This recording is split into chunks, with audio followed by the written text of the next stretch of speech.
Alright. I think we are ready to roll. Properly this time. We're ready to go today. Let's see.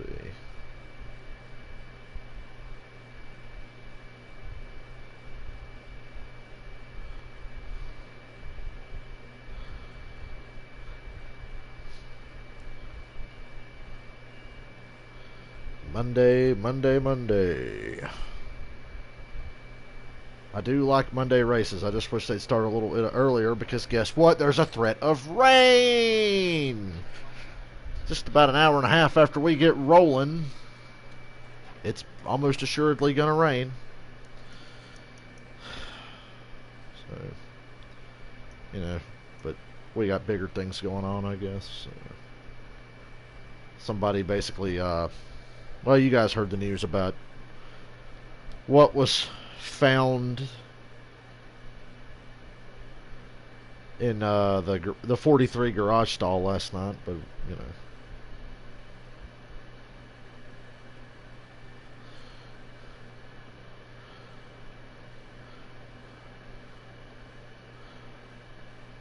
I'm speechless. I'm like just completely disgusted by it. Like, yeah, I'm mad like everybody else, but the prevailing emotion I felt was just disgust. I was just fucking disgusted, dude. I don't know what else to say. Pissed me off, but I was just,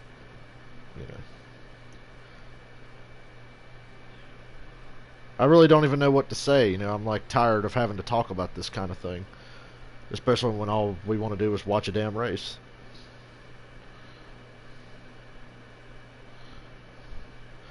We're not going to get a whole race in. They're definitely going to be racing to halfway because it's going to rain about 4 o'clock. Really unfortunate. But they just had to start the race at 3. They couldn't come on the air at 1 or...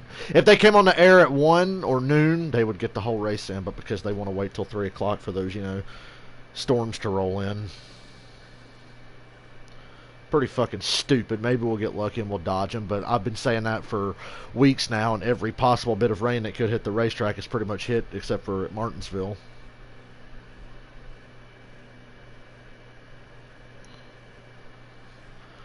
Let's do this. Mike Joy's already crying. Welcome to Talladega, where we try for the second day to get 500 miles of racing in. Weather prevented that yesterday. King Richard Petty's here. And this was just recently painted in the tri-oval grass.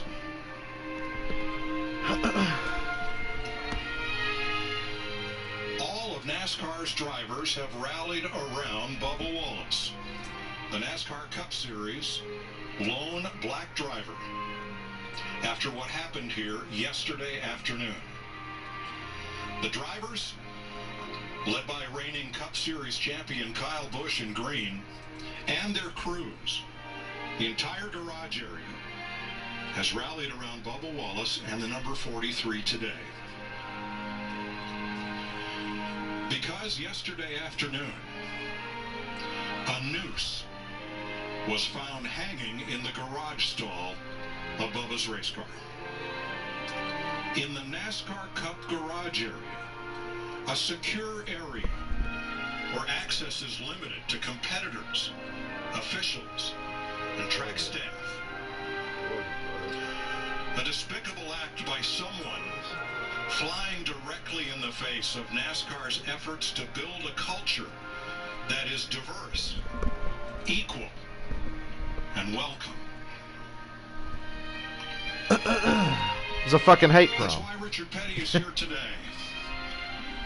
And why Ryan Blaney, Bubba's friends, competitors, and on-track foes have closed ranks around him.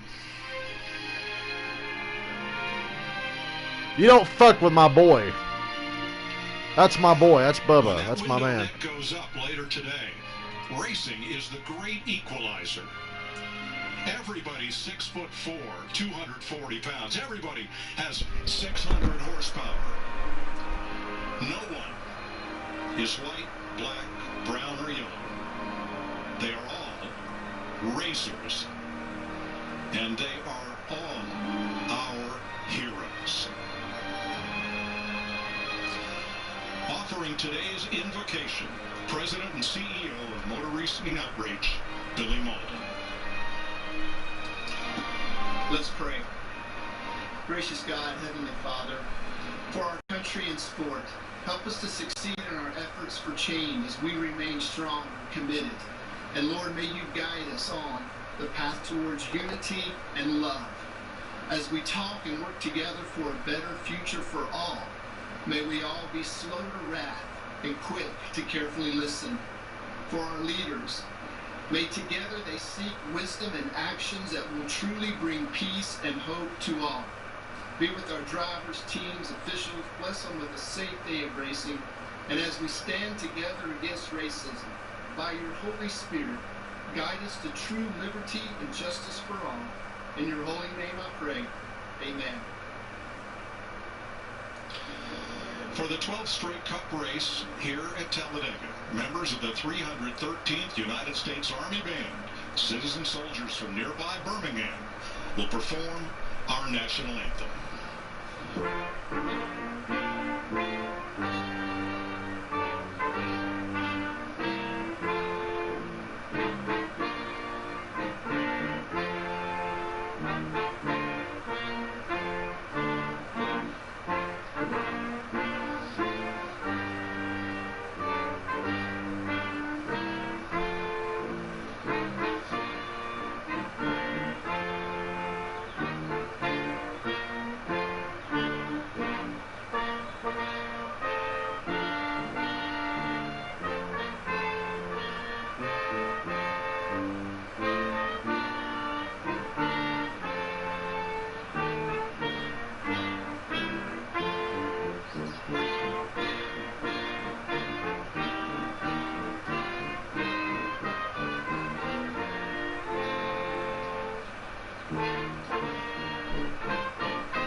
At the fastest track on earth, Talladega Superspeedway on Fox.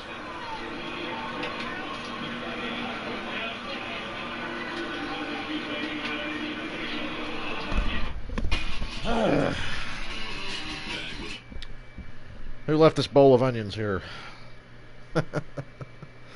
Who left this bowl of onions here?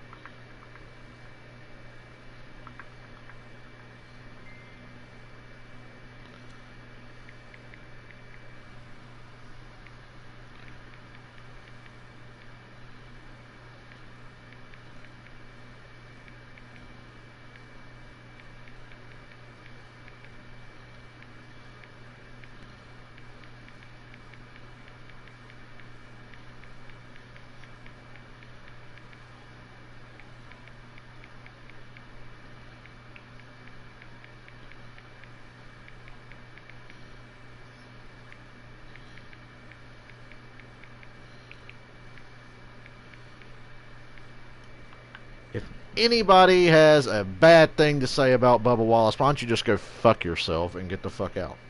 Like, you ain't fucking with my man. You ain't fucking with my boy. That's my man, Bubba. And that shit yesterday was not fucking cool, and I cannot wait to find out who it was so we can just publicly fry that motherfucker. Okay? Like, for real. We are gonna fry that asshole that did that.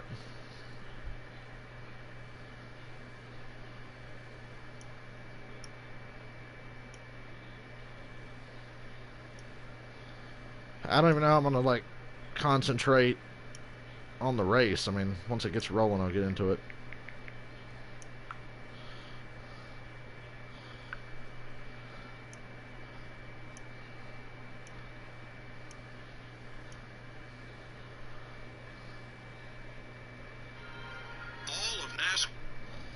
Hold on. Around Bubba Wallace. The NASCAR Cup Series. Lone black driver. After what happened here yesterday afternoon. The drivers, led by reigning Cup Series champion Kyle Busch in green. And their The king is here. The king's at the racetrack. Bubba Wallace and King Richard Petty. That's the king, motherfucker. Recognized.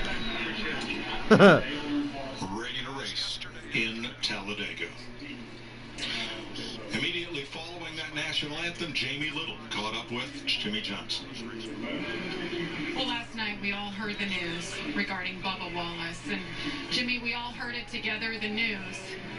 We just saw what you and this entire garage did in walking Bubba down. What kind of message are you sending to him and to everybody right now? As everybody knows, this is such a big family in the garage area, and the news really has disturbed us all. And of course, we want justice in a sense. We want to understand who and why and all of those things. But until those answers are answered, we want to stand with our friend, and we want to stand with Bubba. And that's what took place through last night, this morning, and then as this idea came together today. And it started within the drivers, and then as the crew members caught wind that we wanted to push Bubba's car down and stand with him during the national anthem, the teams wanted to get involved as well. And you saw the support. It's pretty amazing. Thank you, Jimmy, for Thank you. taking that effort. Thanks, Jamie. Mike Joy with Hall of Famer Jeff Gordon, and a very moving moment in pre-race, and one, Jeff, that I think tells us we still have much work to be done. We do, Mike.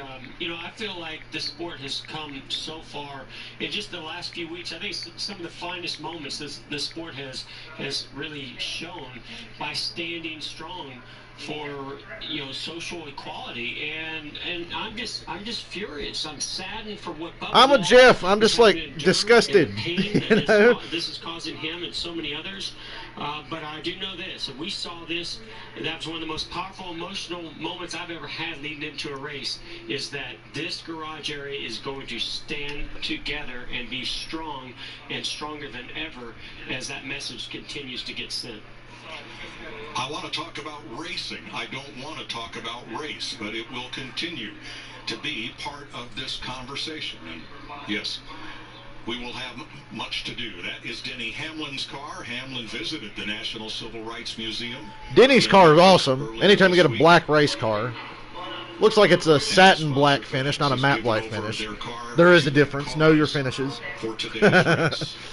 I learned that because the Atlanta Falcons do helmets. I thought they were matte. No, they're satin. Satin black. Straight up.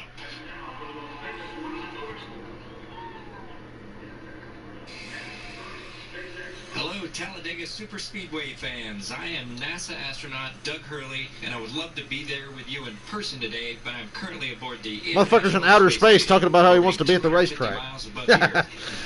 My friend and crewmate Bob Benkin and I arrived at the station on the SpaceX Crew Dragon spacecraft. This mission marks the first time that NASA astronauts have launched from United States soil in 9 years. For the next few months, we will live and work aboard the station orbiting at a speed. We are not going to see the whole race today. I can tell you that looking at the forecast. Of course, if they started this shit at noon, we would have. Take auto racing to a whole new level. NASA technologies are used by race teams What's up, to Michael? improve performance and safety.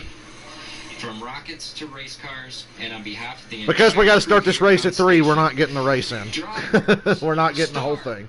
Your engine. Which is really unfortunate because Talladega and Daytona are the two main races that I hate to see rain shortened. But this race will almost assuredly be rain shortened. Astronaut Doug knows his NASCAR. His cousin is Stuart Haas, competition director Greg Zippinelli's wife, Nan's cousin.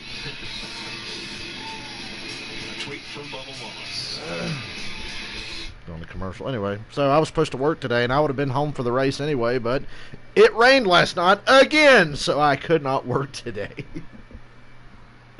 Couldn't believe it. I was laying down to go to bed last night, and I hear it started thundering. I look outside, and it's like it was like a monsoon here for about 45 minutes, and that totally killed what we were going to work on today, so I had to spend another day at home. Good thing, too, because I didn't fall asleep till 5 a.m. because I just can't sleep anymore. So, yeah, that's how my day is gone, but surely I'll work tomorrow because I don't think it's going to rain again.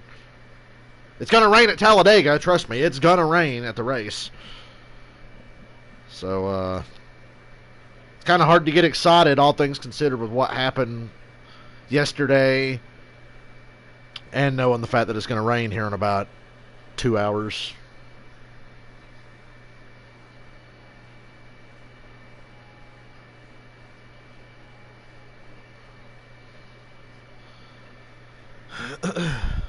I have no doubt they will figure out who did it. They will figure out who did that shit in the 43 garage. I guarantee it. And like I said before, I can't wait till they figure it out, because we're going to fry this motherfucker. There are storms less than 50 miles from Talladega, gust winds and heavy rain in about an hour. So it's a good thing. I guess we'll be playing NASCAR Heat 4 here in a little bit, because I'm looking at the forecast right now, and that shit is not going to miss the racetrack. It's coming right at them. Oh, yeah, that's going to hit. That's a big old cluster of storms coming.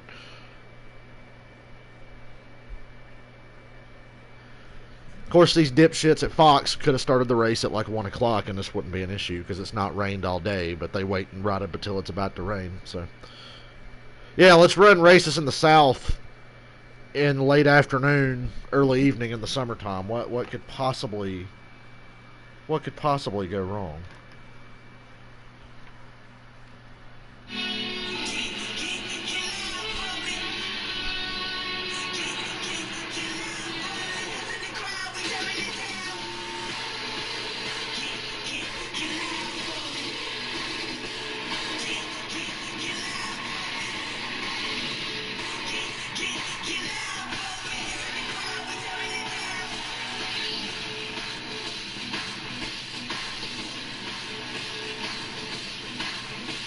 Talladega, the fastest speedway on earth. Drivers love it or dread coming here. It's the Geico 500 on Fox. Threatening skies to the west. Yep, it's going to rain. We're going to get right after it here. 89 degrees. Feels like They said forecast partly cloudy. That's a goddamn lie. Forecast more like it's going to fucking rain here in a little bit. Is that what I tried to tell you yesterday? It was partly cloudy, partly raining? Hey, that optimism is working here today, Talladega. Man, we deserve a fucking break. I'm telling you. Engines are fired as Bubba Wallace's 43 sits out front of the field.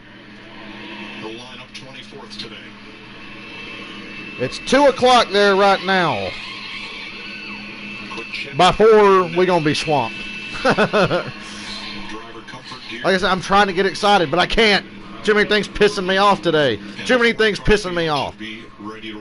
Somebody's fucking with Bubba.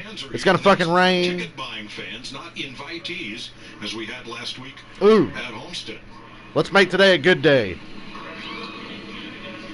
So before the cars roll off here, let's go to pit road. Let's try to make today a good Well, day. Mike, after we all got news last night what happened involving Bubba Wallace, his team was allowed to come in this morning and inspect the car inside and out. They wanted to make sure that there was no tampering whatsoever, and they wanted to set their driver's mind at ease to know that the car was good to go. Well, he got the thumbs up, and right now he is strapped in and he's ready to focus on the task at hand, winning the race in his home state of Alabama. Mike? Thanks, Jamie. If we have to reschedule and come back again tomorrow to finish the goddamn race, I'm sure NASCAR will do it at like 5 o'clock. Passion behind him. Hey, Raga. Yeah, I've been bitching about this all day, what happened to Bubba. And an ability in a race car that can go out there today and be very competitive here at Talladega. I'm angry. Like I said, I'm pissed about a lot of things today, and that's one of them.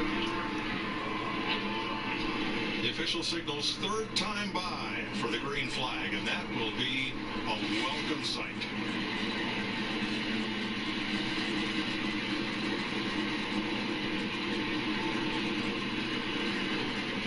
Two periods of heavy rain here yesterday. One put us under a delay for nearly 3 hours. And that second soaker, mainly up in turn number 4. Once again, we should have started this race 2 hours ago. Great to see the king here, Richard Petty. 200 victories, 7 championships, the sport's all-time winner. At age 82, he has been away from the track during this coronavirus epidemic. At that age, you're in the high-risk category, whether you want to be or not. But Richard is here. Well, it might. Most, if not all, the owners have been absent from the track through all this. So for Richard Petty to take that effort to come here to support his driver, I think that shows you how much that meant to him today. Racing the halfway, people. Very special indeed. Let's have a look at today's Geico starting grid. How about that random draw, huh? Truex, Busch, and Hamlin. Alex Bowman starts 8th for the 4th race in a row. What are the chances he draws 8th? 4 races in a row. And Joe Gibbs racing through the first 3 spots. Truex, Hamlin, and Busch. Jimmy Johnson. Jimmy the Juggernaut. Number 4. Kevin Harvick, Brad Keselowski. Boy, all I can think about is, In the third fuck whoever did that to Bubba, and why the fuck didn't this race start 2 hours ago? I got a one-track mind today. Oh, the first half of the field or so. Boyer, Joey Logano. Ryan Blaney with Chase Elliott in the 6th row. Matt Kenseth, Brian Newman. Remember what I said Saturday about how I'd been daydreaming all week about Bubba winning? Well, that has become like my #1 fantasy after that bullshit yesterday. I've been begging for it. I'm like, man, I wish Bubba would win this race. I was like that already, but now it's like been hot into 1,000, you know. I went from 100 to 1,000 real fucking quick. Yes, sir. I got you, buddy. Well, Eric, rain delayed from yesterday. Very powerful and emotional start to the day. Now it's time to go racing. So tell us about, where your mindset. They still left that tacky-ass spoiler on this fucking car. You see that shit? I thought they were going to change the spoiler on that thing, because I think that spoiler is a big problem. I think it causes cars to flip over easier. Cars are going to flip going that fast, but I really feel like it flip over even easier with that big-ass spoiler. 2018 in the playoffs, so I have a lot of great memories from here, and just excited come into this race here at Talladega with a lot of optimism. Well, and the stats show it. This is a great track for you, so you've got a lot of confidence. What is it that you've got to do to get yourself in position in the closing laps of this race to win another race here at Talladega? Well, first you just gotta survive. Teams are being told that weather is coming. Weather is imminent. So you gotta make it. Because we literally sat around all day and didn't fucking start this race. Partially luck and partially just. We want to start at 3 o'clock. So, just a lot of calculating risk versus reward throughout. Take a the entire fucking race. hint, Fox. It's not NASCAR's fault. It's Fox. Take a fucking hint next time, Fox. Make sure you make it to the end. There's just a lot to think about and a lot to weigh. But God. at the end of the day, you got to be there. So hopefully we keep our Smithfield Ford Mustang clean today, and I'm sure it's gonna God, I'm mad. always bring really I'm so excited mad. about today. I know the seat you're sitting in. I sat in on Saturday for the Xfinity race. It's a lot cooler and nicer temperature in there, and certainly a lot less intense. And Yeah, I was gonna ask you which one you preferred, but hey, good luck today. Thanks for talking to us, and hope it goes well. yep, thank you guys. Enjoy the show. Oh, we will. So let's set up how these 188 laps will play out with our crew chief, Larry McReynolds. Well, Mike, people tend to look at Daytona and Talladega as being very similar racetracks, but I know all of my Yeah, back. years as a crew chief, I had to approach them totally different. Daytona is a lot more about handling than Talladega, and I hear a lot of drivers say that today.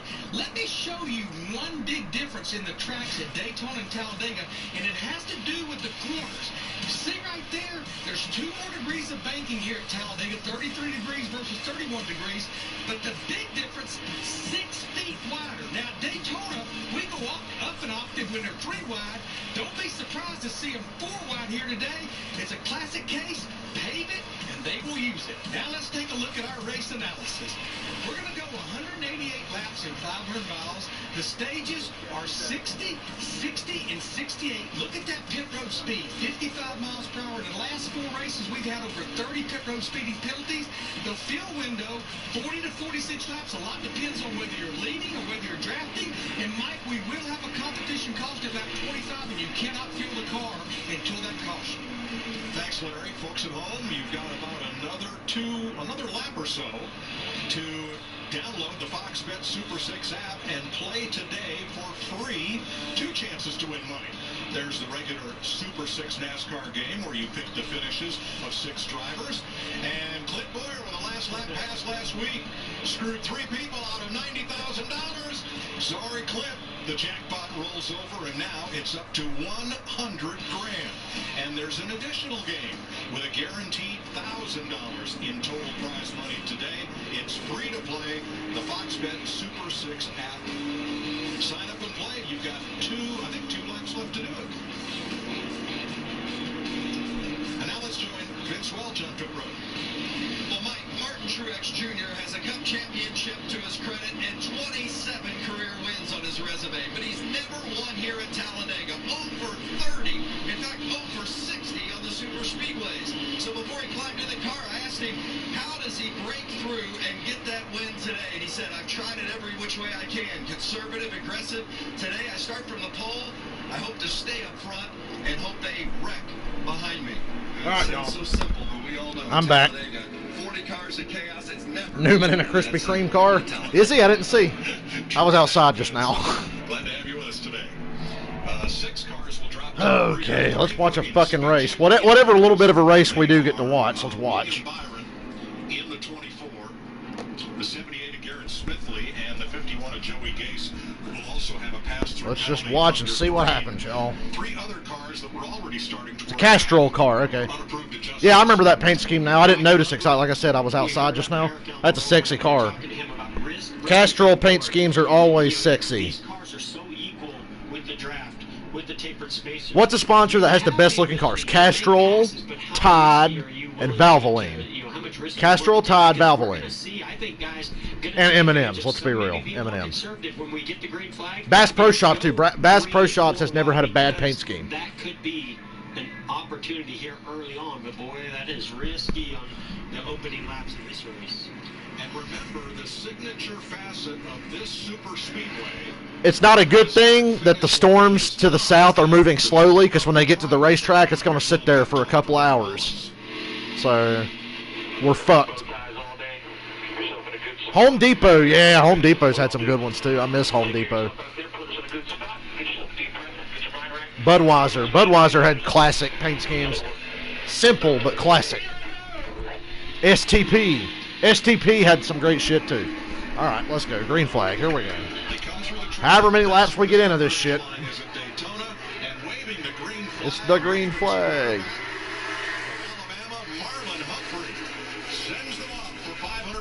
Alright.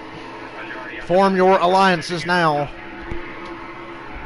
There's a competition caution, I would imagine. There always is. I didn't hear Larry Mack mention it when I was outside.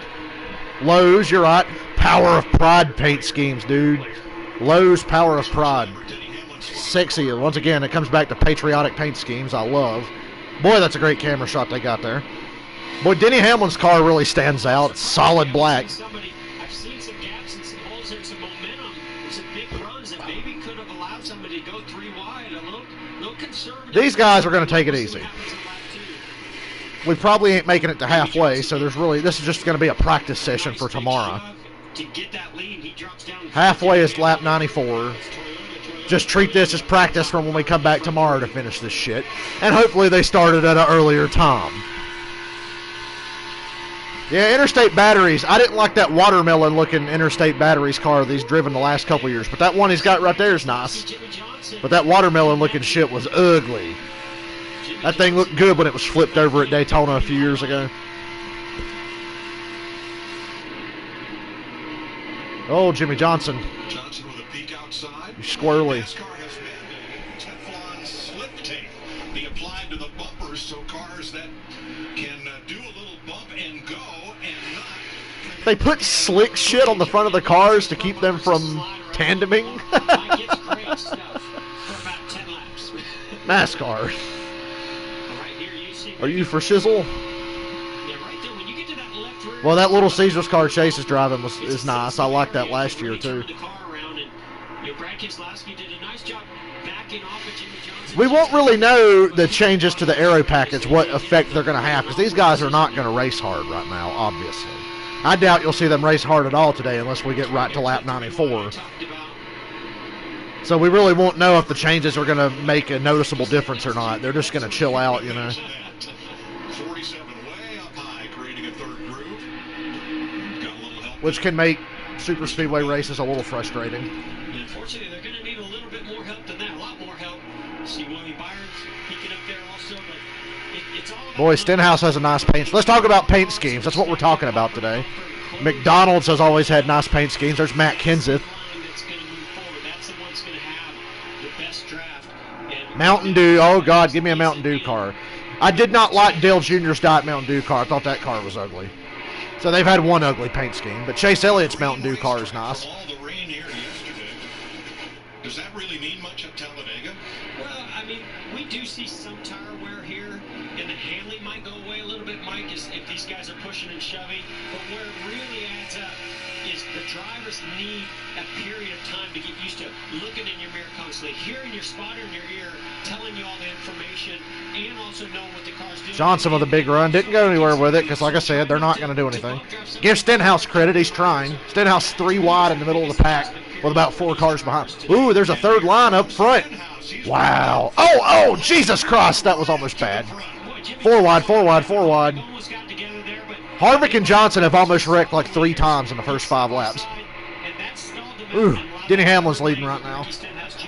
He's surged ahead of Truex. God, give Stenhouse credit. Stenhouse is so good at super speedway racing. He really is.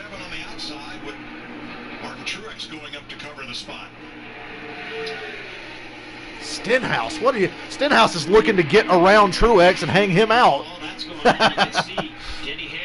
And Denny Hamlin has 2 Busch brothers behind him. They've prevailed for now. And on the outside, fourth car in line now. William Byron in the 24. Well, I didn't think the third line. I looked up, and the third line was way back, and then I looked back down and look up again, and Stenhouse is like trying to pass for the lead, and then Johnson and Harvick almost killed the field. Yeah, I mean, that's the one thing you got to give Stenhouse. He has no fear. He ain't scared of shit. He knows he's an idiot, but he doesn't care. Stenhouse is crazy tough and stupid brave. Last time we raced on one of NASCAR's 2 fastest super speedways, he won the Daytona 500 for the... Man, it's a damn shame it's going to rain because I'm enjoying the shit out of this. And it would be a great day if it just wouldn't rain. Now, as Ricky Stenhouse was making his run, We got roughly an hour. Logano shoots to the outside there to get up in front of that second line. Here he comes. I like that no line is dominant, really. A line will be more stable than the other and get a little bit of an advantage, but it doesn't take long at all for that, whatever the other line is, to form back up. And as you can see, here comes Logano with Truex and Stenhouse on the outside of Denny Hamlin.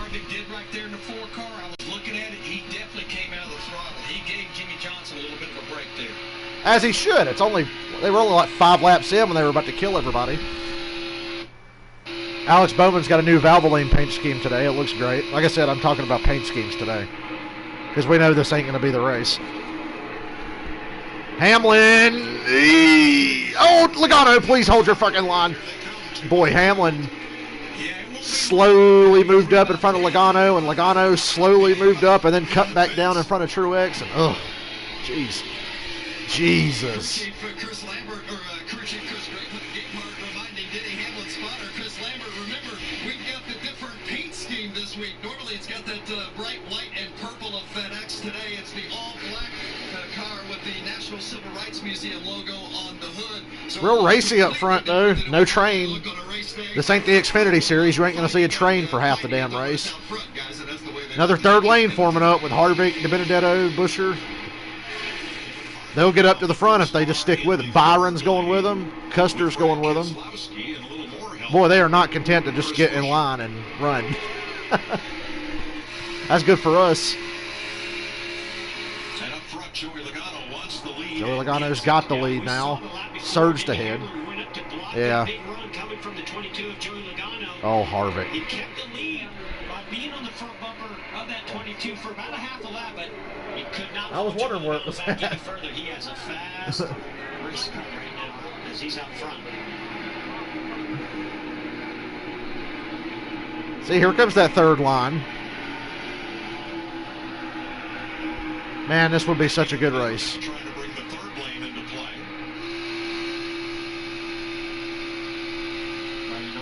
Chase Elliott. When you're in that inside lane, Mike, you're just kind of stuck there because you've got the middle lane. It looks like it's going to rain here again today, so I don't know if I'm working tomorrow either. I'm never going to get to work again, guys, if it keeps raining. I'm looking outside right now. It's dark outside here. Takes 24 to 48 hours for a deck to dry after rain for you to paint it, so if it rains any time before tomorrow, I'm fucked. And I get to sit at home again. Yeah, but I know rain's coming, but I don't think they're getting to halfway, and we're not even at the end of stage 1 yet. God, I hate when they go to commercial. Dude, commercials suck in any race, but at a super speedway race, it really sucks because you know you're missing something. You know you're missing something right now because they went to commercial. Let me foolishly look at the weather forecast for you guys and see if things have improved by some miracle. You don't know how many times this year I've been Googling weather for places I don't even live because every damn week it's going to rain at the racetrack. So in my search history, it's like Talladega weather, Concord, North Carolina weather, Martinsville, Virginia weather. Half my Google search history is just weather for me obsessively checking to see if it's going to rain during the race or not. Boy, the chance of rain, it's going up a little bit. I don't know. We'll see. Maybe a miracle will happen. We need a miracle.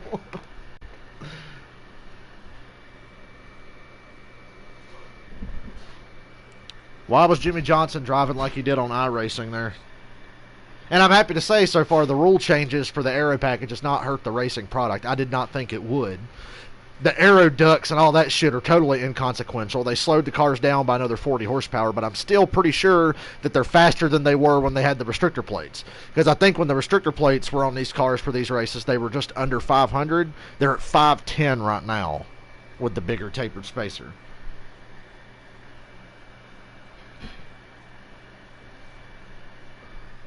So I didn't think it would hurt the product at all. If anything, it's just going to bunch them up close together. I did think it would make it easier for them to tandem by slowing them down, but I see that NASCAR made them put that weird glossy shit on the front nose of the car, so they can't really hook up without sliding off each other. I don't know what NASCAR has against tandem drafting, but look, I don't want tandem drafting to be like the whole race, but I think it should be like, I'm thinking like early COT 07 to 2010, you know, where they'd race in the big pack, and then every now and then somebody'd shoot out there with a tandem, and then they'd get hot and have to come back, you know. I don't want it to be the whole race like 2011, but NASCAR seems to really have a problem with it. Fox is sponsored by Toyota and by Geico. So no, I can't offer any encouraging weather updates after that commercial break, but trust me, I'm keeping an eye on it just as much as everybody else is. Oh, look what happened during the commercial. Boy, that would have been a hell of a team meeting on Monday. Or Tuesday now. Oh, my God. And look at Stenhouse immediately drive up on him and look for a spot to take advantage. Stenhouse is a fucking animal, dude. And then during the commercial, Stenhouse shoved Hamlin all the way up there. Ooh. Wow, Logano didn't throw a stupid block. Good God, Stenhouse was a rocket up Hamlin's ass, and Logano didn't block. I'm impressed, Logano. Wow, Joey Logano didn't do something stupid. Holy shit. Don't look now, but in the outside lane is Logano, Keselowski, and Blaney, and they've got to Denny's door. There's 3 Penske cars lined up now on the high outside. If they get control of this race, forget about it.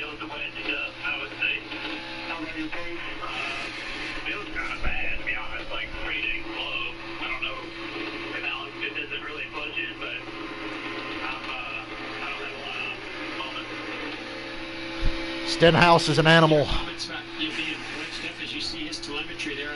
Yeah, once again, this just punches a hole in Kyle Busch's. Oh, it's all luck. Then how come Hamlin, Logano, Stenhouse, and Keselowski, and Blaney are always up front at super speedways, but it's always luck? Notice the same guys always run up front in the super speedway races. It's not luck. There's a bit of luck involved, but there's a particular skill set you need. And you need teammates, obviously. In modern super speedway racing, teammates are like a necessity. Boy, that sun is shining. I wish it would stay like that.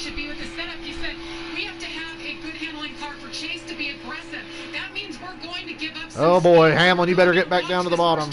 And Penske cars just trained around him. Big push coming on the outside there. Now there's going to be a big push on the bottom because Stenhouse closed back up on Hamlin. Well, he didn't. He backed off a little. He didn't run up on. Oh my God! Never mind. Shoved him into the corner. Between the 11 of Hamlin and the car behind him, the 47 of Stenhouse. Too much of a gap, not enough draft.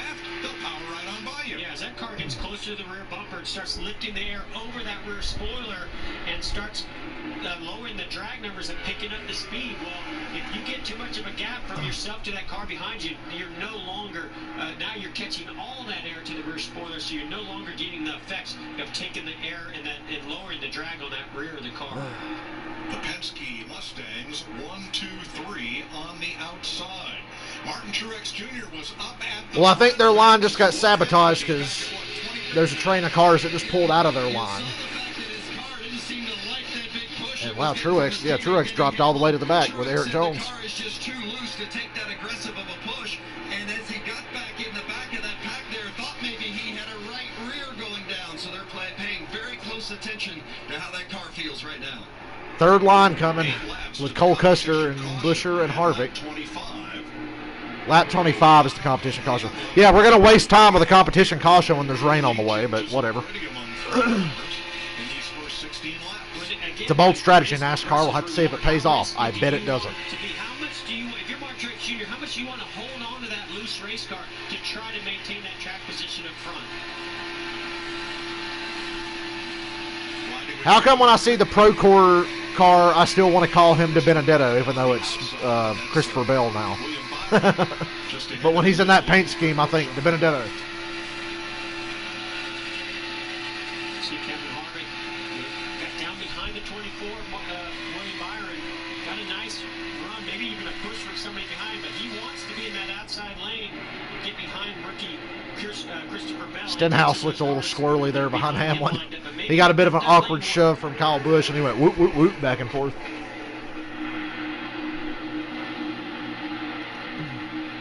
Denny Hamlin and Old Dennis. Stenhouse and Kyle Busch. Coming around at 19 laps at Talladega.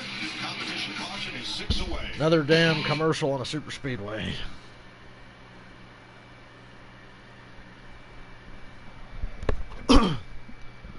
You know, I like how NASCAR changed these cars to prevent the flip from happening, but I guarantee somebody will flip. If not today, Daytona's in August.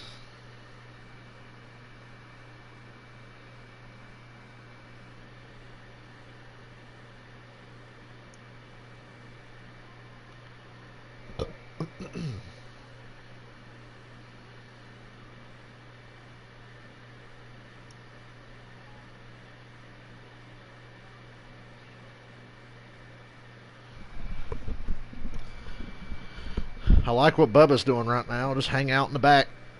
Let the Stenhouses and the Logano's of the world make all the stupid moves and thin the herd and hopefully get to lap 94 and pray for rain. That's what we're going to be waiting on today. Because we just had to start the race at 3 o'clock. We couldn't start at 1, you know. 1 would have been perfectly fine, but no, we had to start at 3.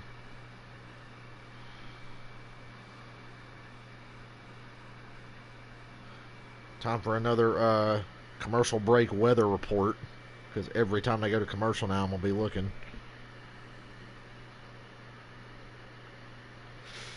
God, it's just not looking promising, guys.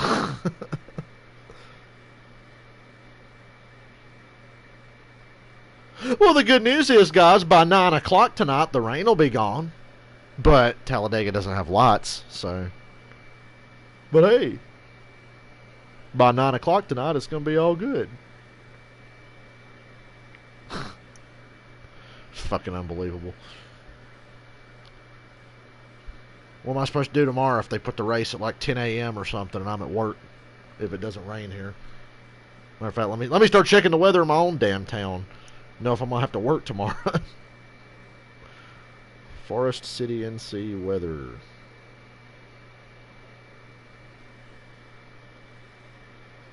Oh boy. It's about to rain again here. Special weather statement. Oh, we're back. 500 on Fox is sponsored by Ford. Built Ford Brown. A strong thunderstorm will affect Greater Rutherford County at 4 o'clock. Oof. I guess we ain't working tomorrow. I caught another break, guys. Things have calmed down for the moment. Logano and Hamlin both lines are very equal. Logano's in front of the outside line. Hamlin got loose. Hamlin got loose. Did somebody just get loose at Talladega? What is this, 2003? Somebody got loose at Talladega? These lines are just going back and forth. It's Logano and Hamlin up front. Logano's got teammates, and poor Denny Hamlin's got Ricky Stenhouse. You tell me who's at a disadvantage. Timmy Hill just about Kevin LePaged everybody. Boy, did those cars really lose the draft that easy? Brennan Poole and Timmy Hill. Brennan Poole going a lap down. That's weird. What's up with that camera? It was going... Somebody's onboard was going... Big surge in that outside. Logano's got like a car length on Brad. Is the second car on the inside. He's made a lot of noise in these early laps, Jamie. Yes, he has, Mike. What a great opportunity race for this team. JTG Doherty Racing never won on an oval, but Ricky Stenhouse does have a... Did she call him Wiki Stenhouse? I think she said Wiki. all over the place. He's still loose, but it won't turn as well as he would like on the exit of the corners. Over a lap or two, they'll get a chance to fix that. Under the competition caution, Larry. Yeah, I think we will see a lot of different strategies, Mike. With what I'm hearing about handling, I do think there'll be some adjustments in the made, and we may see more four-tire stops than I anticipated going into this race. I think everybody will at least change. I wonder the same thing. We may see a lot of four-tire stops just because of the way these things are driving, and I think a lot has contributed to no practice whatsoever. And I think as who's going to have the lead for the competition? Yellow. It's looking like it's going to be that outside line. Hamlin on the inside is back and forth. That outside line is really surging right now. Well, what do you want more of? Do you want it to handle better, or do you want more speed? Because I can only give you one of them. They always told me they wanted both, though. Well, of course. Working lap 25. Once the field cycles through, they'll wave the competition yellow. There are your three drivers that have swapped. Well, it won't take long. They're all in a big pack. Already. And keep an eye on Stenhouse. In 13 starts here, he has the second best average finish ever. Only Pete Hamilton, who won here in 1970, has a better one, but Hamilton only made... You would think Dale Jr. would have the highest average finish at Talladega, considering there was a time period where his finishes were first, second, first. That's got to be like the best stretch at any racetrack in the last 20 years for anyone. I know Darrell Waltrip won like 12 in a row at Bristol or some shit, but I'm talking like recent history. Dale Jr. at Talladega was unbelievable. And we have a caution. There it is. Somebody peed in the pool. Caution's out. Logano, Keselowski, Blaney, Busher, Hamlin, the top five. Honestly, they just threw the caution. They should open pit road right now. They're coming through turn 3. Let's speed this shit up. Open pit road right now. So they can come down pit road, get the fuck in, get the fuck out, and let's go back green because weather's coming. Logano, Keselowski, Blaney, and Busher. 4 Fords leading Hamlin's Toyota, and then Stenhouse's Chevrolet. Here's Larry with today's right. You guys remember when they did the iRacing event at Talladega? Joey Logano drove the Moneyline car, but he forgot to change the wheel color, so he still had bright red wheels like on his Shell Pencil car. That was funny. I only remember that because he's got the white wheels on the car today, but when they raced there in iRacing, the wheels were red.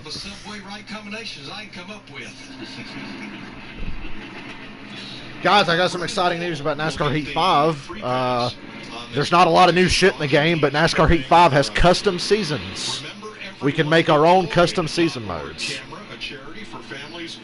That's not a big deal to some, but it's a big deal to me. I love custom seasons.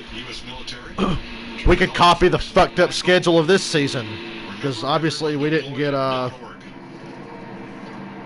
the schedule they initially planned. You're asking me about adjustments also, and you've got that big old tall rear spoiler, and that's your biggest tool for handling, but it also hurts the straightaway speed. So sometimes what you'll see them do is actually either raise the back of the car if they want to try to make the car handle a little better. If they feel like they're looking for more speed, they may lower the back of the car. But the one caveat that goes along with that are the rocker skirts. You don't want those things not sealed to the racetrack, so that becomes a bit of a fine line as well. Thanks, Larry. Yeah, and I would say also, I've seen it very situational here where sometimes your car gets tight because of the air pushing the side of your car as you're coming off of a corner if you're side by side in a draft instead of the car actually just being tight. So it's very difficult to analyze exactly what adjustment you need when it comes to handling. That pace car is going to be pretty lonely. The road's open. There are 33 cars on the lead lap. Jamie. Brian Kozlowski in that first pit box when you enter pit road says his car is most five-time winner here. Wants it to be Guys, I have just been handed an urgent news story. Michael Keaton will be playing Batman again. Holy shit.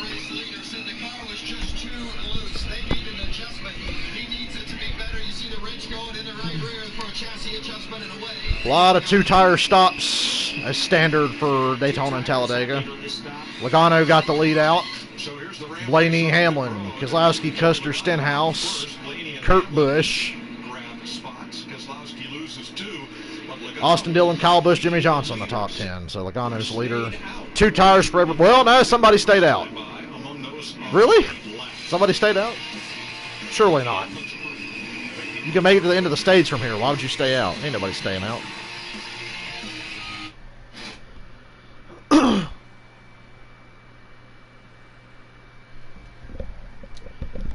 DC and Warner Brothers are going to make their movies about the multiverse. And in that multiverse will be Michael Keaton as Batman.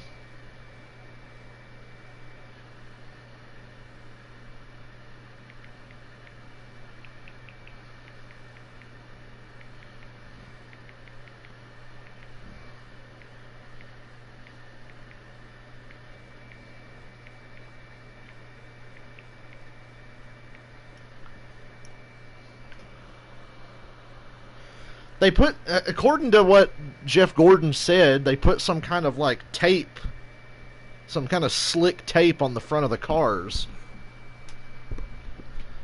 And it's to keep them from like hooking together. I didn't know about that till today. Because, I mean, that's what happens when you don't have practice or qualifying. You can't sit there and when they run out of shit to talk about in practice, they talk about shit like, oh, NASCAR's mandating blah, blah, blah. So you basically just turn on the race and go, okay, what's new? Who's got a good car? What? Boy, I bet when Stage 2 starts, they're going to start going ape shit up at the front.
I'm not even going to bother looking. Uh-oh.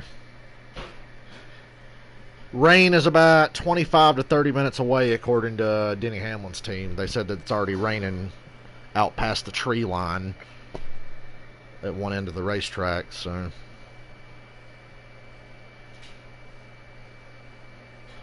All it's going to take is for a lightning strike to happen within 8 miles of the fucking track, and then we'll be sitting here for the rest of the day.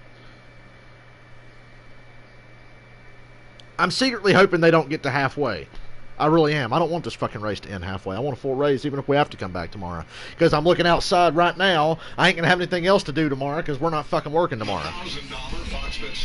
So, whatever. Go ahead, rain. I don't give a shit. Come back and do it tomorrow. Ooh, boy, look at those skies over there towards turn 1. Yuck. Your leader is those 6 drivers who stayed out all pitted the second time by. Here's some look at those skies. What they needed to fix and what they did. It wasn't really under me to move around previously. Almost like I was a soft tire or something was bolted on tight or something, you know? Yeah, simple. What we did here was added a little bit of crossweight. Your pressure just running up on that race that came up, so it should be better for you to take it off. Okay, we are on lap 30. About 65 from halfway now. Penske teammates on the outside. Logano's already moved up, but a big push from Custer to Hamlin. That's a 2-car tandem. That ain't allowed. That's not allowed. It's going to be a Penske day. Oh, Jesus Christ, Denny Hamlin. You scared the shit out of me. You guys see that? Ooh. Good grief, and he did it in front of Stenhouse, too. That's risky. My pick is Ryan Blaney. I said that Saturday, I think, during the Xfinity race. I said Ryan Blaney's the guy. I want Bubba to win more than anything, but I said Ryan Blaney's the guy. Blaney's in second right now with teammates. Oh, you're 2 laps behind me? I'll try to shut up and not be as descriptive then.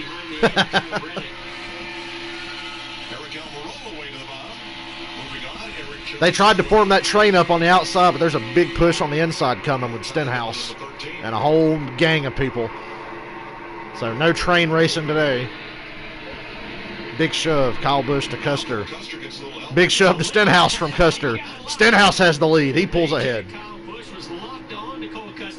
And Stenhouse, get up there. Woo-hoo-hoo. Woo! Shit! Oh, he's hung out. Stenhouse was so loose there. He moved up in front of Logano, but the car was so loose it just kept going and going, and now he's going to the back. He's going way back. He's a lonely man. I wouldn't have got up in front of Logano and them anyway. You know they were going to get around you first chance they got. Their teammates, dude.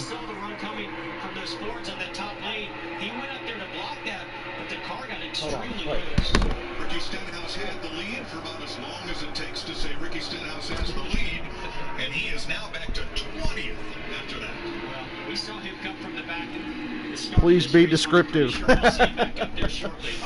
You're 2 laps behind. Well, you like spoilers? You the kind of guy that likes to go to the movie theater and tell everybody what's going to happen? By the way, Han Solo dies. Oh my God, Kylo Ren just stabbed Han Solo. Oh no. We saw sparks fly out from under. Oh my God, Bruce Willis was a ghost. Holy shit. I don't even call it a bump. There's a huge dip in the high side of turn quarter. Oh my God, Joel got murdered by a transsexual. Oh shit. Oh my God, she's bashing his brains in with a fucking 5-iron or whatever it was. After Ryan Newman's wreck, you don't like surprises. Woo, that was a rough day. Go back and look up my reaction to that. I was terrified. That's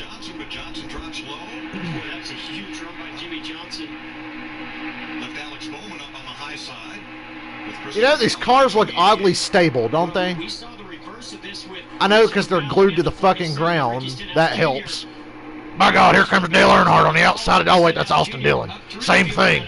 Here comes Earnhardt being pushed by his son in the 88 car.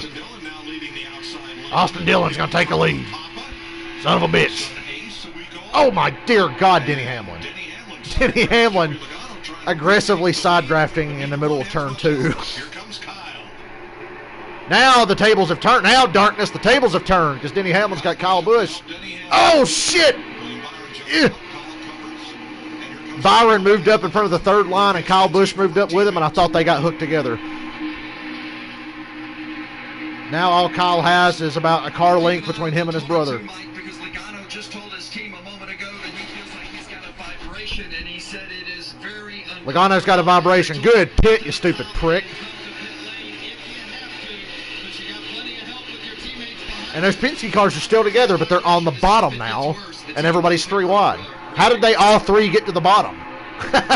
How did those 3 cars get on the bottom, and now there's 2 lanes of traffic on their outside? Where's my 8 wide racing? Where is my 8 wide? There's my 8 wide racing. There's my 8 wide racing. I don't know how they haven't died yet. We've had a lot of close calls, closer than what the average person would think, but I see shit happening, and I'm just like, ugh. It's getting really dark over turn 1. They're showing the onboards as they come through the tri-oval now, and they immediately cut to the rear camera view to not show the gates of hell about to open up in turn 1 when those storms get here.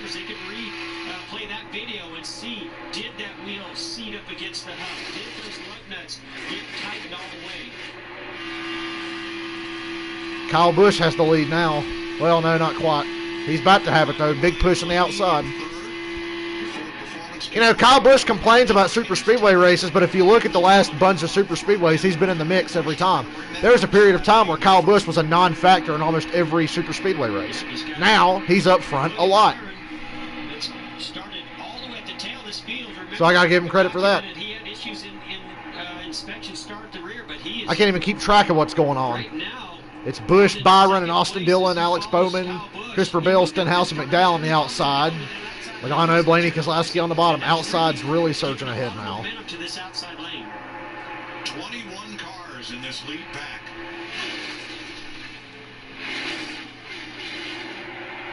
Y'all want to go ahead and wreck and cause a red flag before the rain gets here? I'm fine with that. Like I said, I do not want a rain-shortened Talladega race.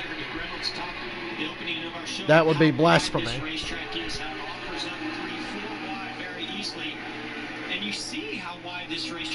A rain-shortened Talladega race is not right. It's just not right. Boy, it looks all bright and sunny in turn 3 and 4. It's all beautiful and shit. And then you look down at the end of the front straightaway and you're like, oh, I'm sorry, front stretch. There's a curve there. Who was it? Was it Marty Reed and Andy Petrie that had a discussion about what the difference between a front stretch and a front straightaway is? I think they were at Chicago.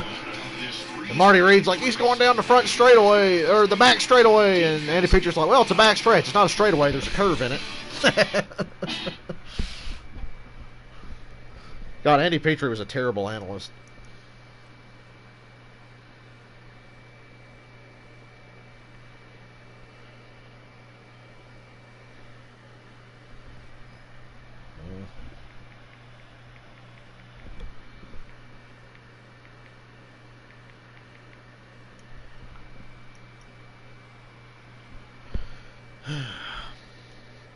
I'm going to check my own weather now, once again. Because it was about to rain here. Guess who's staying up all night? I hate going to bed early from there. I tried to make myself go to bed last night. And then it rained, and then I still laid in bed till like 5 a.m. unable to sleep. I would probably still be in the bed now if it wasn't for the race. If it wasn't for the race, I'd probably try to sleep till tonight and then get up. I'm a night owl, man. I've got to be a night owl. Let me look at our Doppler radar here in Rutherford County. Oh, yeah. We got a 85% chance of heavy rain here in the next hour where I live. Fun times, man. Fun times. Torn between the desire to go to work and make money, but also enjoying the fact I get to lay at home and be a lazy fuck and not have to feel bad about it because it's out of my hands. I don't have to feel bad about it. It's not my fault it's fucking raining. It ain't my fucking fault. Not at all. Can't blame me.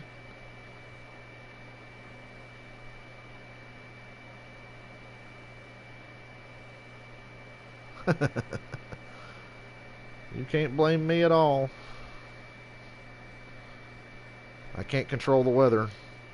Contrary to NASCAR boomers on their Facebook page, we can't actually control the weather, you know. Don't tell the boomers that. I was like, NASCAR, I'm getting tired of these rain delays. You better do something about this. Now, the only thing they could do was start the race at noon. That's what they should have fucking done.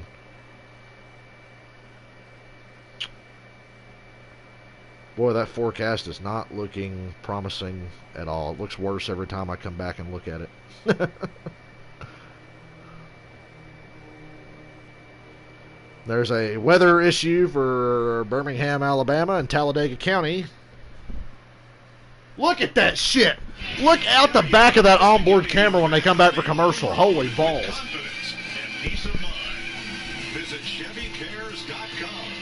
Strong thunderstorms. A line of strong storms from Sycamore to Ridge Grove, Alabama. Moving northeast at 50 miles per hour. That's kind of fast.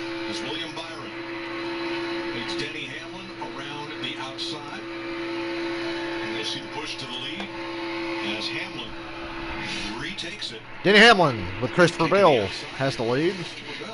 I was so worried about the weather, I didn't even complain about the commercial break in a super speedway race. Hamlin doesn't know whether to shit or wind his watch. Well, now he does. He figured it out. Penske cars are still lined up 1, 2, 3. They are 4th, 5th, and 6th on the inside right now, but they're still together.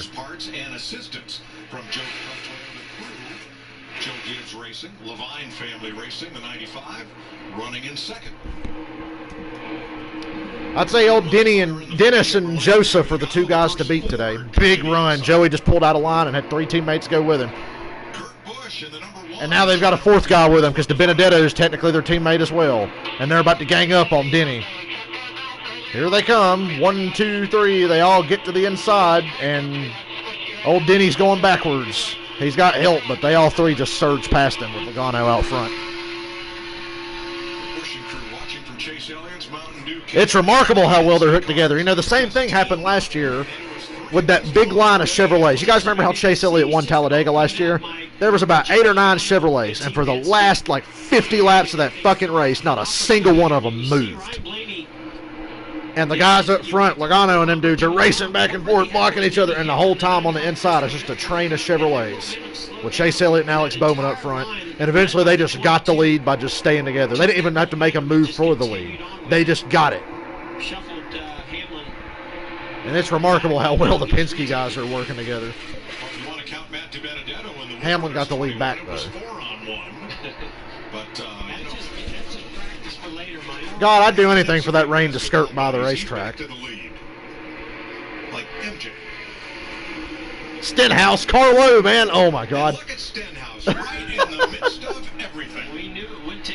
Mike Joy about shit himself like I did. And one of the ways he does it is big line on the bottom. Hamlin, DiBenedetto, Stenhouse, Logano, Blaney, Keselowski. 6-car breakaway on the bottom right now. Well, Logano just screwed that up. He shot to the outside, and Keselowski and Blaney go with him. They are not going to be content to ride behind Ricky Stenhouse. Sometimes also can work against you. John Hunter Nemechek has entered the chat, and Matt DiBenedetto just took the lead. Well, never mind. He's going to lose it because Logano and the Fords sold him out, and they got back behind Logano, or Hamlin, so Hamlin's got the lead. Now Stenhouse shoots to the inside and puts DiBenedetto in the middle. Old Stenhouse is a good time, isn't he? Boy, I guess they're not. DiBenedetto must not be with the program as much as Logano's hung him out. Hasn't straight up hung him out, but he's not too content to stay behind that 21.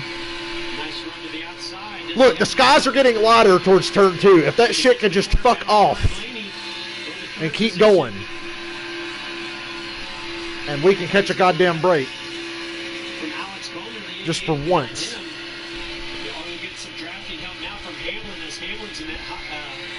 Yea, though I walk through the valley of the shadow of death, I shall fear evil because Ricky Stenhouse is on my rear bumper. Oh, Ty Dillon. Dude, Ty Dillon, most underrated super speedway racer in NASCAR. Ty Dillon is a beast. Every time they come to Talladega, this dude's in the mix. And July Daytona is like his playground. I believe Ty Dillon can win a super speedway race. anytime. Him and his brother are both good at it, but honestly, I'm more impressed with Ty. I know Austin got lucky and killed Eric Almirola to win the Daytona 500 3 wide for the lead. Alex Bowman just took the lead 3 wide. Still not even close to halfway. We're over 40 laps from halfway. But the 88 is out front now. So far today, there's been no teammates as committed as Penske. We saw the Gibbs guys run up front together, but they've been mostly separated. Hendrick really hasn't been a factor at all, other than Jimmy Johnson almost killing the field 5 laps in. But Penske, though, they've got their shit figured out. Oh, my God, Brad's car just bobbled and moved up off the bottom in the center of the corner. I thought he was about to be a goner. Tyler Reddick has entered the chat. Logano surges back out front. Big push. Oh, Brad, don't push into the tri-oval. God, he was pushing Blaney. Or was that Logano? They're looking out the back. It's Blaney. Yeah, it was Blaney's car. Don't push into the tri-oval, Brad.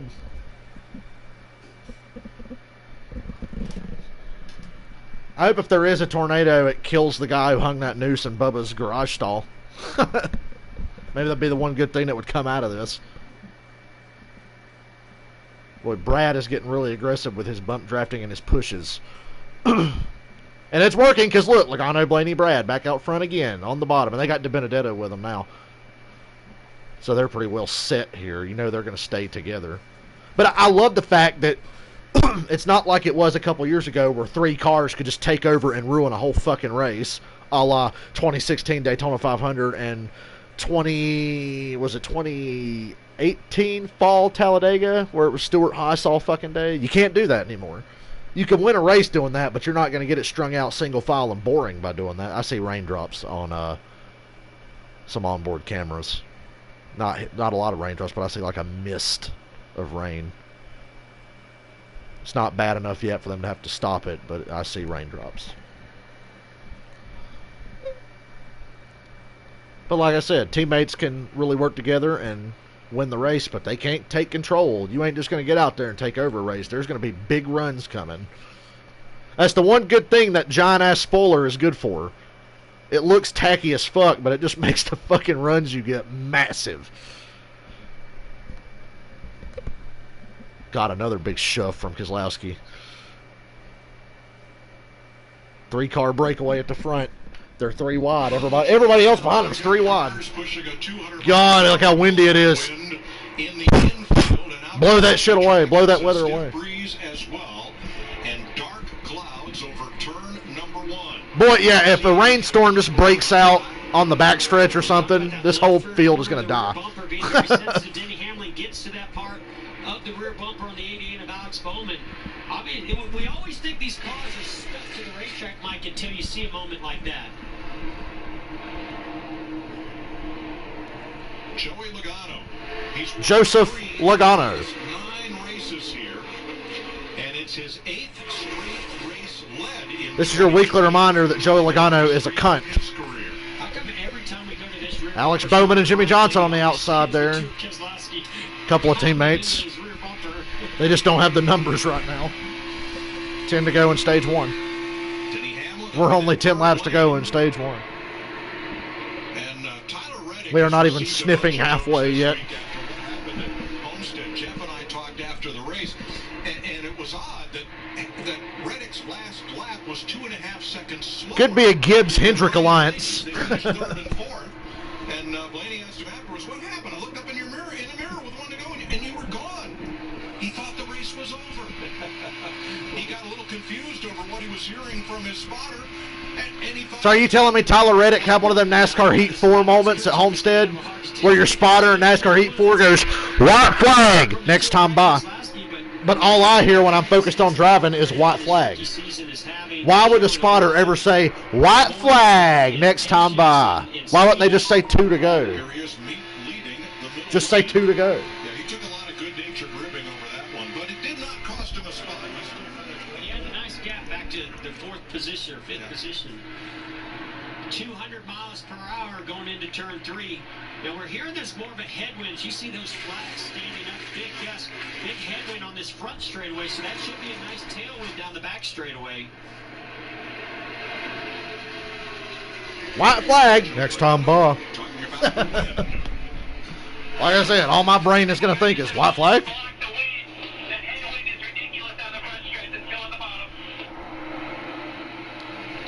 Turbulence. I never forget the first time I was on an airplane and turbulence happened. I wasn't freaked out because, oh, this is what turbulence is like. It's like you're riding on a bumpy road, but you quickly realize there's no road under you. Chevrolet in the outside. Tyler Reddick, Bowman, and Johnson. But Logano and the Penske guys surge ahead again. Not by much, though. Hey, guys, white flag next time, Bob. And you can see right there, Mike, immediately they drop down 188, 189 off of turn 4. Now let's watch that speed all the way down the front straightaway. Remember, they are side by side. 7 to go in stage 1. Once we hit the end of the stage, we'll be 34 from halfway.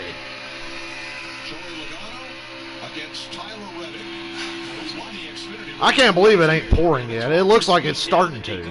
I'm scared. I wish I was listening to the radios right now to hear what the guys are saying.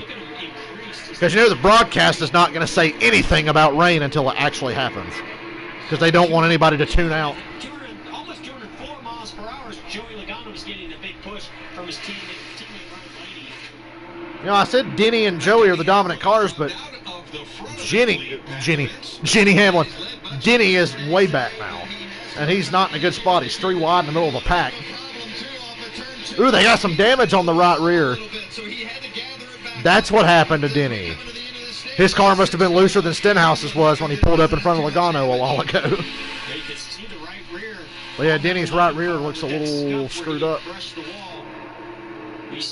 Now he's slowing down even more. Does he have a flat? Oh, poor bastard. I cannot say I feel bad for him. Oh, that's going. Yep, that's a flat right. Look out! Eric Jones about ran over him. You see that shit? Hamlin's in the wall. So he already, I think, had an issue. We'll have to check with NASCAR to see if there's any debris out there. He's going to make it to pit road. Barely. God, the right front's down. I thought it was the right rear. It's the right front that's down. Or maybe it's both. Hopefully no further damage beyond the tire. As Tyler Reddick Problems. Where's Rick Allen when you need him? Tyler Reddick's out front with Alex Bowman and Jimmy Johnson now. You guys need to get down in front of those Penske cars. Y'all need to push out in front and then move down. I've seen an 8-car win at Talladega a few times.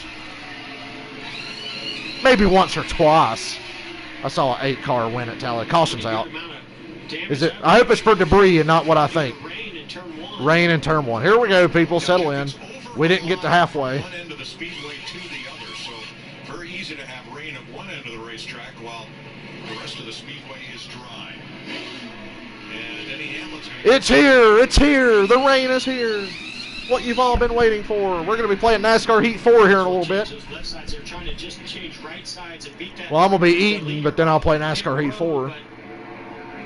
Once they red flag it, I'll hang out and watch the red flag for a bit, and if not, we're just going to switch over and play NASCAR Heat 4, if y'all are game for that. Rain delay coverage is a nightmare. This caution saved them because now they're one down. They can take all the time they need to some degree because the field is just now over turn 2. Take all the time you need right here and make sure that car's right. So we're under caution for a shower here at Talladega. Hopefully it will pass. I have my doubts.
So, guys, who do you think did the thing to Bubba? My money is on a track worker. Because if I'm not mistaken, I know that not many people have access to the garage anyway, but ain't nobody allowed in there now. My money is it's a track worker. Because aren't some of those people local? And they are in Alabama, so... Alabama, one of the 2 dumbest states in the entire fucking union. And hey, do you know why they're still in the union? Oh yeah, because the Confederate Army got their ass kicked in the war. Just in case you had forgotten. That's why they're still in the union.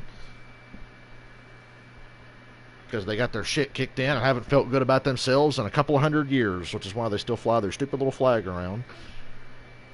And talk about heritage not hate, but, you know, whoever put that fucking noose in that garage stall doesn't seem to believe in heritage not hate.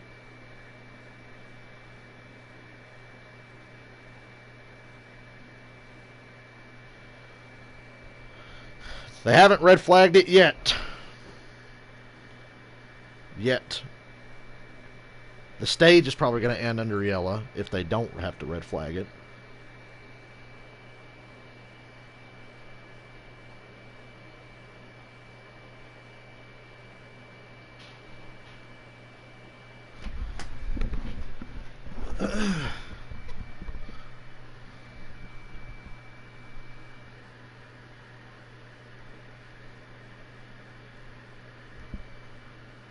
So Penske Racing has 3 cars driving as one. I just wish it was Blaney or Brad out front and not the douchebag in the 22. Why is it always him?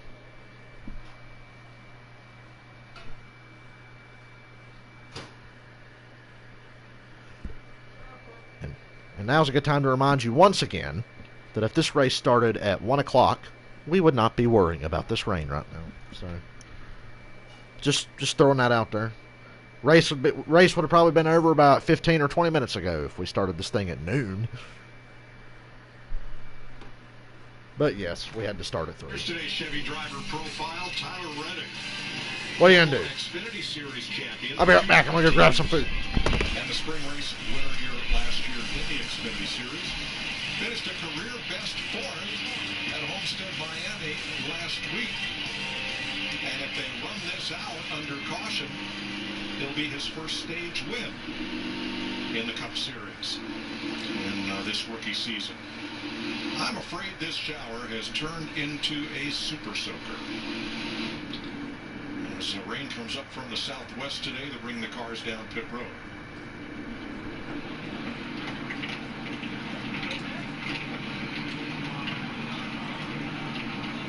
So, speaking of last week, when Tyler Reddick thought the race was over as they waved the white flag, well, of course, we had to talk to him about it. All right. Yes, I thought the race was over last week before the last lap. White flagger. If we get him great, if not, still a hell of a night. Keep it clean. Sorry, guys. Grab a boys, great car, great stuff. Proud of all y'all. But hey, I've seen much worse. At least I wasn't the trombone player on the field for the game. Okay. I'm gonna try to eat.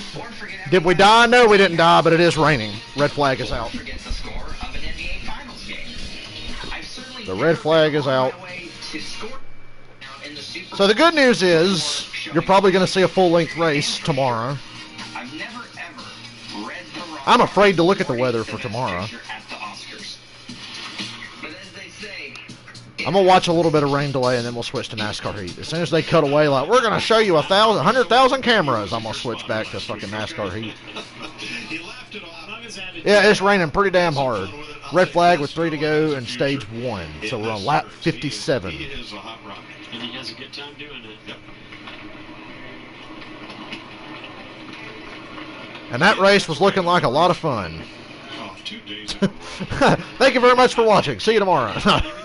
Just kidding. That, hearing Randall Burnett and he's just so desperate to try to get through to that radio, his crew chief, because basically the driver's audio overrides everything else, so he wasn't hearing any of that audio from his crew chief, Randall.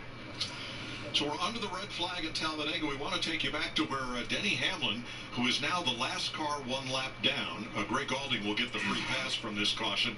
Let's show you where Hamlin tagged the wall here. So he's right on the rear bumper. Tyler Reddick coming off, I believe this looks like turn 2. Yeah, it looks like the car just took off on him. I don't know if that had anything to do with this strong wind. But watch Denny Hamlin's car just... Track's too big for the Vortex Theory. Vortex Theory only works at places like Bristol. Wheel into it. The front tires just are losing grip as it transitions off the bank into that straightaway, plus maybe some crosswind. Hey, guess what, guys? I ain't going to work tomorrow or the next day. It's going to rain tomorrow. God. Ending of last week's race, but in all seriousness now, we can't do shit. You're leading, and I heard some interesting conversation about I guess the good news is Tyler Reddick's leading at the red flag. Well, you know, Alex and I did a really good job of working both our Chevrolets to the front of the line there, and I was faced with a decision. I had such a run off of the 48 or one of those guys, and I left him hanging and went with 11, and as soon as I did it, I was like, why'd I do that? You know, he helped me get here, and then I left him to dry, so I just try to be smarter going forward. You know, we worked our way up there, and, you know, just try and be smarter about that going forward. But a real sloppy joes. We were exactly where we need to be. That's what I'm eating. Once it started to cool down, our car's pretty good, and we're able to take some pretty hard pushes from the 11 there and keep it straight. Obviously, your first race here in a Cup car. You won this race, though, in the Xfinity car last year, and it gave your team confidence. What did it do for you? It did a lot, but, you know, I'm racing against the best of the best. I'm racing against guys that have truly taken it to the next level when it comes to working the speedway craft, so... Yeah, I'm making it work early, but I know everyone's got a lot more left up in their sleeve. We're not even through the first stage yet, so hopefully we can keep this track position and keep working with our Chevrolets and maintain it. All right, we'll get back to green, and Tyler Reddick will be our leader. Yeah, tomorrow. Well, Jimmy Johnson, he's going to lead this race for 24 hours. There was a lot of shuffling at the front. It was full contact racing. How was your car being pushed or as the pusher? Yeah, I see a lot going on, and it's a little early. I just dropped my phone like a retard. I've had a lot of guys pushing me, and for some reason my car isn't as stable as I would hope. But we'll keep working on it. We helped our car a lot from during that first pit stop and put some stability in it. So another adjustment or two, and hopefully I can at least receive a push. We heard Joey Logano, who was up in the front of the pack, talking about that headwind. Did you feel it when you were back in the pack a little bit more? And we get to turn around and go to Pocono this weekend, where rain is a guarantee. At that particular point, but I could see the American flag going into turn 3, and that is a huge flag, and it was all the way out where you could see everything on it. So I knew the wind was really blowing hard at that point. Yeah, thanks, Jimmy. Thank you. Thanks, Vince. You can see it's pretty dry there at start-finish. Boy, down in turn number 1, yeah, you could go fishing down there. So that kind of rainstorm. And the NASCAR keep it dry. Track drying system is out. So are the jet dryers. Here they go, and they're lining up. They're already working on the jet dryers are lining up. Surrounded by Team Penske, like much of the competition has been today. Yes, exactly, Mike. All 3 days. I want to see somebody barrel roll into a big puddle of water. So far, it's a good day. So what kinds of things are you discussing amongst yourselves? Just trying to figure out how to stay in the front. It's pretty obvious that trying to figure out how to keep me out front. Putting the Cunt. 21 there, put these Fords out front. So, fuck Joey Logano and everybody that looks like him. You know, the Chevys lined up there at the end and started getting the top row. Motherfucker's going bald at 30. Yeah, it's interesting just to see how this all develops. I think everyone's figured out the rules package a little bit and how the I can't relate. I have a gorgeous head of hair. To be honest with you, but you know, it's just interesting to see what cars are working good and which ones aren't. But I think the Team Penske Mustangs are running really well right now. Yeah, it was interesting. We got those huge wind gusts all of a sudden, like 30 miles per hour. How much were you feeling that, Brad? Yeah, definitely. I mean, when you're in the pack and you get a big wind gust and, you know, everybody's inches away from each other and, you know, you feel like you're in a boat and it just moves over and, you know, thankfully we've got a really great handling at Wizard Ford, so I was able to stay tight to my teammates and kind of keep us hurdled there for a little while. And but yeah, these other guys were pretty strong too. But the wind, Jamie, it's a heck of a ride out there, that's for sure. The wind will help dry the track, though. How would you discuss or describe your Try to think positive here. What they said. No, I think you know, we got all 4 of us, our 3 cars in the Wood Brothers car lined up there on the bottom, and I thought we were strong, and we just got broken up a little bit there, like the last lap or second to last lap before it started raining. So I thought our cars can push pretty decent and lead all right, and just a matter of sticking together and just kind of trying to stay with that game plan. But pretty decent Menard Sylvania Ford Mustang right now. Just got to keep it up. before you guys climbed in your car, it was a pretty special moment, and all of you guys were involved. Brad, you had your American flag down there. But Ryan, you're the closest to Bubba, I think, of all these drivers. What did that moment mean to you and to him? You had words with him. Well, I think all the support he's gotten, you know, especially last night and today, and the past 3 weeks, you know, from everyone in the industry, it's definitely, you know, been great, and he really appreciates that. And you know, yesterday, what happened was absolutely disgusting, and I was very, very mad about it. Everyone was. But I thought today, with everyone showing their support, not only drivers, crew members, teams, the fans were really awesome and showing their support too of Bubba, and everybody who's been oppressed. So, you know, I'm always going to stand behind him 100% of the way, and you know, that's kind of my deal. But you know, definitely a rough deal, but I think he's handling it really good, and is a great leader for what we do. Well said. Thank you, guys. Thank you, Jamie. The fans' voices are being heard as well, both in the grandstand and on social media. We're under the red flag at Talladega. Tyler Reddick leading. Hear any good jokes lately? Come on, people, chat. Keep me interested. No. Don't worry. I'm waiting to see if they completely lose the track before I play NASCAR Heat. If we're just going to be hanging out for a little bit, I'll just sit tight.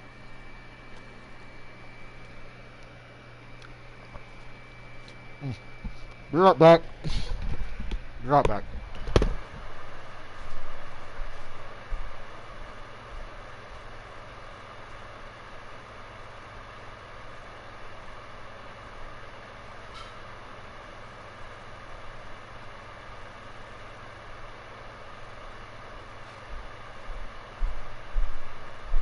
Gotta be honest, I'm sad. I was not even hungry. But I ate a little something.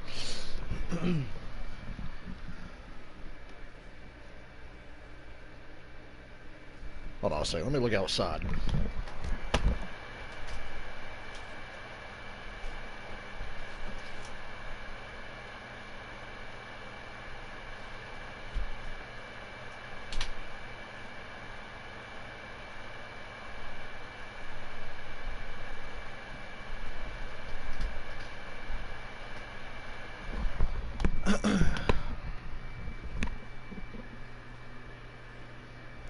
Boy, if the Weather Channel generated ad revenue for every time I've been on their website the last several months, they could retire.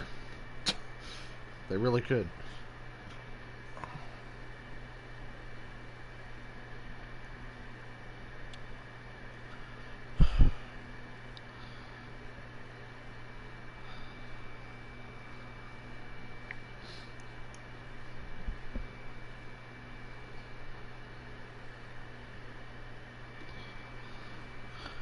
It's 3:30 in Talladega.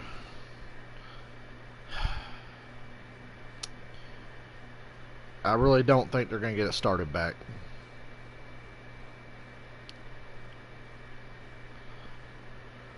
Yeah, this ain't happening today. I know I keep saying that, but I keep hoping. Styles defends his Intercontinental Championship this week against Drew Gulak with Daniel Bryan in Drew's corner.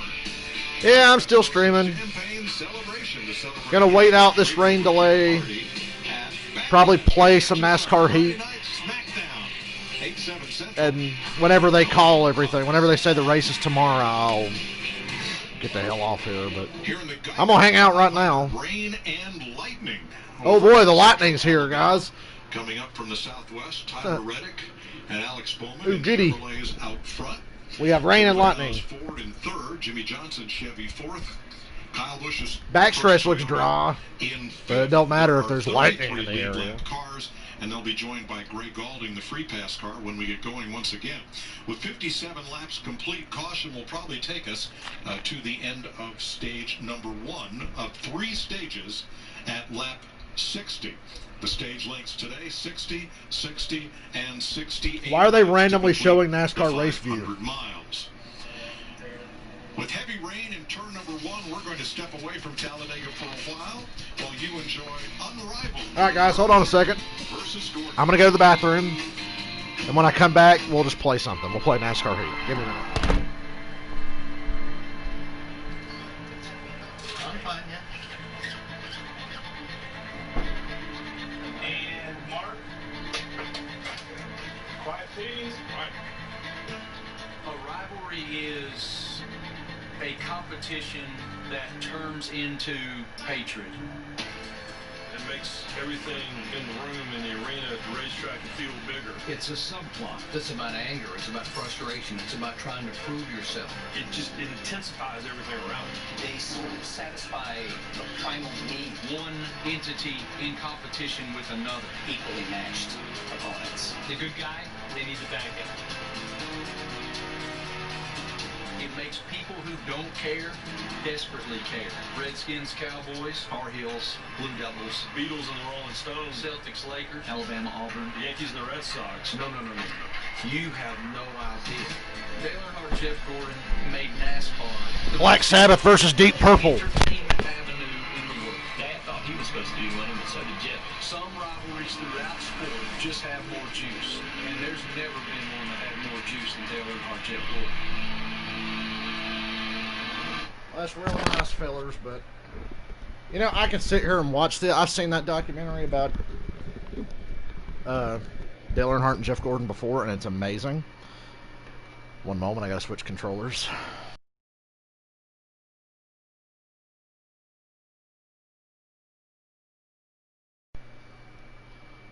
And we're good. Okay, I think we're good. 395 wins. If I can do 5 races and get to 400, I'll be the greatest driver ever. Not really. Excuse me. Who should I be and where should I race? Who should I be? Somebody pick for me. This is the 2019 driver lineup, obviously, but like, who should I be? Cody Ware. Everybody's favorite driver. I've been Bubba a lot. Matt Tifft. Well, okay, let's see. Matt Tifft, trash. Ryan Truex, like him. Martin Truex, used to love him, still like him. Bubba, love that man. Cody Ware, fuck right off. I like Eric Almirola, love Ryan Blaney. Love Alex Bowman, love Clint Boyer, like Chris Buescher, love Kurt Busch. Complicated feelings about that man. Like William Byron, like Landon Castle. Love Matt DiBenedetto. Austin Dillon can fucking go fuck himself. Ty Dillon, you suck, but I respect you as a human being. Chase Elliott, love him. Joey Gase, one of the worst drivers in the history of auto racing. I like Brendan Gaughan, love Jeff Gordon. Fuck Denny Hamlin. Complicated feelings about Kevin Harvick. Love Daniel Hemrick, love Jimmy Johnson. Like Eric Jones, love Brad, love Parker, love Corey. Who is that? Fuck Joey Logano. Fuck Michael McDowell. B.J. McLeod's useless. Jay McMurray overstayed his welcome. Paul Menard is the definition of overstaying your welcome. Love Ryan Newman. Love Ryan Preece. Don't care for David Ragan because he sucked. Love Tyler Reddick. Ricky Stenhouse can fuck off. Don't care for Suarez too much. Matt Tifft sucks. Okay, we've come full circle. Who do we... If I met Joey Logano, it would be very hard to not punch him in the face. I don't think I'd do it, but in the back of my mind, I'd be thinking how I wanted to do it. Okay, y'all need to take a vote. Chris Buescher or Clint Boyer? I will race at Michigan because Michigan's fun. I'm leaning towards Boyer. He's got a lot of cool paint schemes.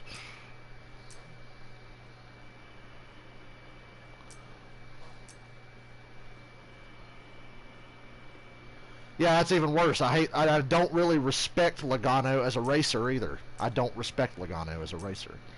Dislike him as a person. Don't care for him as a racer. Because he's a complete fucking hypocrite. Yeah, we'll go Boyer. Fuck it. And Michigan, right? You guys wanted Michigan. I like Michigan. Michigan's fun. 100. I can race Michigan on 100. Do I have?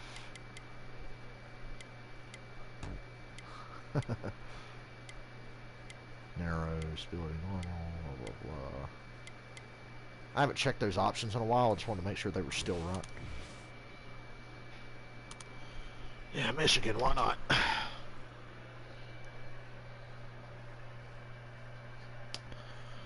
Why the hell not?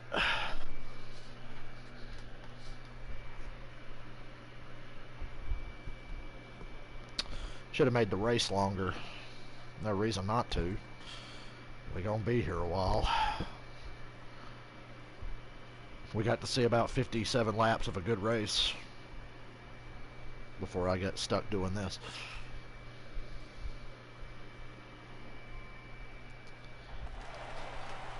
Okay. This honestly makes the rain delays a little more tolerable.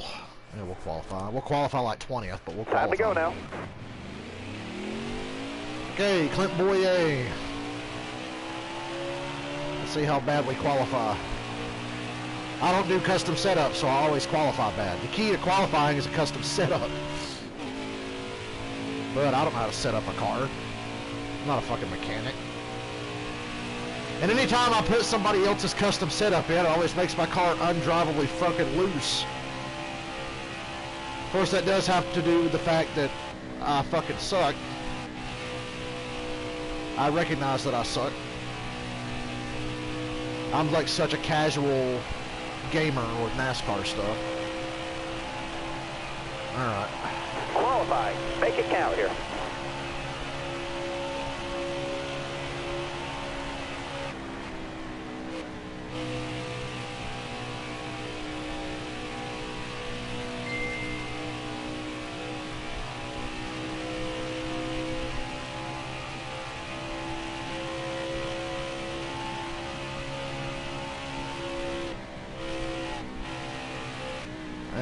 It's so tight. That's the problem in qualifying. I'm always too tight. I have my car set up to loosen up as the run goes on because I don't like to start out loose. You start out loose and those tires start to wear, you're fucked. See where that puts you. Oh, don't worry, guys. We're only a second off the pace.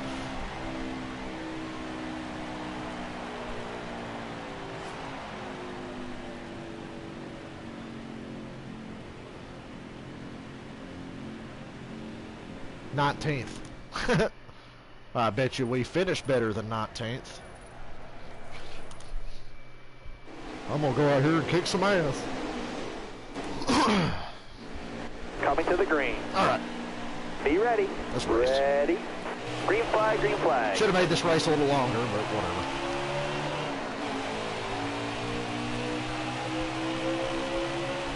whatever. .14 laps. Careful. Still there. I am going to struggle for probably the first 5 or 6 laps till this thing really loosens up. Sorry, Bubba. Careful. Still there. When this thing loosens up, though, I'll be great. Still there.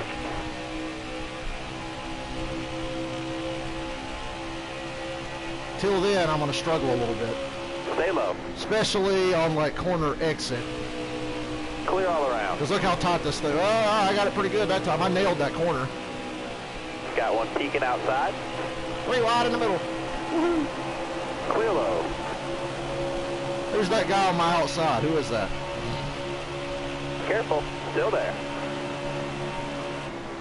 Don't you do it, Brad.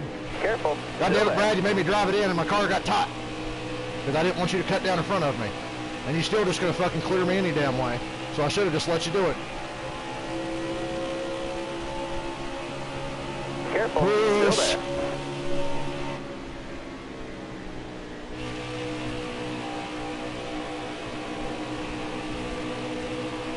there.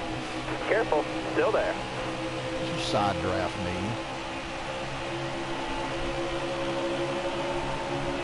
Careful. Still there.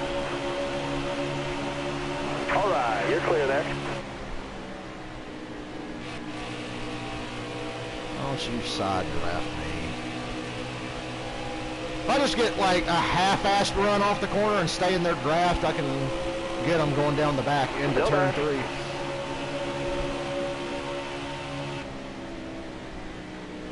All clear. There we go. Am I clear? Yeah. I don't trust the spotter. I know he said all clear, but I don't fucking trust that spotter. Look how fast that lap was.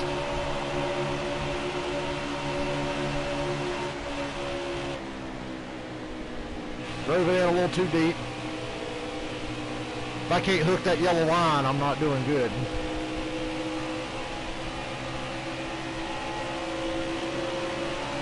Yeah, Harvick, let's go. Car outside. You got room. You're clear there. And Harvick is my fucking hero, bro.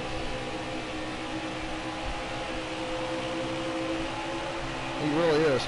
Harvick's the real MVP here. All right, 10 to go. Keep it nice and smooth for us.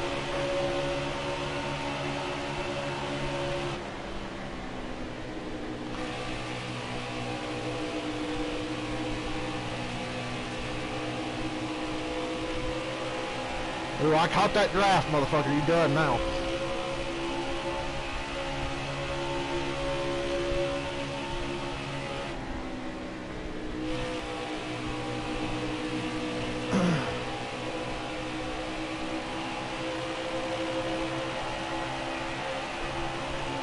Why is Michigan so fun, but the racing there is so bad to watch?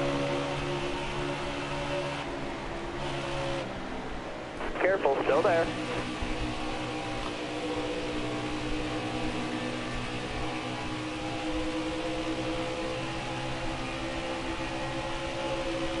Ain't going nowhere, Dennis.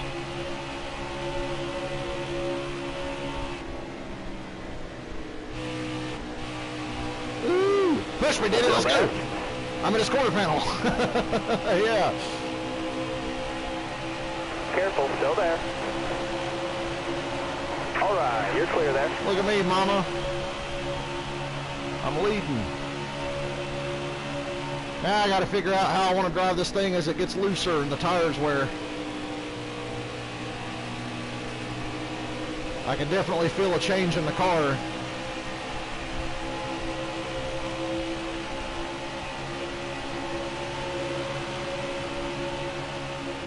I'm glad you guys threw me a softball here. Race Michigan. Fuck yeah, Michigan's fun. And I don't have to kill myself to drive. I don't have to break my wrist. Get carpal tunnel playing this game.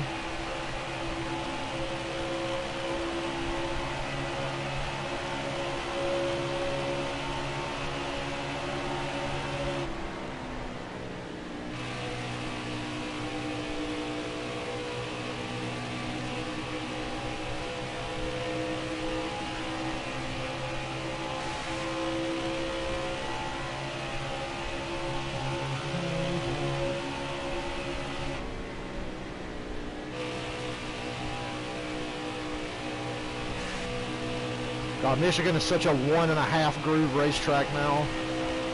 Remember used to at Michigan, they would run all over the place?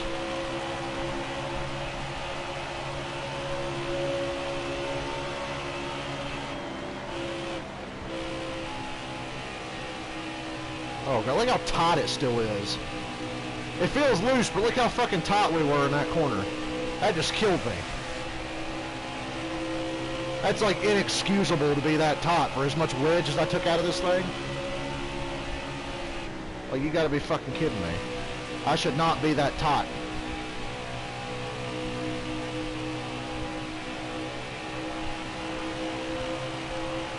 That was just like the most miserable turn two I've ever seen. 5 to go, 5 to and go. the lap time shows that. It's like 0.2 off.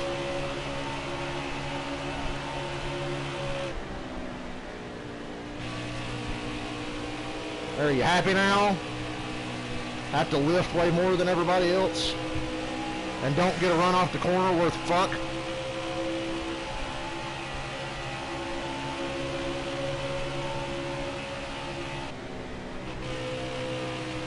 It's better in 3 and 4. Look how much better it is in 3 and 4.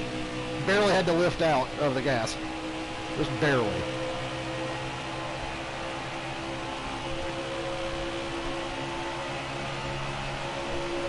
Turn 1 and 2, it's a nightmare. Oh, listen to that off throttle Tom that nobody else has to do. Sometimes it really is more about the line you run than getting back in the gas, you know? Your instincts tell you, I gotta get back in the gas, but really, it's like, nah, just let it roll and hug the line. That was a bad corner. Not as bad as a lot of the 1 and 2s I've put together, but I was talking too much. Still a good lap to be running by myself. A tenth faster than what I qualified with. Now it's starting to hook really good. Now that the tires are getting really old, just as they really start to come in, it's like time for the race to be over.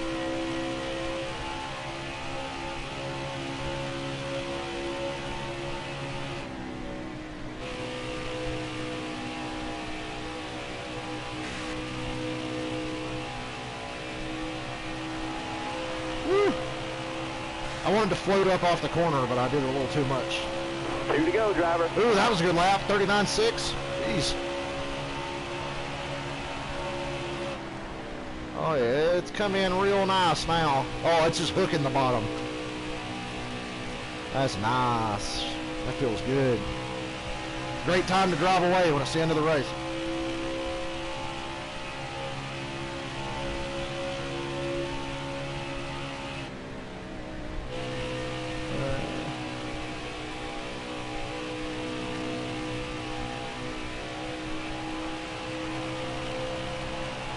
One lap to go, sponsored by Credit One Bank.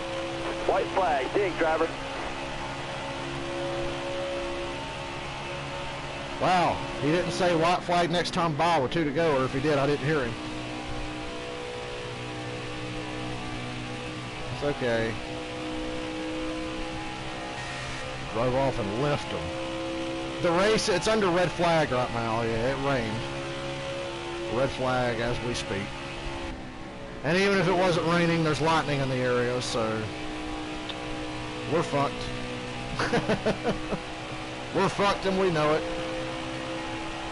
If I'm playing this, that's a dead giveaway. Race got rained on. Great teamwork. Nice job. Checker flag's yours. Now I'm going to check for updates. And I will let you know if I see anything.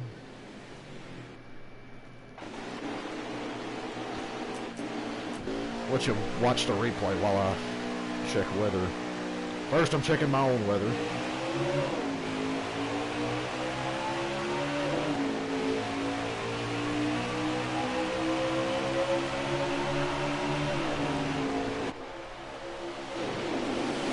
Alright, now I will check Talladega weather.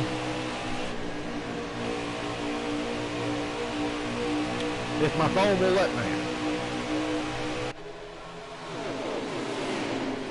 According to my phone, it's only partly cloudy right now in Talladega.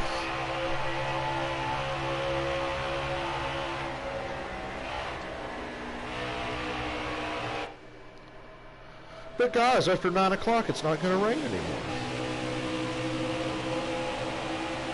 Go to Twitter.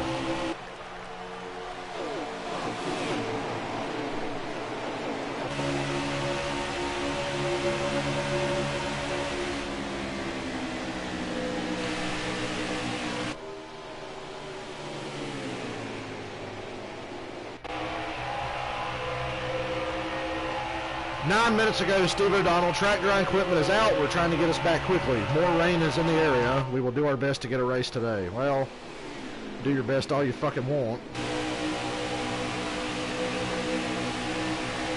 They said turns 3 and 4 were never rained on. They said 3 and 4 is pretty dry. And they're drying 1 and 2.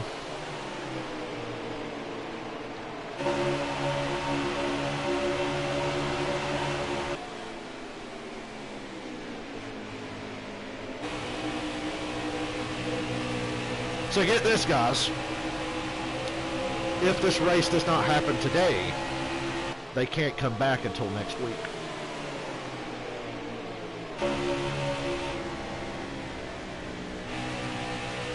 You wouldn't see Talladega for another week.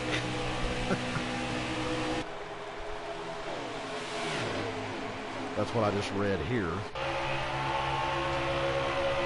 Fucking storming everywhere. It rained a bit here and the storm passed through.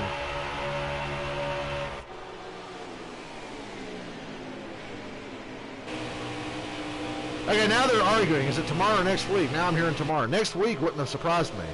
Because these fuckers got to get turned around and go to Pocono. God, look at Harvick up my ass there. That was awesome. A shove of a lifetime. Anyway, let's do another race before I give up and get out of here. Like I said, I'll stay on until they just absolutely have to postpone it.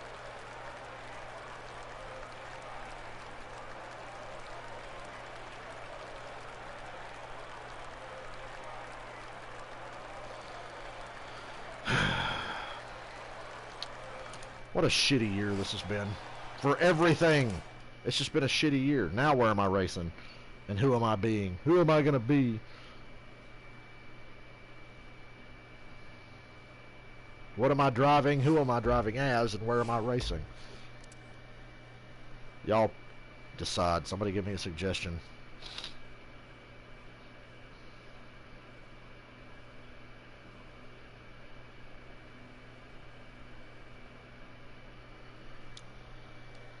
I don't know what I'm doing.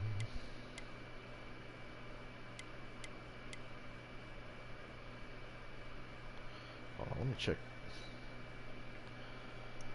Excuse me. Jeez. Somebody tell me something. Who am I driving as? Who am I going to be? And where are we racing?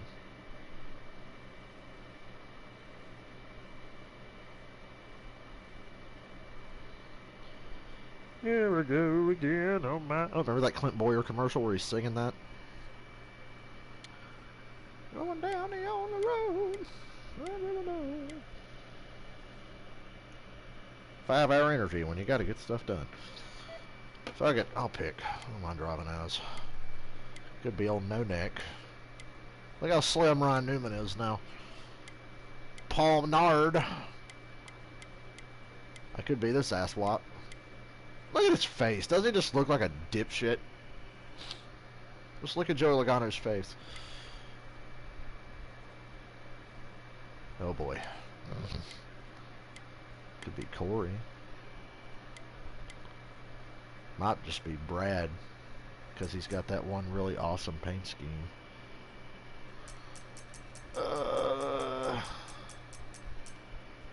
Never mind.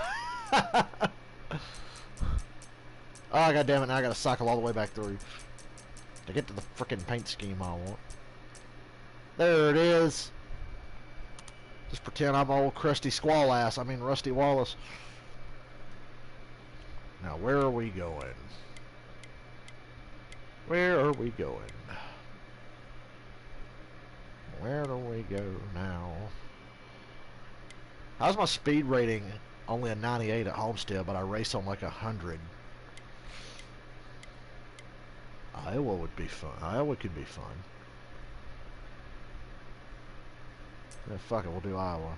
Now Iowa, I'm not sure about. I'm gonna bump it to 98 just because I'm a scrub. Oh, Dover? You want Dover? Okay, yeah, I can do Dover. Dover, yeah. Yeah, Dover, that'll work. Dover's interesting enough. The AI races me like pricks at Dover, but I'll give it a shot. Certain tracks in this game, the AI are just dickheads. Daytona, Dover, and Bristol. You will get raced like shit at Daytona, Dover, and Bristol.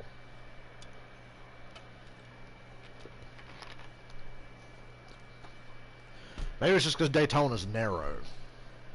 But I swear, I get treated like a fucking clown when I race there.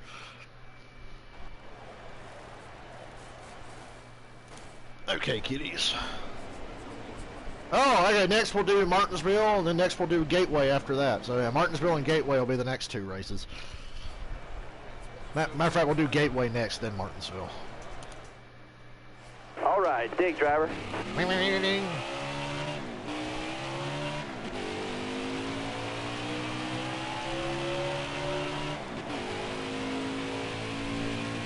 Old Dover.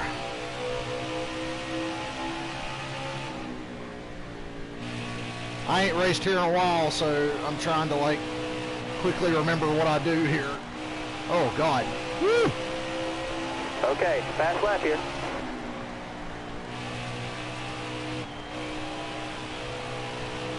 Stay in the gas, don't lift. Okay, gotta lift. We didn't lift, we were about to slap the wall, dude. Sometimes you gotta be a bitch.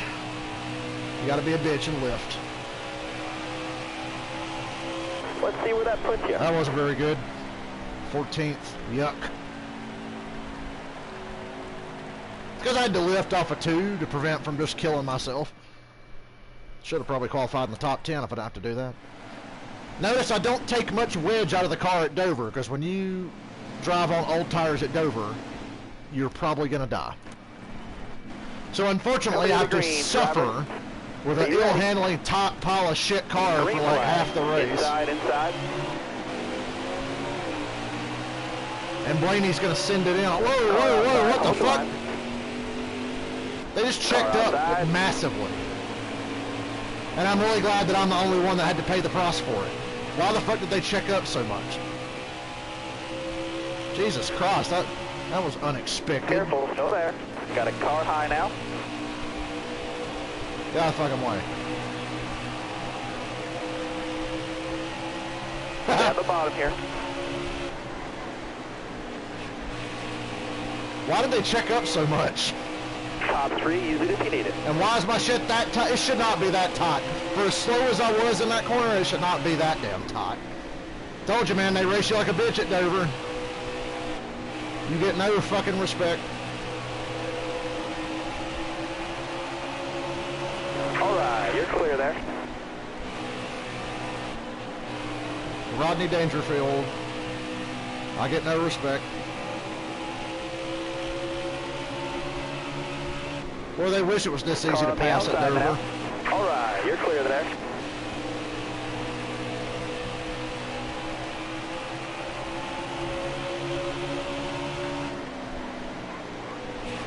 Careful, still there. You got room, you're clear there. Well, we recovered nicely. Oh, Jesus. Woo-hoo! I was not lifting though. Got one outside now. I know I just completely doored Kurt Busch, but I was not about to lift. Not with a run that good.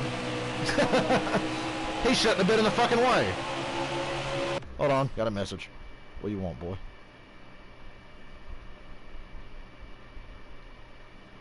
Hold on.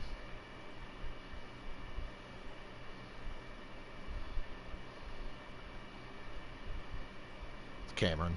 I think Cameron might be coming to hang out. Game on. Way to take me out of my groove here. Boy, I hate pausing NASCAR games. I don't know about you guys.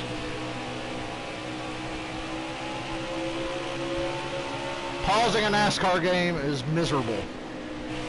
Especially when you're just a rhythm racer. I'm a rhythm guy. I've got to get in a rhythm and I've got to stay in a rhythm.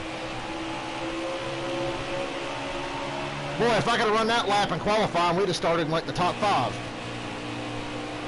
That was a 28.6. Ooh, I had to lift there. God, it's killing me. It's so tight off a 2, I can't do anything with it. And now this asswap's gonna like really get in my way.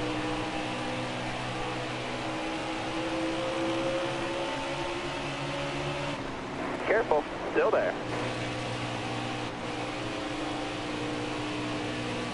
Careful, still there. You got room, you're clear. Barely cleared him.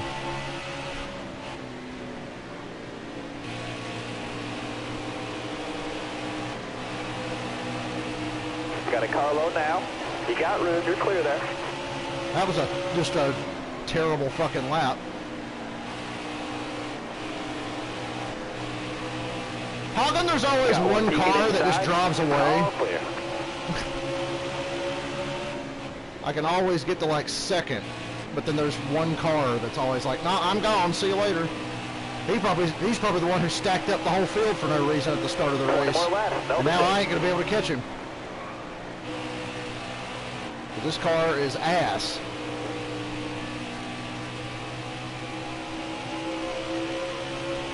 Race at Dover, they said. It'll be fun, they said.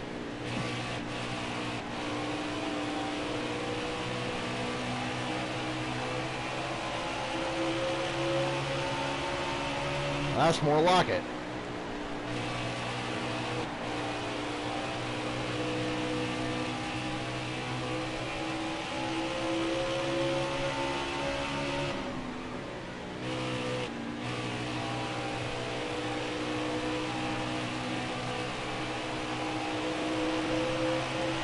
Starting to loosen up a little bit.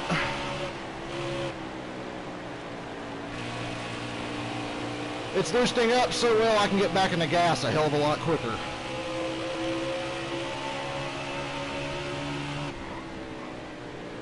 It doesn't want to turn on entry, but it's loosening up to the point where I can just hammer on the gas from like center of the corner on. Oops. Ignore that.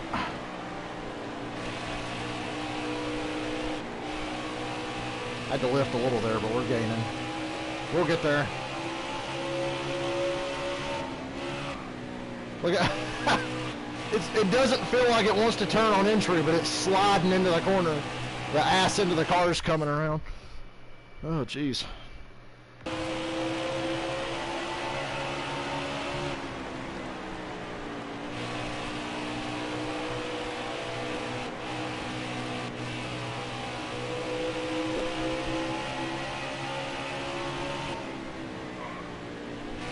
I don't want to run him over and I don't want to dive bomb him. But that's probably the only way I can make the pass. Well, that or hit the apron and get really loose and let him go again. How about that? How about I do that instead?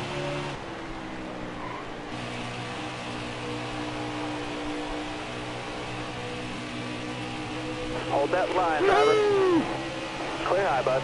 All right, you're clear. And I'm gone. Kiss my ass, you rotten motherfucker. Now I just have to not wreck in the middle of that traffic. To go. This time by. Which is harder than you would realize. Got one peeking especially when they inside. do that shit. Thanks, Ryan. Now I gotta let this fucker go. Ryan Truex just gave Kyle Bruce the lead back. Car high, careful. Wow. Right, I got clear fucked by outside. a lap car. They fucked me. They absolutely fucked me. Intentionally. You run the leader's line, you're just being a dick. Now I can't even fucking control this thing in the center of the corner.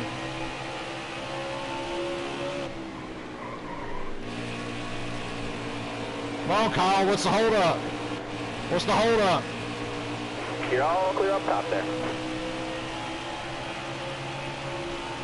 I'm taking this shit back right fucking now. And you ain't getting it back. Careful. Still there. Okay, I lied. My car's so goddamn loose I can't do anything with him.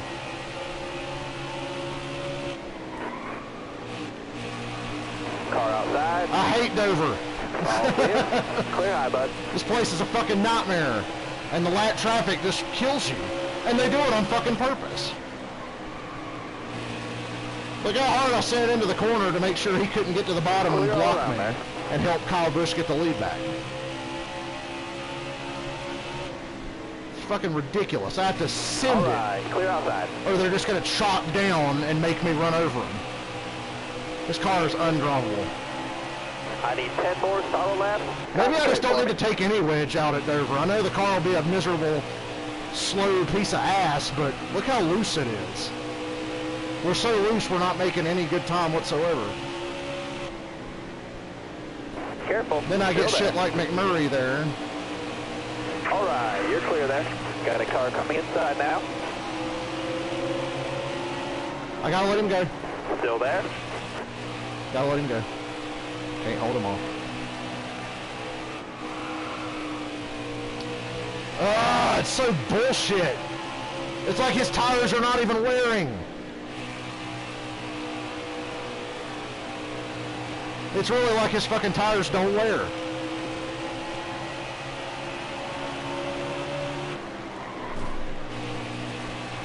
I didn't mean to do that. I really was just driving in. I didn't want to hit him. Hell, I didn't do that. It helped him. Hell, it shoved him away from me. I'll never catch him now. This car is miserable. This is the worst experience I've ever fucking had. Bye, Kyle. Enjoy your free win that lap traffic gave you. Still there. That and my shitty car. You're clear there. I can't drive this. This is fucking awful. Like, how am I supposed to fucking catch this dude? I'm not doing well at all. This car is fucking miserable. And he's driving away from me. I get him on corner entry, but the thing's so loose off the corner, it's just wanting to spin out.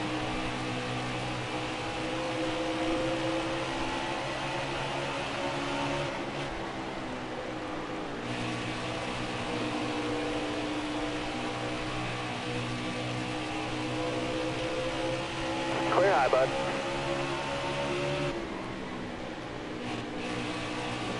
He's going to split these lap cars in the middle, and it ain't going to slow him down a bit. Well, no, he didn't. 5 to go, driver. Top 3, use it if you need it. All right, you're clear. Got one peeking inside. Thank you, lap traffic. Bottom's clear. Boy, on clean racetrack, when I get out front, I think I can hold him off.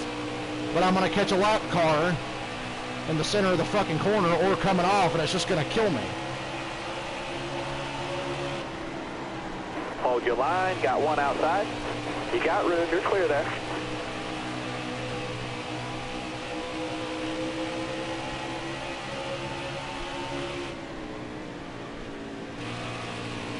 Careful. Still there. Clear high, bud.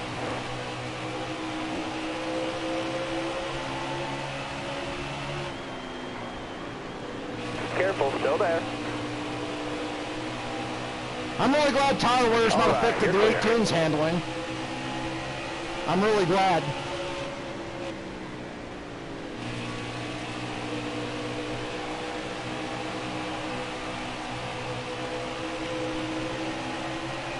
Two at the line.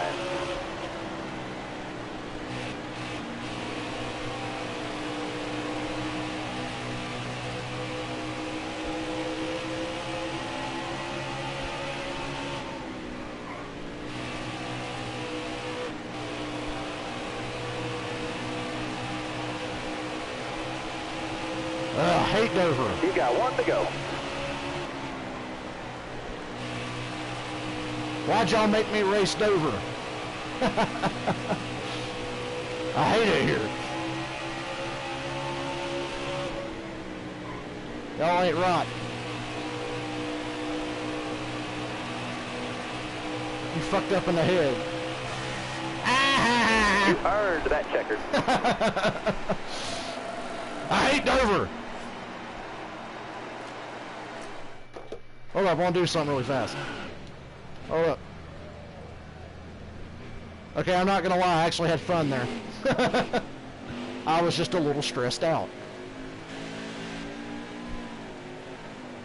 I was just a little stressed. Where is this prick?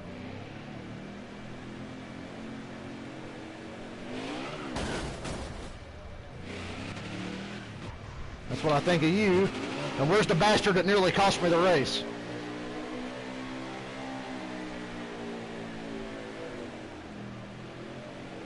Where's he at?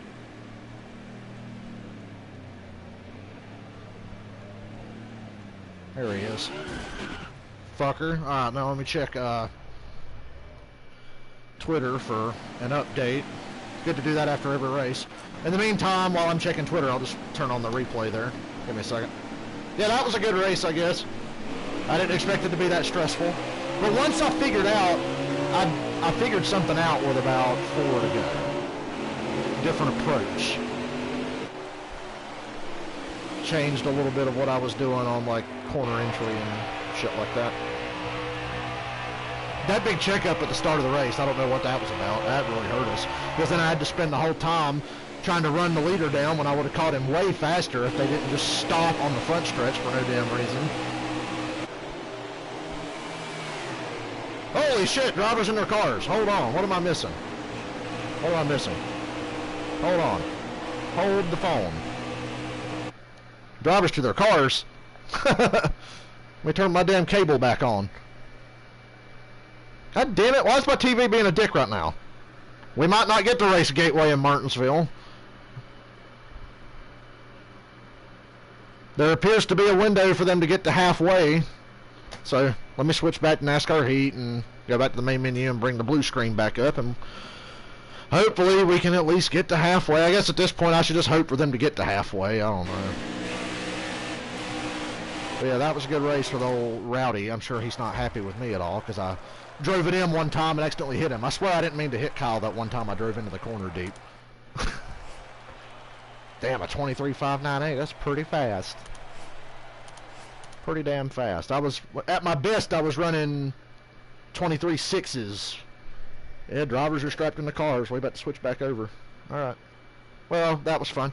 If the race gets rained out again, I'll do another race or two, even after the actual race is called, because I don't think they're going to get to halfway. Or, actually, now they'll probably get to halfway, if we're lucky. So, alright guys, let's get back in race mode. Let me switch controllers. Actually, fuck it, I'll just keep this controller. I've already got it on. I'll charge the other one. Penske, not only are they fast, but their three drivers are organized. Yeah, they are. Woohoo! Let's hurry up. Let's go. Let's roll. Let's get it. We've actually seen Let's do it. Instability in some of these cars. So even some of the teammates that are working together, we're seeing a lot of movement in those cars. So it's getting exciting out there. Now the race is on because they know more shit's coming. Get closer to the end of this race, that's only going to heat up. But yeah, when you're cue a lightning strike in 3, 2, 1. From a teammate, all they're going to have to worry about is how are they going to settle it amongst themselves later in this race. Right now, you have to have that drafting partner to make those big runs, but those big runs are coming. There's your race leader, Tyler Reddick, the rookie. All right, guys. In, last year's Xfinity I hope that Dover race was enough to entertain you. Richard Childress. Right now, 57 laps complete. The magic number is 94. Not because that's Bill Elliott's former car number. That is half the total race distance. And we'll finish off this 60-lap stage one under caution. Then go green, and should we make it to lap 94, everything after that is a bonus. The race will be official today. If we don't get to lap 94, well, try again tomorrow as you have a look at the running order. There's your top 20. And Greg Galding is the free pass car under this caution for rain, so he'll get back up onto the lead lap. So more than 30 lead laps. Wake up, you sleepy motherfuckers. We're going racing. That's going to leave Denny Hamlin a lap down as he had a flat right front tire right before this red flag came out. And there is Mr. Excitement. I think today, from what we've seen over past months, sorry, Jimmy Spencer, you're going to have to pass. Fuck Jimmy Spencer. He was a fat prick too. Wherever he is. Anywhere it would go, anywhere it would fit, and everybody else let him, and he raced his way from the back to the front. Yeah, Mike, he has a lot of confidence on these super speedways. He has a fast race car, JTG Doherty, and he has been aggressive, and that has been working so far so good for Ricky Stenhouse Jr. So we're at the end of stage one, Larry Mack. Only one car has been to pit road, and that's the one, Denny Hamlin, repairing right side crash damage. So what will he do at the stage break? What will everyone else do? Well, I think as long as Chris Gabehart, his boy, the sun is shining right now. Damage repaired, it actually looks pretty good. It just makes you want to get your hopes up, you know. Is take the wave around. He can't pit, but that's depending on everyone that's in front of him, all the cars on the lead lap, pitting. And I think they will, Mike, because even if we are racing to the halfway point, lap 94, you have to pit here to make it to the halfway point. So I think the 11 only has the one option: stay out, take the wave around, and get back on the lead lap. Thanks, Larry. Matt DiBenedetto in that Wood Brothers car that has the alliance with Team Penske. He got a chance to work with the three Penske drivers as well over the last few green flags. Tyler Reddick, Alex Bowman, Joe Logano, Jimmy Johnson, Kyle Busch, the top 5. From the Southwest. Stage one's going to end under caution. As a crew chief, I just don't know how much more I can take. Better hurry, they've only got about an hour. Let's check with Jamie Little. I sincerely hope if it does rain again, they try their damnedest to get it dry, even if we're past halfway. I hope they try their damnedest. Unless Bubba's leading, then call it. Call it. They said, no, you were perfect. We just sent a message to the rest of the field. We have speed, and that should pay off later in the race. Very important when you have that yellow stripe on the bumper there, Vince. Well, and before the rain, we talked about Joey Logano having a vibration. I just talked with crew chief Paul Wolf a moment ago. He said he thinks it's a tire that's out of balance because the vibration did not change, but it has definitely been persistent and consistent. So they're looking forward to the opportunity to come in and get fresh tires on that car because it has been an uncomfortable ride for Joey Logano. And I'm sure Vince, under red, the crew had a chance to get a very up-close look at that car as they covered it up to make sure it looked like the lug nuts were, in NASCAR's terminology, safe and secure. Clint Boyer ready to resume here. It's still going to be close if they get to halfway, just looking at the radar and everything. It's going to be close. Clint Boyer's cars, all the Stewart Haas cars. But at least they know. Maybe not all. You go race now. Nose to tail with Eric You got to go race now. Harvick a couple more rows back.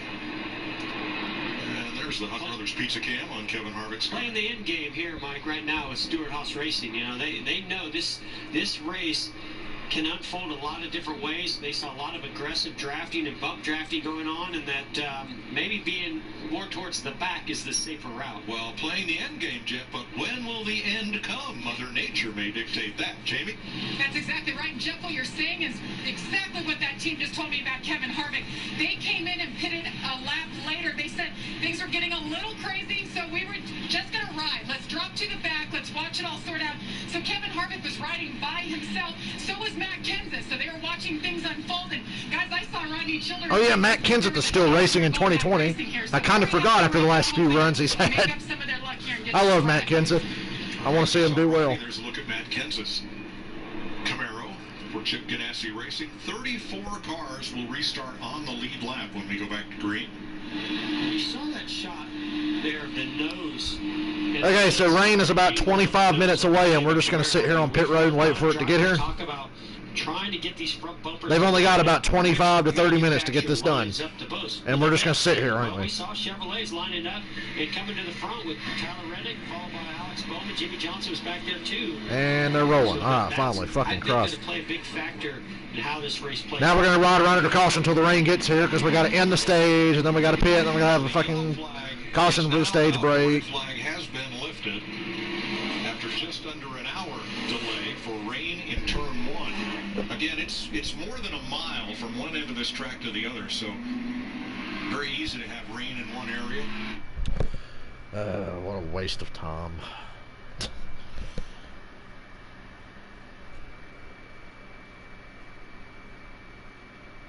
Oh, Greg Galding gets the free pass, in case you were wondering.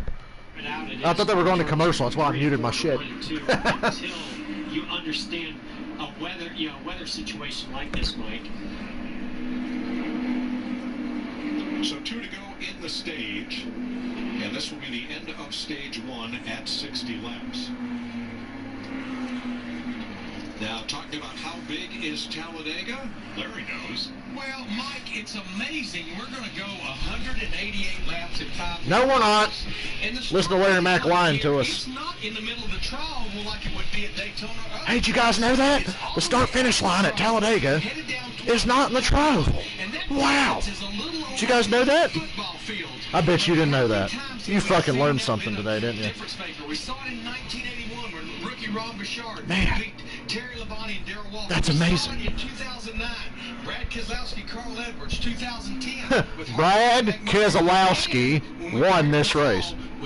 Be a goddamn shame for Tyler Reddick's first career win to be a rain-shortened shitstorm at Talladega, wouldn't it? Yeah, Larry, when you're in the banking, the high bank of the corner, and I think of Daytona as you go through 3 and 4 coming around to the start-finish line, you can protect your line a lot better by running that lower line or protect against a big run coming. But here at Talladega, when you come in the straightaway and you go through the trial, there's no protecting that run that's coming from behind you. There's just too much real estate.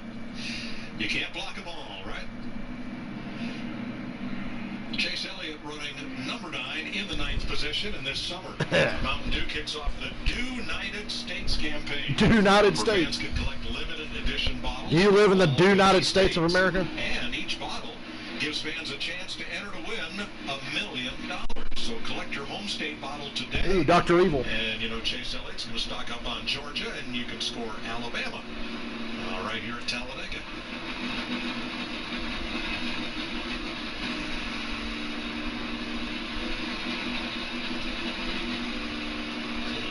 Brings back some memories there, Mike, riding on board here with Chase Elliott, and that drive line shake that you get. You know, sometimes the engine gets in this weird kind of neutral zone, and it starts jerking the car back and forth. Jeff said jerking. A lot of different harmonics going on there. So, track is dry. We're under caution to complete. As we await more rain. Will be the final lap of stage 1. And Tyler Reddick's going to get his first ever stage win in the Cup Series. Paying 10. Let's be real. It's going to be like Daytona last July. There's going to be a big fucking wreck. All the And then it'll rain under the caution after that. If they get to halfway. But the points are awarded to positions 1 through 10. Brad Keselowski has had an eye on those big, dark clouds. What's the radar looking here, Jeremy? It's looking a little bit better. Like, trying to dial off this next wave is weakening for sure. There's another band that's like 100 miles away that looks pretty stout, but I think if this next band dies enough to where we can keep going, we'll at least get to halfway, if not all the way before. And to your question, Shout out to Jeremy Bullens for being optimistic. but when is the end? I could do a little more optimism here. That some of that heavier rain cloud, or what was on the radar, is breaking up slightly. To Jeremy Bowen's point there, that it Come on, like God, give us a break. definite rain that could take out the track, or wash If out we lose the track, it's game it's over. right there, but as it's getting closer, it's breaking up. So the weather's changing and evolving every minute. That's the bitch about weather.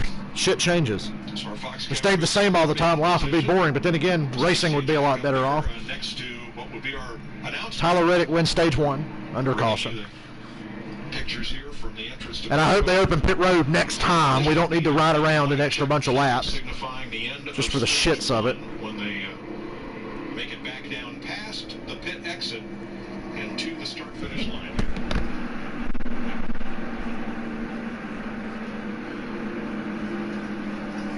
Third career stage win for Richard Childress Racing.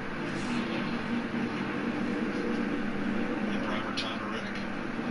Well, it's going to be a nice confidence booster, not just for Tyler Reddick, for those drivers behind him that are looking at that rear bumper and that yellow Ricky stripe, knowing that what he's done in the Xfinity Series and then what he's done here today, as well as at Daytona, showing to these other drivers, hey, you can trust me.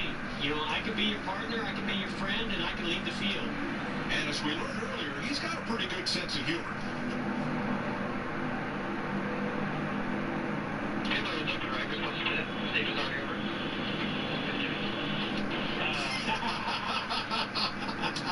Way to go.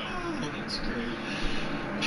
Reddick came in here 17th, minus 2 points. They're going to open pit road this time, thank God. They're not going to make us ride around extra laps for no reason. And where he is running right this moment, he'd be 12th in the point standings. Hold on, guys. I got 12 is a to big switch back to PlayStation for a second. Give me 1 minute. I'll be right back.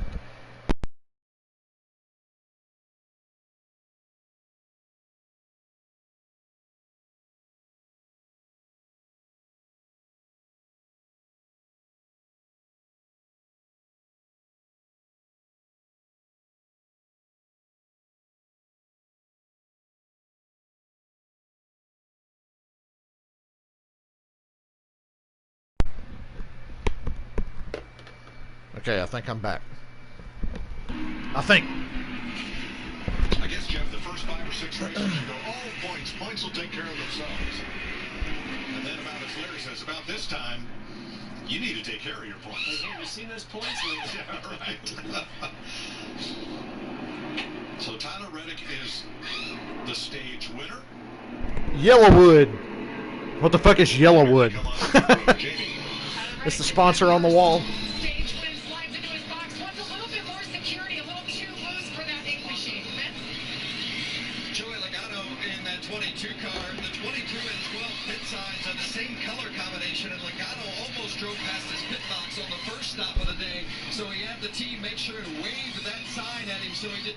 This time, it's a 4-tire change for the 22. Remember, he had that vibration that he think was an out-of-balance tire. Looking at the radar, this will be the only 4-tire change for anybody. Who's getting the lead? Bowman, Johnson, Logano 3rd, Blaney 4th, Keselowski 5th, Kyle Busch, Kurt Busch, Tyler Reddick, William Byron, DiBenedetto. Everybody took 4. That's your 1 4-tire stop for the rest of the day. Doing some work on the front end of the 47 on Stenhouse. And they're looking under the right front of Truex. So Stenhouse just lost all his track position. Oh, I'm sure he'll get it back. I'm sure he will do his utmost to get it back. Yeah, I got you guys. Well, man, you found your way to that that stage win. Stayed out when the checkered flag was waving. Good for you. But, man, what a great job you're doing here today. And, building a lot of confidence with your teammates as well as other Chevy guys and just the competition out there. How's that feel so far, and what do you get to look forward to the rest of the day? Well, I was really unsure how our cars were going to drive in the draft here at Talladega, especially the here at Talladega. Still very competitive. Handling still is a pretty big factor, but I'm having a blast out here and just continuing to learn. Got a fantastic spotter, Darren Nealon, one of the best in the business, and have fun with Ryan Burnett as well. So just total team effort, and hopefully we can continue this good run as we started today. Well, congratulations. Thanks for talking to us. Good luck the rest of the way. See you guys. 10-4, Jeff. All right, one more commercial, and then when they come back, we should be going green. I got a great idea, though. How about next time we start at noon? Wouldn't that be something? That would just be spectacular.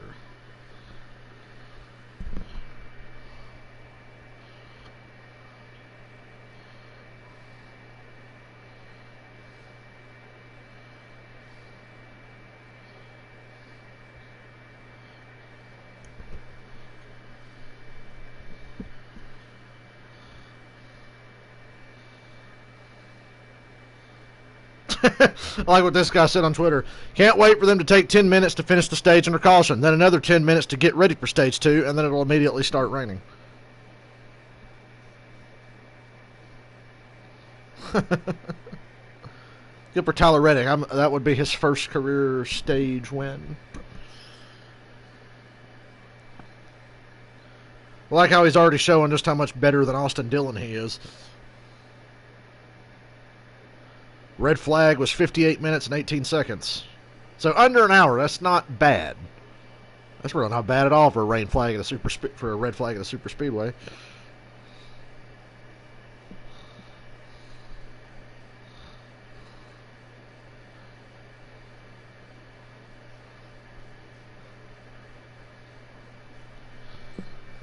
Ow. Yeah, somebody hung a noose in Bubba's garage. They'll find out who it was. The FBI's in on this shit now, so it's not hard to narrow it down, considering the limited amount of people that would be anywhere near a Cup garage right now.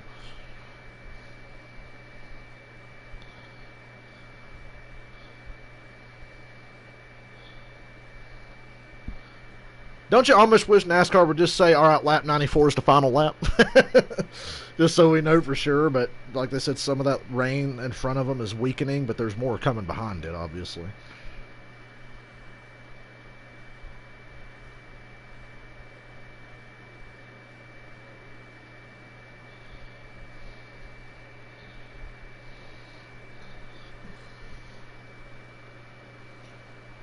Dude, you know what I said? Doom, you know what I said this morning? Me and my buddy Cameron were texting about it, and he said, "Yeah, they put the noose in Bubba's garage." I'm like, "Man, that's fucked up." And then I said, "I'm secretly hoping it was like Joey Logano."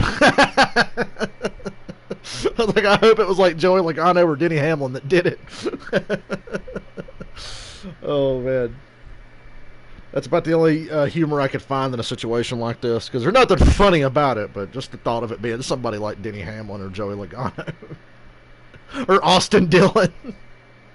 Oh, it's gonna be funny when it's somebody from RCR, like not even Austin or somebody, like it's a crew member or somebody that Richard Childress is close with. That would be actually funny.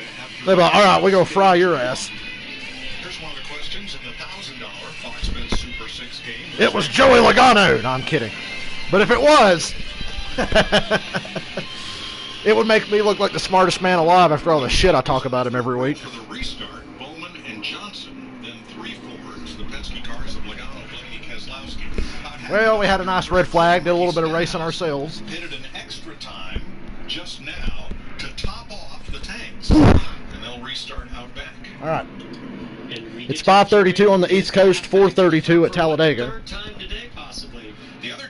We're on lap 64. We're going to restart with 30 laps to halfway. Just 30. Denny Hamlin then found We can get there. We got 2 Hendrick cars on the front row. Jimmy Johnson and Alex Bowman.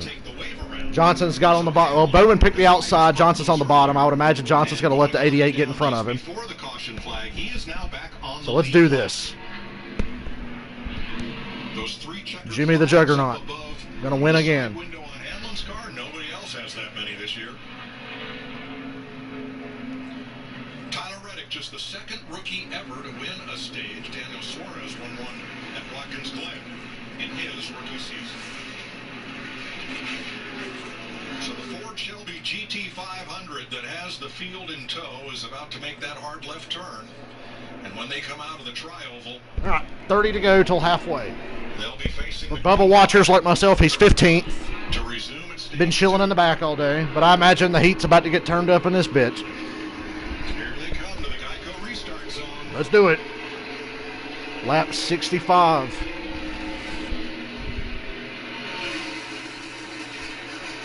Well, the 88 couldn't get down to Jimmy Johnson because Blaney got so far up Bowman's ass it shoved him so far out front he couldn't get down.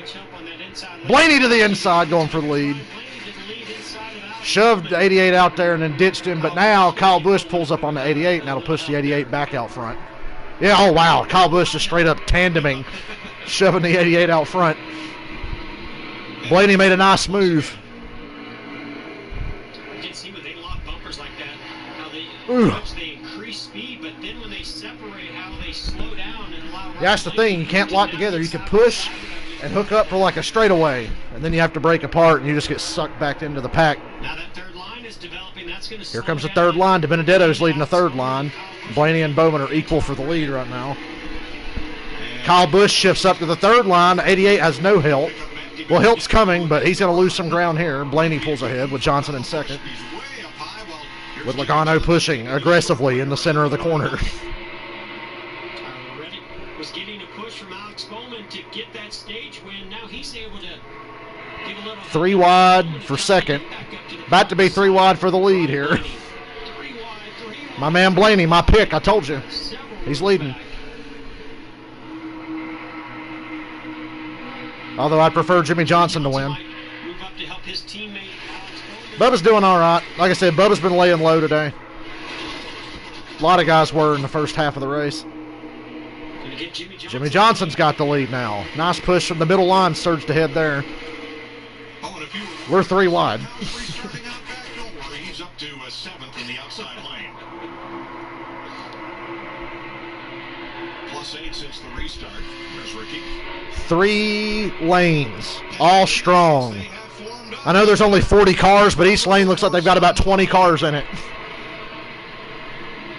Big shove on the outside to Benedetto to Kyle Busch. Boy, Kyle Busch, first one of the year, rain short in Talladega. Who would think that, right? If it happens. Middle lane's losing ground. Blaney and Kyle Busch are about even for the lead. Oh boy. Now Kyle Busch and DiBenedetto move down to the middle line because there's a big run coming from the bottom with Blaney. Here's Chase Elliott, who won this race last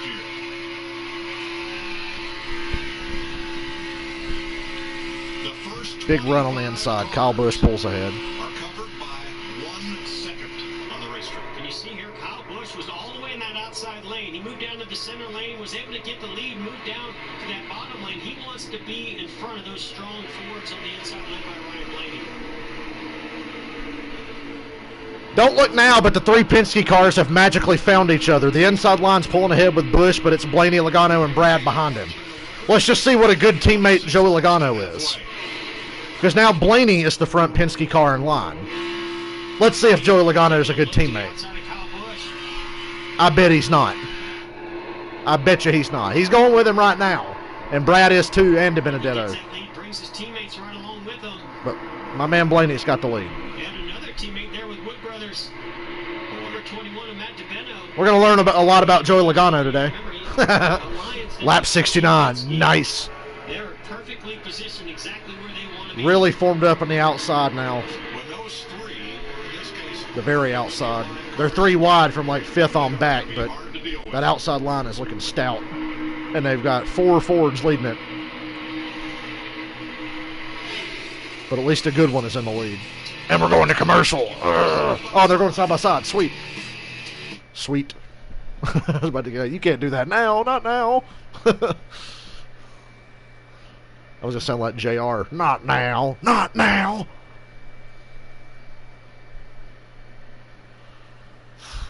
Can't see shit from this onboard camera, but you do you, Fox. I'm trying to see what's going on up front.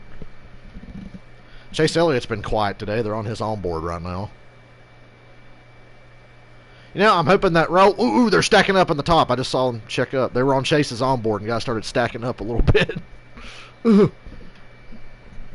It's enough to make you piss your pants. We are 24 laps from halfway.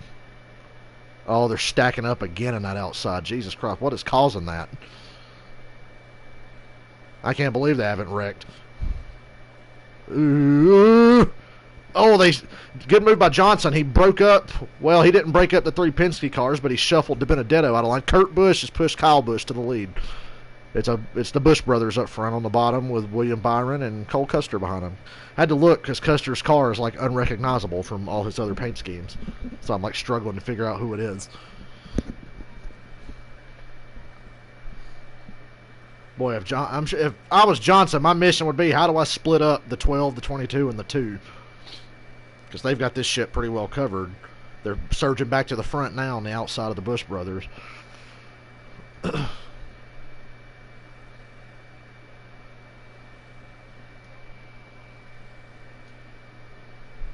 Somebody's blowing water. At least that's what it looked like to me. It's not rain. I saw somebody shooting water out of the hood. Here come the Penske cars. They're back in the lead with Ryan Blaney. I'm good with it because Blaney's leading. If it was still Logano, I'd be a little salty.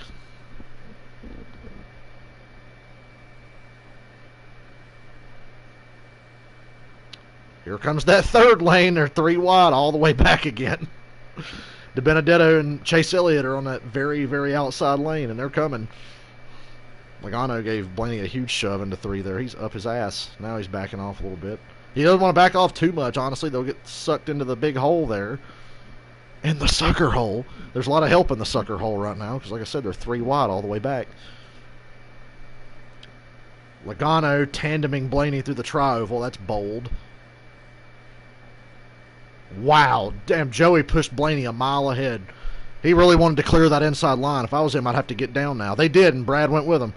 So now you can move the Penske cars 1, 2, 3 on the very bottom. Man, I got to admit, I'm admiring their dedication to each other. 35 cars on the lead lap, and in one big long string around Talladega Superspeedway. Jeez, man, they are dedicated. And it's been the dominant thing this race. Hamlin, their biggest competition, is a non-factor. He's still trapped a lap down. Unless he took the waiver, and I don't think he did, so I can't remember. Kyle Busch shoots around Keselowski. Gotta split him up. You guys gotta split him up. If I saw a hole between any of them, I'd get in it.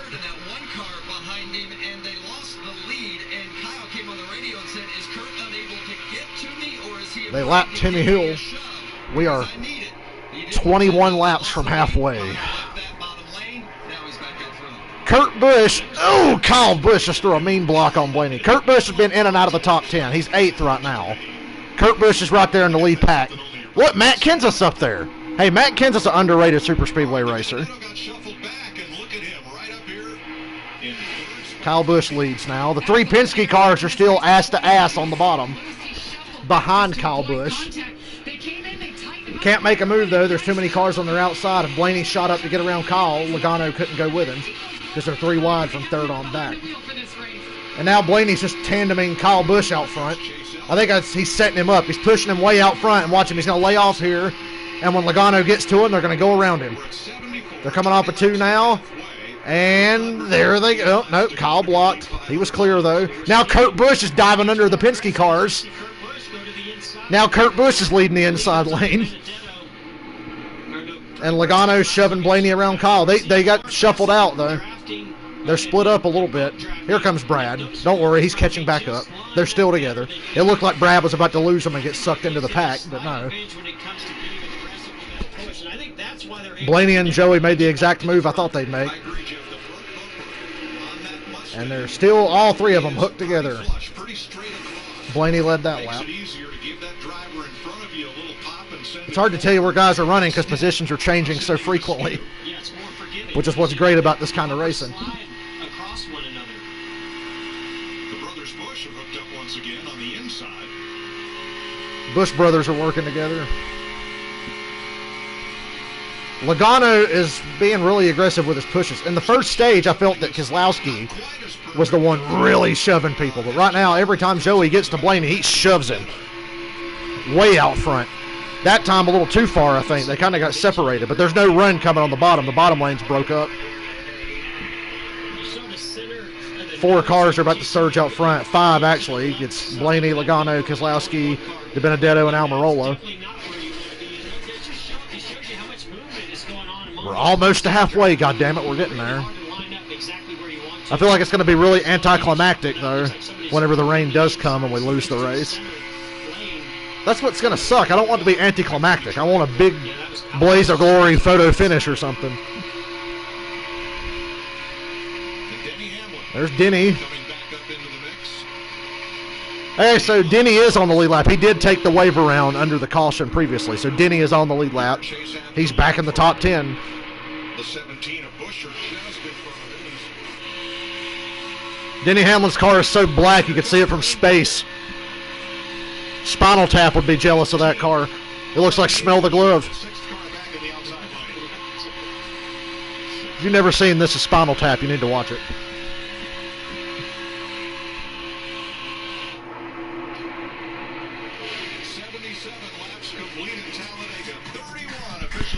Oh, a commercial. That's a kick in the nuts. But it gives me a chance to obsess over the weather again. So that's what we'll do.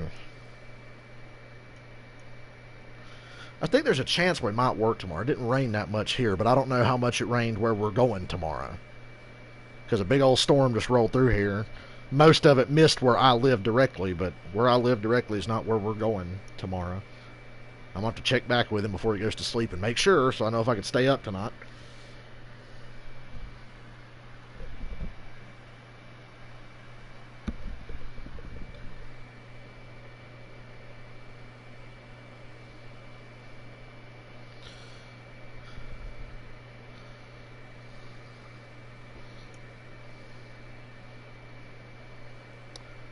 I'm afraid to blink, but I'm also afraid to look away from this race.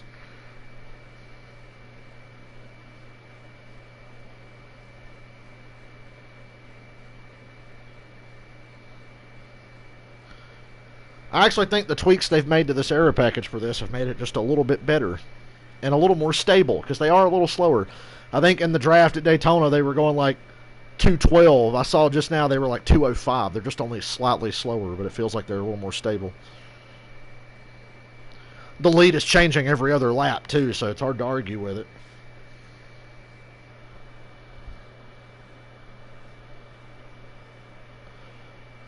I've got a GIF of the radar posted by Bob Pockris. It's actually looking pretty promising. I hate to restore hope and get our hearts broken later, but we're going to get to halfway. That's for sure. We are definitely getting to halfway. I don't think we're going the full 500 miles, but we're getting to halfway. And probably a lot more. Just looking how it looks now.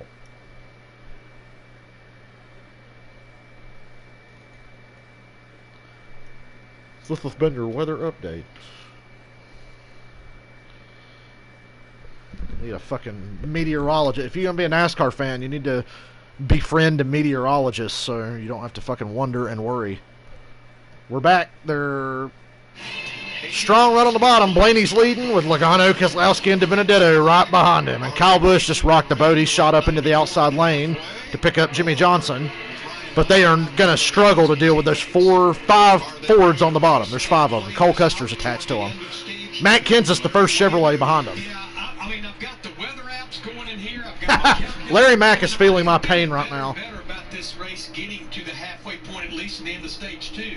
Now, if we were in normal conditions, the window is open right now to be able to pit under green and make it to the end of stage 2.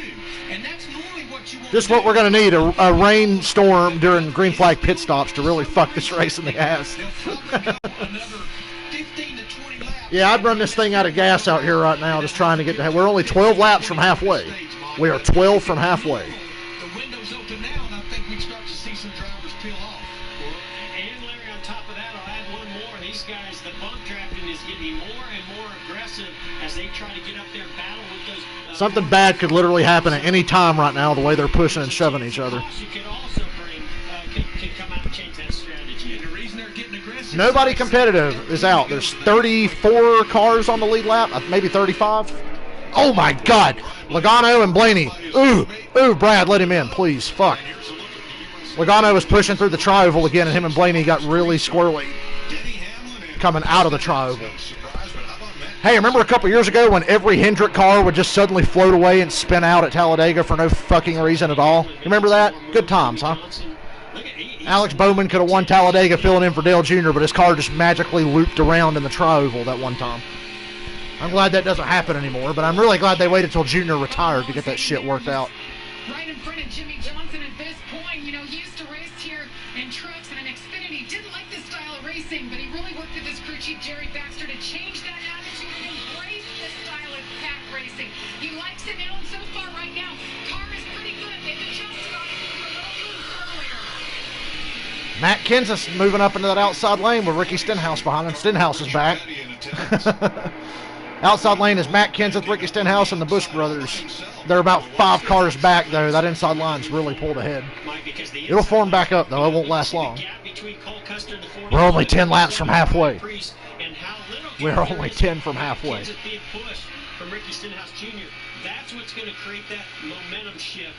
And here comes Matt Kenseth. Come on, Stenhouse, get up there. I need to see Matt Kenseth lead a damn race. I would love to see Matt Kenseth win a race. That would make me so happy.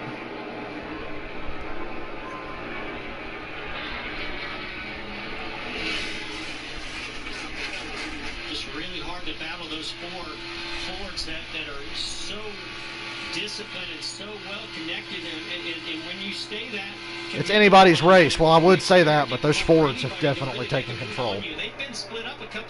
Come on, Kurt Busch, don't rock the boat. You fucked up the outside line. Kenseth and Stenhouse had a nice thing going, and then Chase Elliott and Kurt Busch and them started jostling around. Now the outside line's dead, and it's all on the bottom with Blaney, Logano, Keselowski, DiBenedetto, and Custer. We saw Kyle Busch get shuffled back, but now he God damn it, can you guys just behave? How are we going to wrestle this race away from the Penske cars? Hey, if Logano pulls out late to make a move on Blaney for the win, do you think Keselowski will go with him? I don't think he would. Not anymore.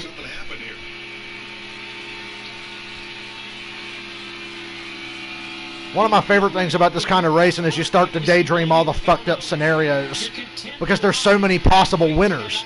There's so many cars in the lead pack with a chance to get up there and make something happen. You can't help but like wonder, what if this guy won? What if this guy won? What if this happened? Although the reality is it's going to be a Penske car from the looks of it. Standing in victory lane.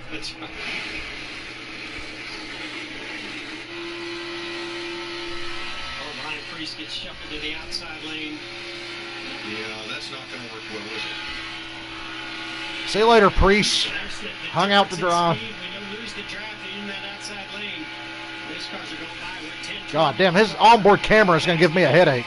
You guys seeing this? It's going... It's like somebody's grabbing your head and just shaking you.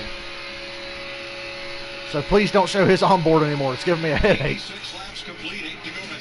8 laps to halfway. Ryan Blaney's the man right now. They're going side by side again. God, a lot of fucking commercials, but at least they're going side by side.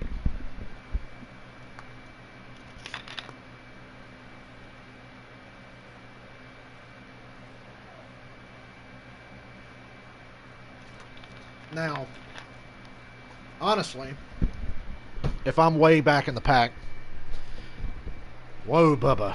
Bubba just shot out a lot. If I'm way back in the pack, I probably would pit right about now, as long as I've got friends with me. You know, you need somebody to draft with. I would beat these guys to pit road, and hopefully it won't rain until after these dudes have had to pit.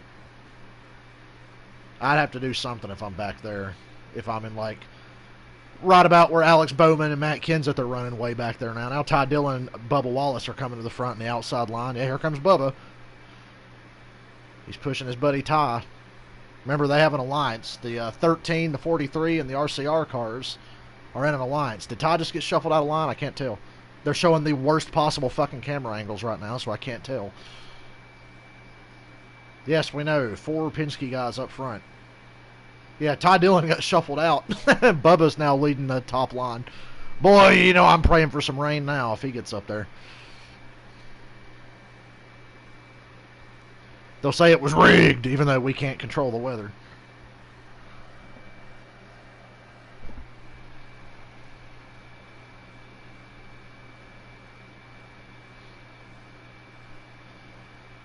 Is that Priest's onboard camera again? Because it was shaking.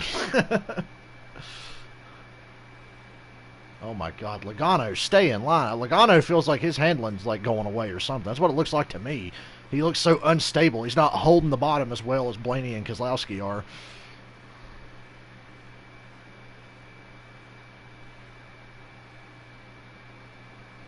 Oh my God, Kyle Busch shoving Bubba through the tri-oval, and they both got a little sideways. Bubba will be door-to-door for the lead within a lap or two if that line stays together, because they're coming. They're up to about 5th right now. Need to stay together, though.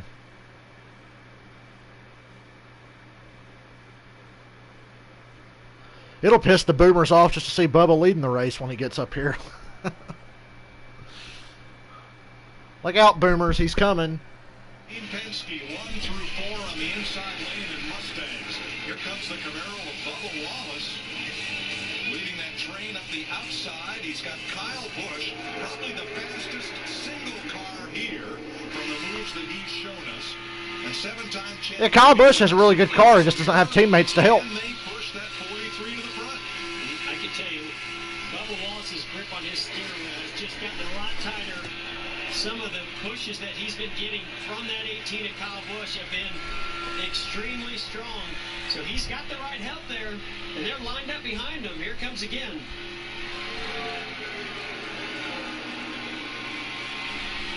Four laps to halfway. More 4 to halfway, goddamn. We're going to make it, I think. Get ready to go to Pocono this weekend and do it all over again. What are they going to do this weekend at Pocono if it rains? There's 4 races in one weekend. Trucks, Xfinity, and there's 2 Cup races. What are they going to do when it rains there?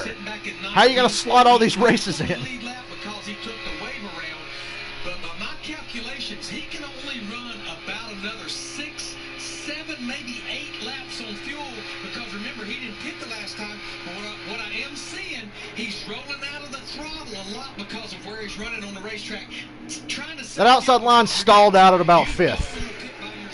I don't know. I mean, they look pretty formed up to me. Well, now they don't, because Kyle Busch kind of moved up a little. Yeah, they've lost their momentum now. Bubba and Kyle got a little separation between them. Ground. Let's show you the speed differential between those Mustangs out front and the race at the same time and watch the race. I could never. Because you're taking a longer distance in that outside lane. And you saw where Bubba Wallace was a few miles per hour. We might do us a little NASCAR Heat 5 season or something when Heat 5 comes out. Do a custom schedule. I can make my own schedule. Which means Road America gets a Cup race, and Iowa gets a Cup race, and Mid-Ohio gets a Cup race. Replace a shitty track. Replace a Dover race with something. I hate Dover. I don't want to have to race Dover more than once.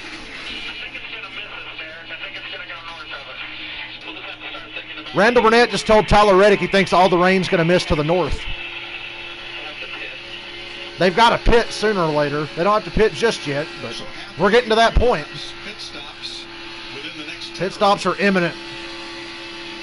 You want to take a chance? We're on the halfway lap. Next time by, we've hit halfway. At one point, it looked like it's definitely going to hit us. The next, like 2 minutes later, all of a sudden it dissipated. So, Larry Mack, these crew chiefs have got to be going crazy. Well, the good news is they're going home today.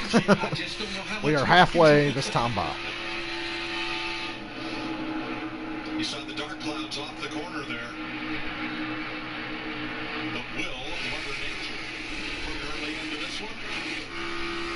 Halfway next time by. We made it! And a big cheer goes up from the Steve Burns studio at Fox Network Center, Charlotte. Sorry. It wasn't just you, Jeff. Why is that? One of the lights in the corner, the green or caution light, is blinking. It's green, but it's blinking, and it's very distracting. You keeps making me think there's a caution out every time they come through, even though it's green. I see a blinking light, I think caution. All right, we're going to take our pit stop now so we can be back. Things have chilled out for the moment. Bubba's up to fifth, really. Still about fifth. You ain't missing nothing, really. It's still the Penske show for the time being.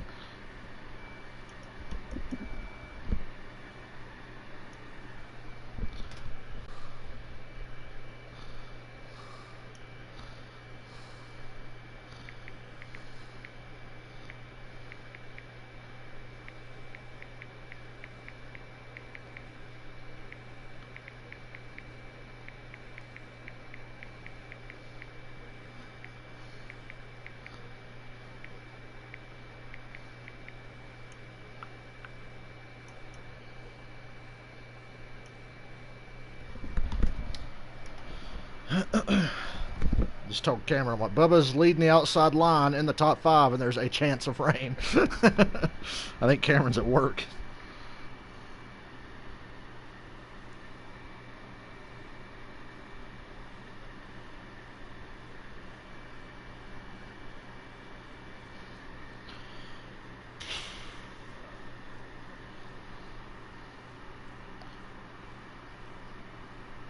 Oh no, the $5 footlong is back. Thank God I've got the commercials muted.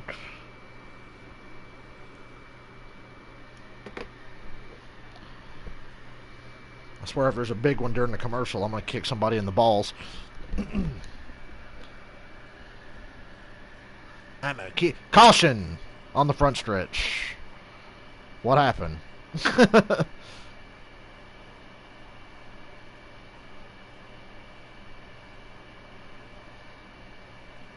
It's not rain. Something happened.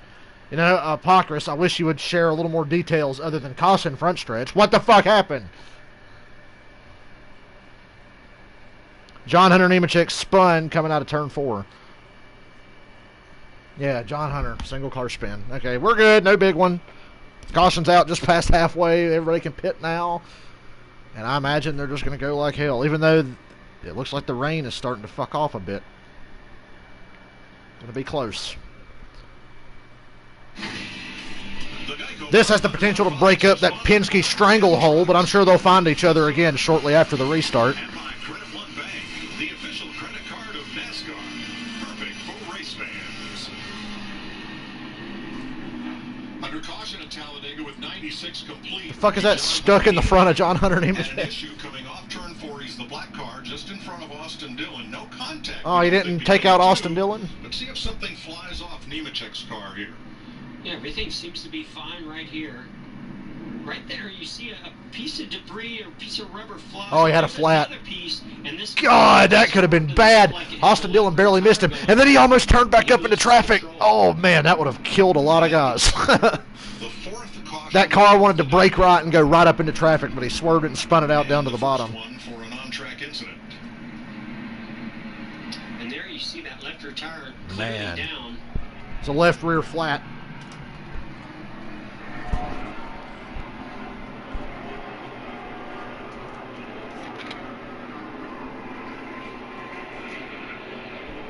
Tough break for the rookie. BJ McLeod will get the free pass on this caution. Pit road's open. Pit road. Jamie. Two tires. Two tires. Finished 13th or better 3 of the last 4 races, and he's been running top 10 here. Bubba's saying, don't touch it. This car is good, and it doesn't matter where I'm driving. It'll be a 2 tires off for the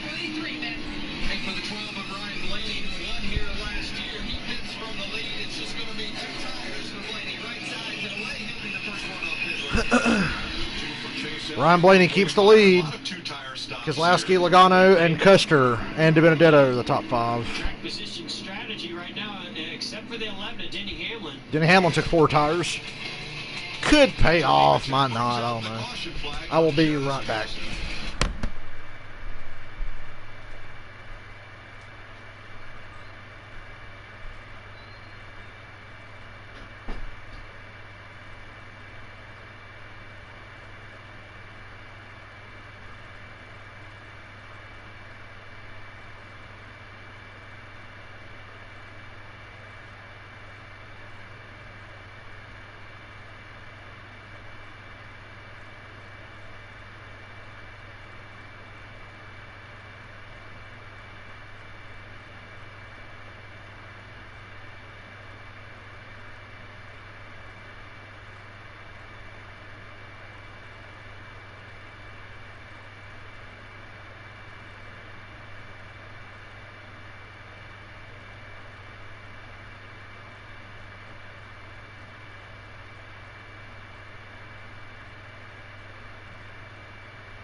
They ever get tired of showing the same Red Bull commercial over and over? I'm sure they don't.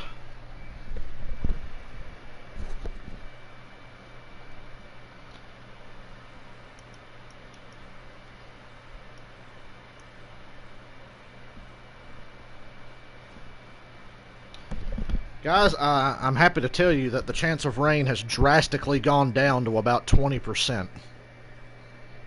Until about 10 o'clock tonight. So, we really might be looking at the full race now. Why does weather have to be so stupid and unpredictable?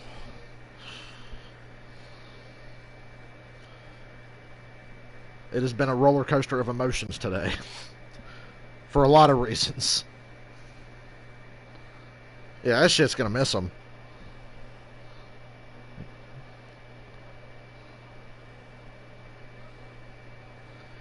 If any more comes through, it ain't going to hit much at all. I don't think. But I'm not a meteorologist, so. Should have went to school for that, though. I was obsessed with the Weather Channel when I was about 10 years old, I think. Yeah, I gotta be a meteorologist. Okay, you want to pay to put my ass through fucking college or something? Or however the fuck you go do that shit? I don't know. School sucks. I didn't want to go to more of it. I wanted to watch races and bullshit on the internet. My dreams came true. I just don't get paid to do it.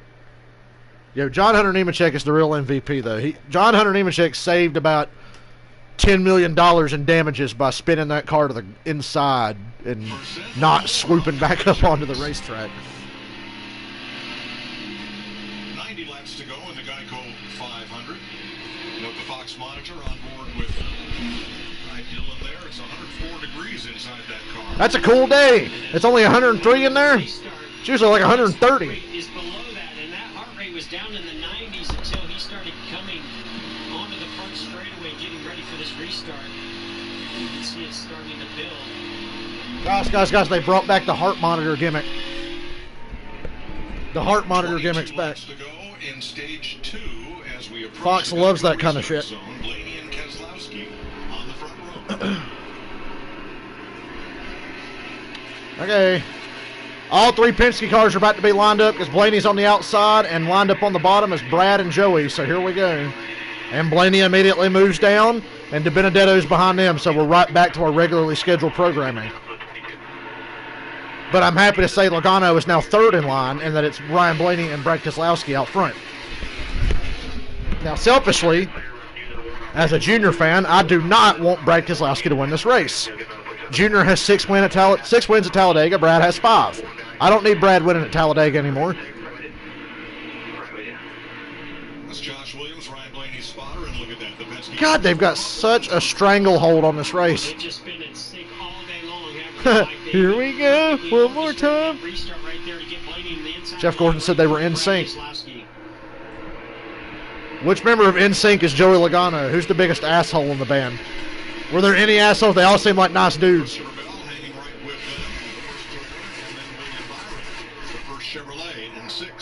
And even just that one small move of Blaney going from the outside. Justin Timberlake's cool as shit. So Joey Logano is definitely not Justin Timberlake.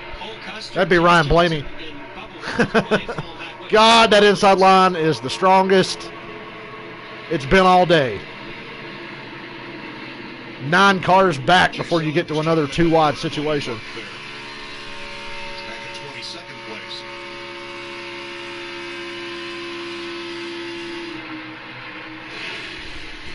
20 to go in stage 2. Mike Joy said it just as I said it. $1,000 Fox Bet Super 6 questions. Blaney, Keselowski, Logano, De Benedetto, and Christopher Bell.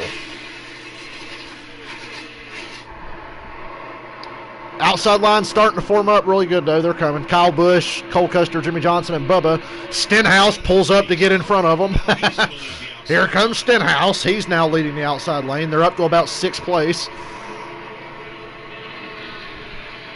Ah! Woo! Woo! That's about as sideways as I've seen somebody be all damn day on the front stretch. It was Kyle Busch pushing Stenhouse into turn 3. Oh, my God. But still going forward. Sparks flying through the corner. 35 lead lap cars. All contending here. Remember, that 47 car Ricky Stenhouse Jr. was a Bolson or Daytona. We know that's a fast race car. Look at him being pushed down this back straightaway. Wow. Now, God. Push been on the left rear bumper, that would have spun Ricky Stenhouse out. But because it's on that, thank God Kyle Busch knows what he's doing. The downforce in that car and doesn't redirect the air, doesn't make that left rear get light, and allows him to keep it going straight. But that was some great driving.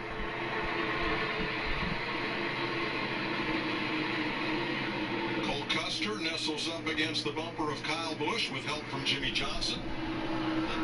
Blaney's just cruising, boy. And not all the work is just coming from that car behind you. You have to, if you're Ricky Stenhouse Jr., you side drive that car that's to your inside, pull then back right as that run comes from behind, move up, try to keep. So what happens when a car goes through the catch fence and hits one of the 25 people sitting in the trioval? When you get to that car, you just take them one at a time. I know there's fans there, but you can't even see them. If you're in it, meaning that lead draft, you could win it.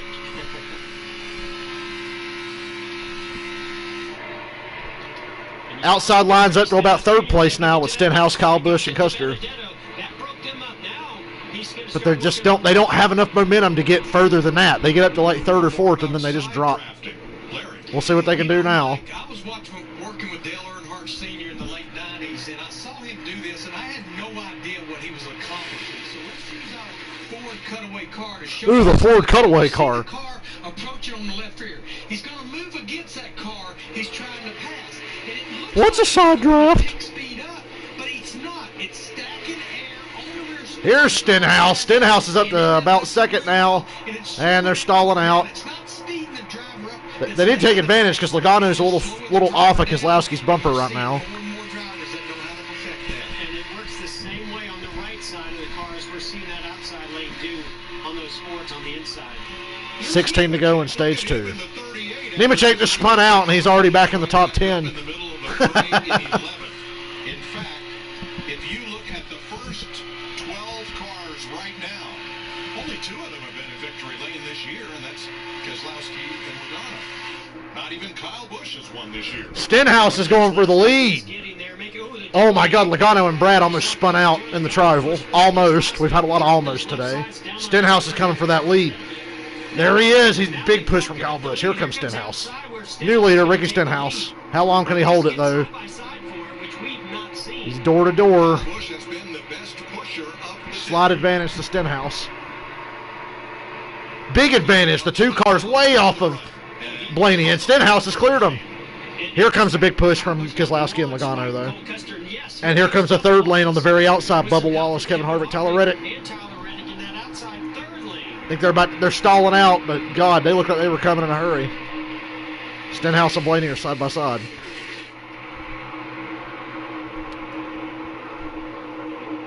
Finally. 21 cars covered by 14 to go in stage 2. 3 seconds of the lead. What does Joey Logano need? Here right comes now? Bubba and Kevin Harvick, 2-car tandem.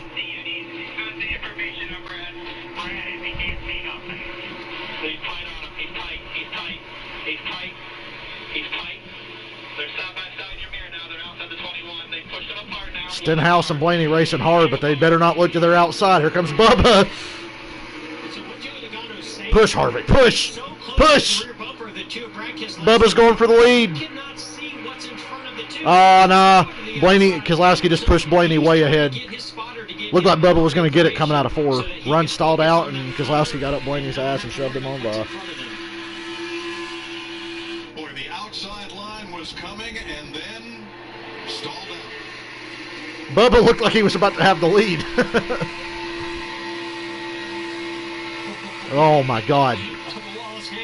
Bubba's looking for a place to get in line. He's got help behind him, but they're kind of dropping back a little bit. And when they were showing that onboard view from Harvick looking at Bubba, it looked like he was about to lose it.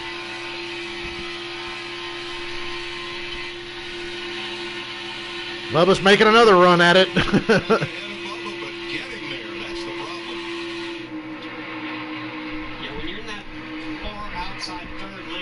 No manufacturers working together except Ford.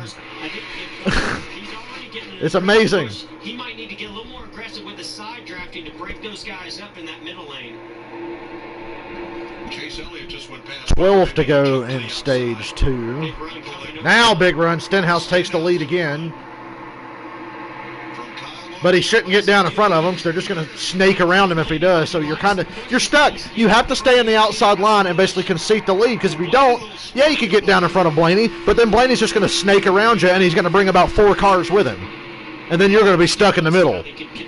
Unless you're Stenhouse, then you're just going to block like an idiot and wreck the whole field. So you're better off just staying in line. And we're 80 laps to go.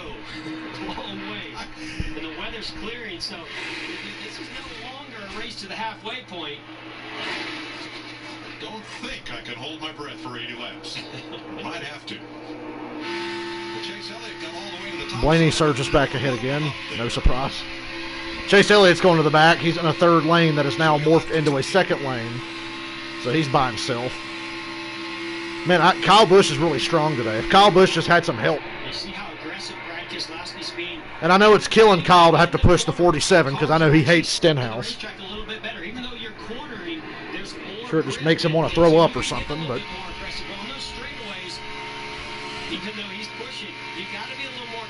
How have they not wrecked yet? This has been a remarkably clean race.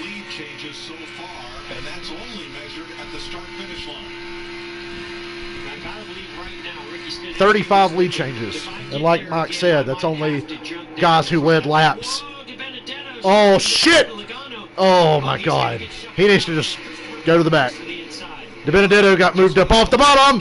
Oh, my God. Kyle Busch about hooked Stenhouse. DiBenedetto got pushed up off the bottom. It looked like he tried to force his way back in line. Well, that took one of their Fords away. But as long as those 3 up front are still together, you're screwed.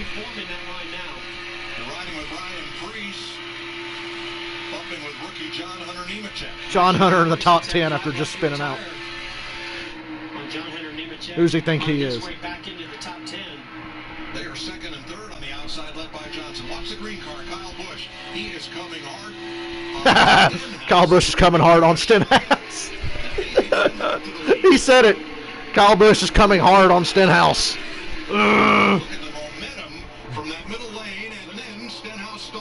Come on, Stenhouse. God, I never thought I'd be cheering so hard for Stenhouse in my life.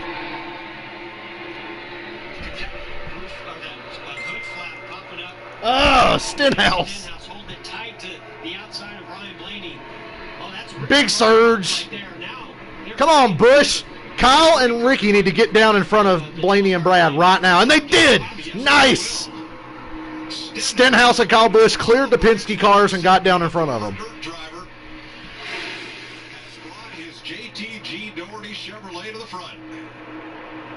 Bubba Wallace moving up in front of Jimmy Johnson, that third lane.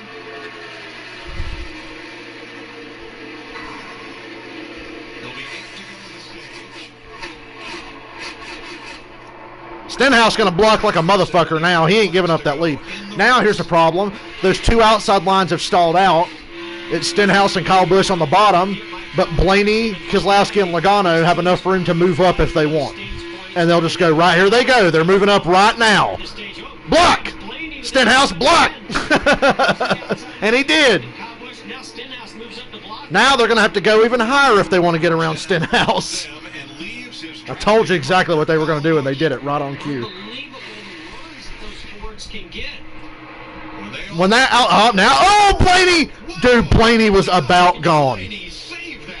What a fucking wheel, man. Ryan Blaney just took the lead back dead sideways. And the Penske cars have moved to the outside and are going to drive away again. They did it again. It didn't take them long at all to get it back.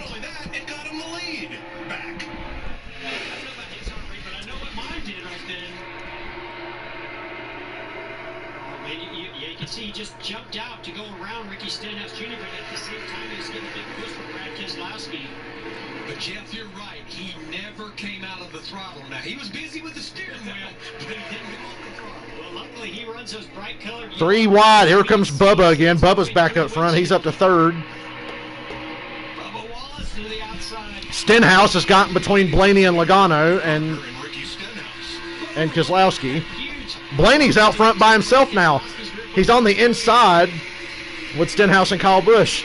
Now Keselowski and Logano lead the outside lane. I'm sure Blaney will just move back up. He's probably about to move up. Right now, though, he needs to stay on the bottom. They broke him up a little bit, but they're still going to figure out a way to get back. Move up, Stenhouse. If I was Stenhouse, I'd have gotten in front of Brad there. Caution. Where? Just when things were getting good. That's not for debris, Mike. Oh, somebody hit it. Yeah, Yeah, that's a big chunk of debris. Okay, I'm fine with that caution. Somebody hit it. I think Buscher hit it. Not Buscher, Priest. God, I'm still stuck in 2019. Well, that was an intense few minutes there. They'll restart this stage before the end of the stage. It'll be a quickie yellow here, I'd imagine. There's 6 to go on the stage, and the caution's out for that big chunk of metal. Now what do you do here, crew chief, as we down these laps? Pit here and stay out at the end of the stage? What do you think? The stage will not end under caution. They will restart with 3 to go. There's no question before this stage, but no matter whether you pit here or you pit at the stage end, you're going to have to pit one more time. I'd pit now and stay out at the end of the stage. And I'm battling for the stage win. I do not pit right here. But if I'm back there, let's say outside the top 15, you know what? Come on and pit now. Get your 4 tires now, and then the rest of the day I'm changing 2 or none. Drivers stay out. I think we'll see drivers pit right here. Pit now. This is that was a brilliantly timed caution. And it was a legit caution. It was debris, but it wasn't one of those 2009 debris cautions where it was kind of bullshit, you know. Watch Blaney on this replay. He saw Elvis when he pulled out of line and made that move. Dead sideways, passing for the lead. Luckily, Brad Keselowski sees it, checks up. Look at the hands through the windshield, Ryan Blaney, and how many corrections he had to make inside that car, but never lifting off the throttle to keep it going straight and take the lead. At 197 miles per hour. We listen in on Brad Keselowski. I think you'll get a lot of guys pit and then stay out of the stage, you know what I mean? If you can win the stage, it's worth it. Let's go try to do that, Jeremy. Yes, Penske, give up your track position for stage 3. Fuck y'all. Well, I like that. There's a fellow with a couple of wins in his pocket. So adding on those stage points, which are certainly going to be helpful in that one golden ticket that helps you all the way through the playoffs to the penultimate race. Sure, let's do that. Just for the record, Jeremy Bullins and I did not rehearse that.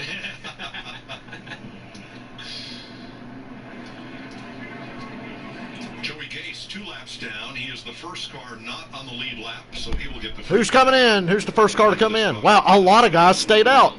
Priest, Alex Bowman, Ty Dillon, Chris Buescher, Chase Elliott, Ryan Newman, Daniel Suarez, Truex, Almirola, a bunch of guys in the back. So we'll finish off Rain, rain, stay away from Talladega.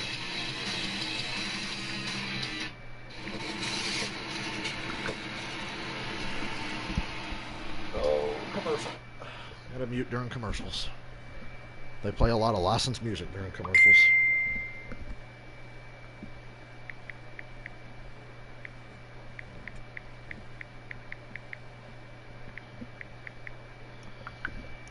Ryan Blaney driving sideways today.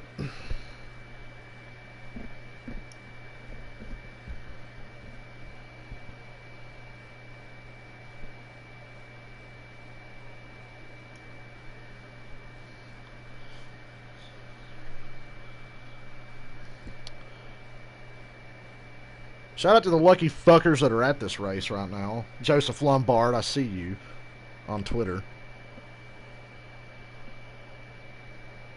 Let me see what Bernard Pollard thinks. He's been fun to follow since he started watching racing. Come on, phone.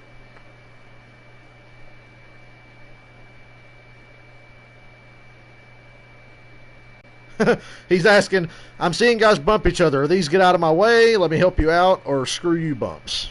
It's more of a help you out. All of the above. Yeah.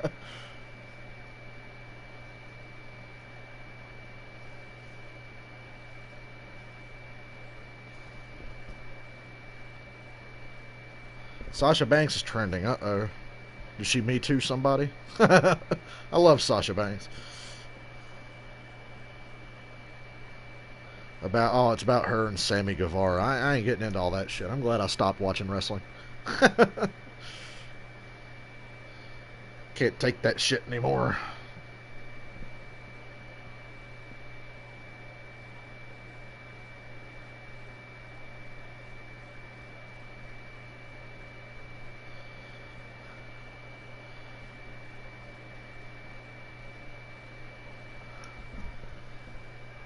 I gotta tell Cameron the good news about Michael Keaton.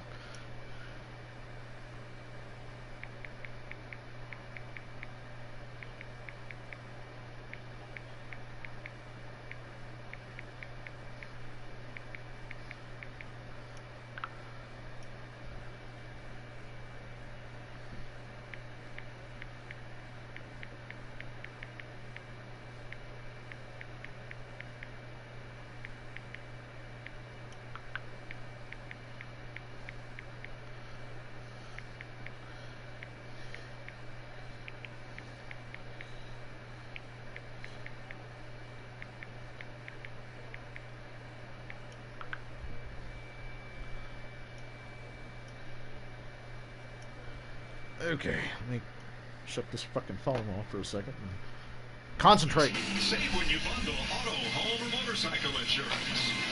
And buy Pizza Hut. Order today at pizzahut.com. 71 laps to go. I wish I could go eat in at Pizza Hut. And Blaney is your race leader. One of 13 drivers to lead this race. Now 37 lead changes. We are going to have 2 to go in stage 2. So it's a green-white trigger for stage 2. Blaney, Stenhouse, Keselowski, Kyle Busch, Logano, Christopher Bell. Stenhouse is fucked because Blaney's already lined up with Brad and Joey, so.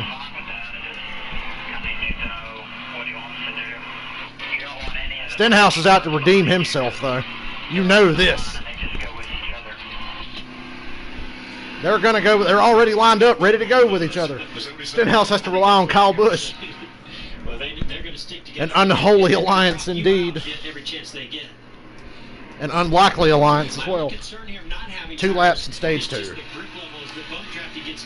Them guys that pitted will look like geniuses when all these dudes take each other out.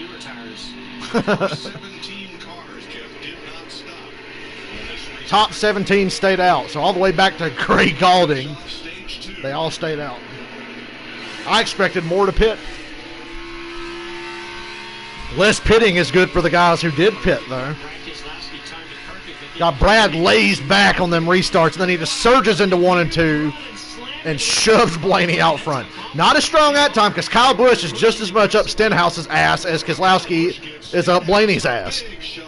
How many times a day have I said somebody's up somebody's ass? It's a very homoerotic theme today. Then again, Mike Joy kind of started it. He's the one who said that Kyle Busch was coming hard on Ricky Stenhouse.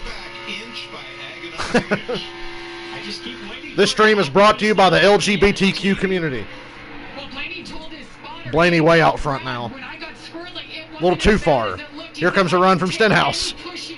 Keselowski's closing back up. Do not push. Stop pushing through the tri-oval. You're killing me with that.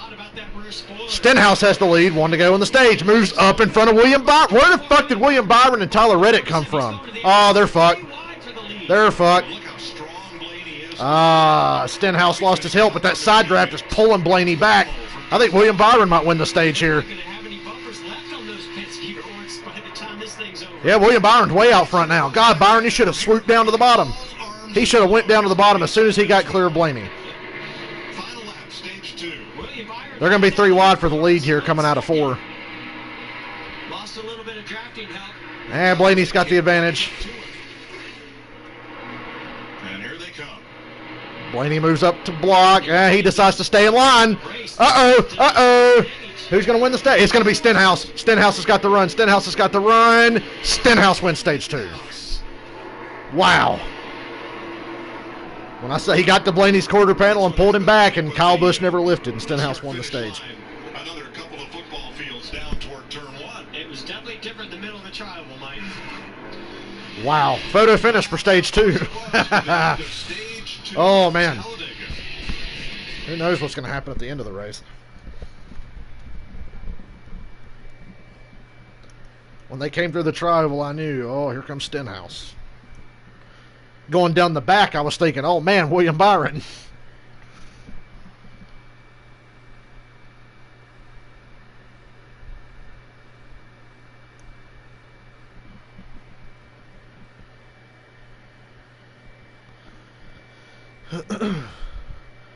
But, y'all, Michael Keaton's going to play Batman again. We got bigger things going on in the world.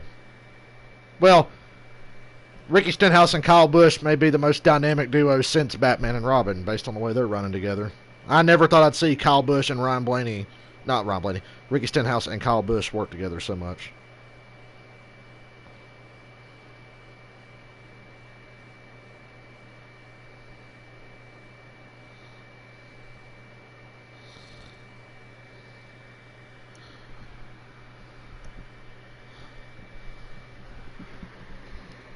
Yeah. What was my rant back in February for anybody that was here for the 500? You can race like this and not kill each other. Now, I'm sure they will start doing that now, but look how far we've made it without killing each other.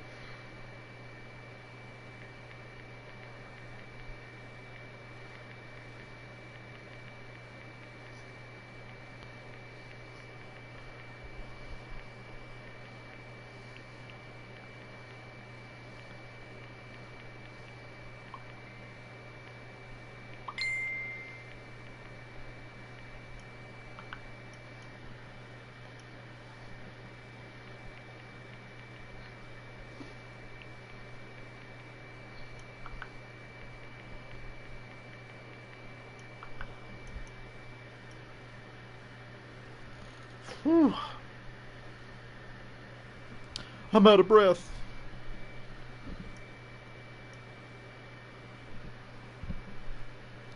When we go see some road racing this year, I'm ready for some road course action.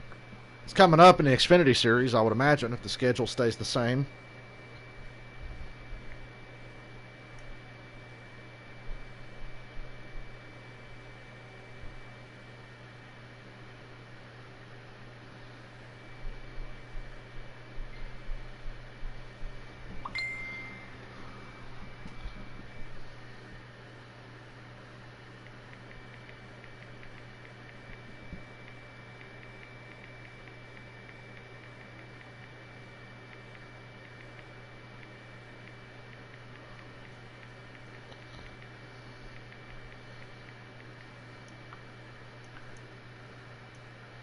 If you don't split the Penske cars up, you're fucked.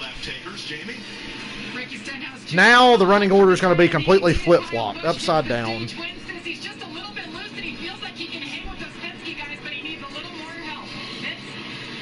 Busch says it all depends on who's behind you. Well, he's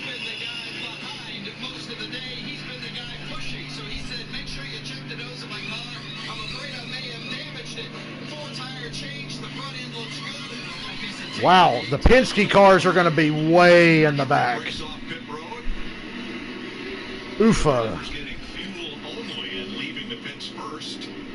A lot of 4 tires, though. The Penske cars bit the bullet here, but they took 4 tires. Everybody else did none. So we down with Ricky Stenhouse Jr. Stage 2 winner. Hey, Ricky Stenhouse Jr., Jeff and Mike here in the Fox Sports Studio. You got us? Yeah, Jeff, I got you. Well, man, congratulations, first of all, on that Stage 2 win. Man, this has been your playhouse today. You have absolutely... Stenhouse is the star of the show. I think anybody here today. The car looks so fast, looks in control, and you got a great pusher in Kyle Busch. Now, how do you get that done in this final stage? Yeah, it's going to be tough, but like you said, our North Series D-Ring Camaro has been really fast today. Proud of everybody at JTG Doherty for bringing us this great car. It was nice, man. The 18 had a good run and was able to stay up with us, beat my back bumper off, and, you know, it's going to be tough to beat those 50 cars all lined up. They all do the same thing, which is smart of them, but we're going to have to outdo them somehow, but I like our chances if we get hooked up with the right guys. If the 47 and the 18 stay together, they got a shot. Look at the back bumper of Stenhouse. It's like the paint is about all peeled off. 66 laps to go. Ricky Stenhouse is your Stage 2 winner. Another commercial. Goddamn, get them in while you can. It looks like we're going to go the distance today. Against the odds, the forecast has now fallen to a only 10% chance of a random shower. So against all odds, I think we're going to go the distance here. And it's been great so far. I think these guys have earned the right to start killing each other as clean as they've raced today.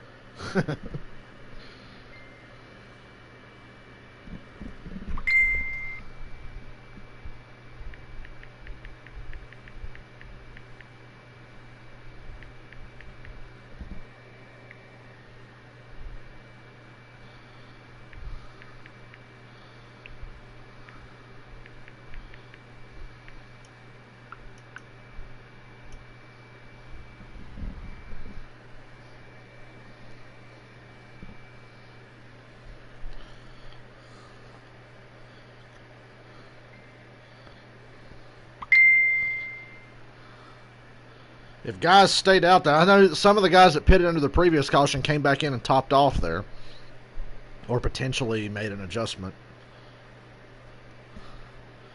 It's going to be even more of a clusterfuck of a race now because of the jumbled up running order. This is why we love Talladega.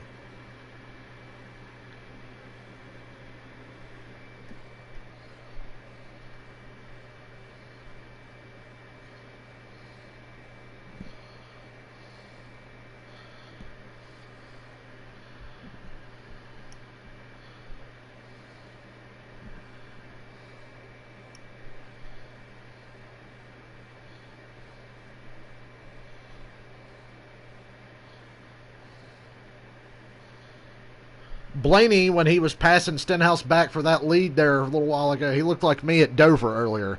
The last 10 laps of Dover, every time I came off a corner, just fucking sideways, man.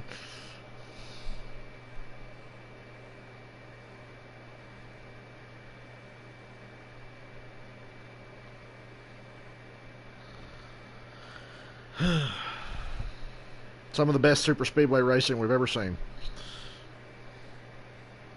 Takes me back 2001, 2002, 2003.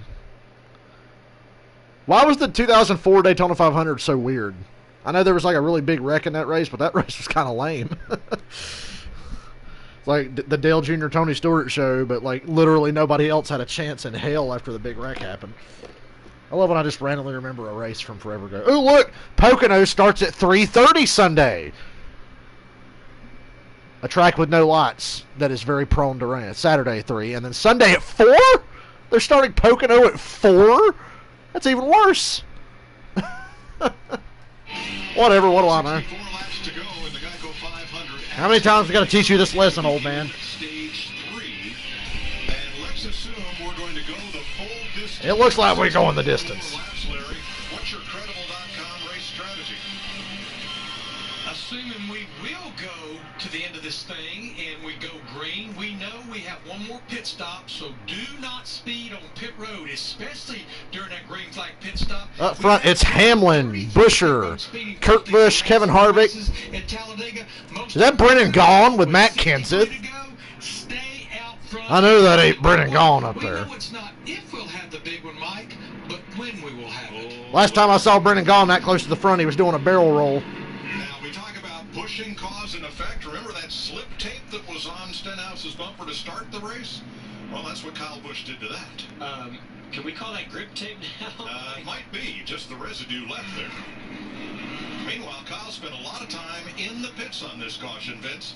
Oh, he beat the nose off that car, pushing Ricky Stenhouse. Had come loose, and the tire changer noticed it during that last pit stop, so they brought him back in to fix it. Crew Chief Adam Stevens said they got it repaired, no problem.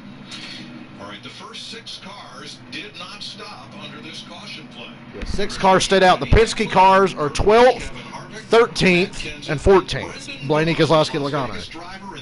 I'm sure it won't take them long to get back up front. Final NASCAR Cup season, running a limited. But at least they have some work to do now. And Brendan Gaughan, 6th place. So Brendan Gaughan outside row number 3 in that white and Matt Kenseth in 5th. they all approach. All right, 63 to go. We're like Hercules. We're going the distance. Oh, Chris Buescher out front. The man who ended Dale Jr.'s career out front. I won't let that go.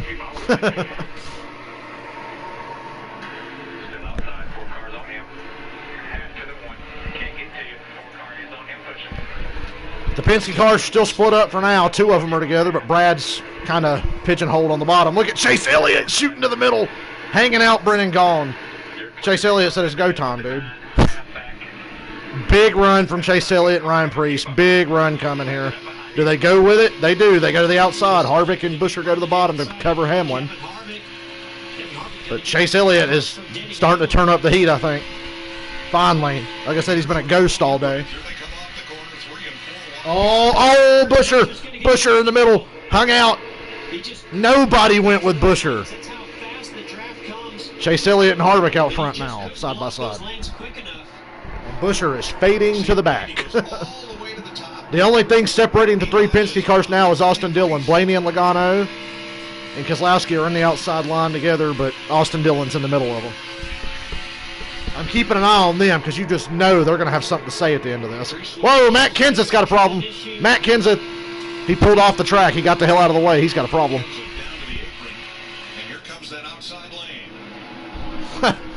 Heads up move there by Matt Kenseth to quickly realize I'm fucked. Chase Elliott to the lead with Ryan Preece pushing. I almost said Buescher. Ryan Preece. Oh, Chase, just go to the bottom, go to the bottom, go to the bottom. Let him have it, let him have it. And here comes Blaney and Logano behind Preece. Oh, the Penske cars are back together, guys. Wow, Brad didn't go with him. Brad goes to the outside by himself with William Byron. Boy, Chase Elliott is amazing, isn't he? Lays low all day, and now he wants to fuck around and do some shit. He's ready to fuck around and have some fun. And here comes Ryan Blaney with that big push for Brad Keselowski on the outside. Wish they didn't have to pit one more time. I'm liking Chase being up front. And the car gets a little squirrely right there. Obviously, Matt feels a tire going down. Jamie. Matt Kenseth just said on the radio, something's broke, guys. Something's Elliott, Harvick, Hamlin on the inside. Logano has gotten separated from Brad and Ryan Blaney, but Brad and Blaney are tandeming back to the front. Here they come.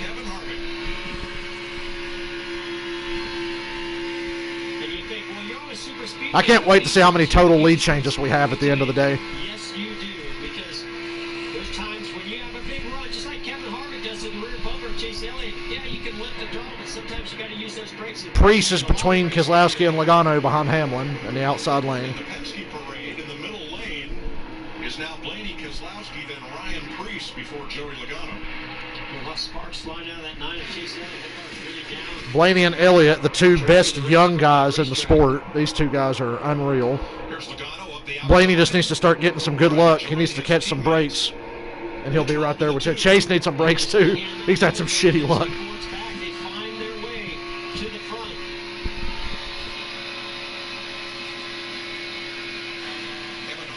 God, Harvick's car is doing that shit that Priest's camera was earlier. Jeez. Give somebody epilepsy watching that in-car camera. Hamlin to the outside of Harvick. Block Logano. Ah, here comes Logano and Byron on the outside. Big run for Logano. Oh my gosh, Logano versus Elliott again. Hamlin wasn't fast enough to react to move up in front of Hamlin, or Hamlin would get that huge push right now. One of those pit stops to the 11 machine. I don't know if they're trying to fix the handling or get a little speed in that 11 car, but Chase still leading for now. Get out of shape. Looks like they might have done both. 59 laps 58 laps to go, Mike. Math is hard. You better go side by side. Oh, full screen. Come on. They're racing hard. You gonna do us like that? Well, I'll be right back.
Oh, the silence is deafening. I'm back. Doesn't appear that anything has happened during the commercial. Matt Kenseth said he doesn't have any brakes. Ryan Blaney just retook the lead for the 8th time today. Ryan Blaney passes for the lead. I like Matt Kenseth's strategy. Man, there's all this racetrack down here where ain't nobody racing at. Let me try it. Nah. He doesn't have brakes and he wanted to get the hell out of the way. Not that you really need brakes here. I mean, you just kind of lift, don't you? Unless you're avoiding a wreck. Then brakes would really come in handy. He'd fly in there like an ARCA driver if he was in front of a wreck this time. And we're back. Denny Hamlin's got the lead. Now William Byron's looking to the bottom. Oh, you're fucked, Byron. See you later. Oh, big wreck. Chase Elliott. Well, not a big wreck. Chase Elliott's the only one that got crashed. Oh boy. How was that just a single car wreck? What in the fuck happened there? They paved that entire backstretch apron at Talladega. Oof. God, that car's fucked. Damaged the front end of that car. I never seen a front end look so low and so high at the same time, and the right rear quarter panel's gone on Chase Elliott's car. Running fourth. Austin Dillon's fucked. He was in that. He got a lot of damage from it. I don't know what the hell happened there. On the outside. It looked like it was going to be a big one, but it wasn't a big one. Push from the 2 car, Brad Keselowski. Oh, the 22 Logano moves up in front of him while he's getting that push. Brad Keselowski, Brad, again, like we talked with Logano earlier, can't see what's in front of him. He's just wow, Logano just fucking killed him. Aggressively moved up in front of that top line and caused that wreck. Connected, turns Chase Elliott right around. Here comes Austin Dillon. Makes contact with that right rear than the 9. Wow, how did William Byron miss it? I wonder if that was as close from up high as it looked from here. So So here comes the push to the rear bumper. Chase Elliott. Now he has a huge run coming. And he just, he's got to figure out where to go with it. He doesn't want to run right in the back of the Should I blame Logano for that? To the inside at that same time. And that's the problem. When you're getting pushed like that, you really can't turn the steering wheel. And Brad Keselowski, that was only, what, a 2-car wreck? And it's going to hook that car and turn it. Jeez.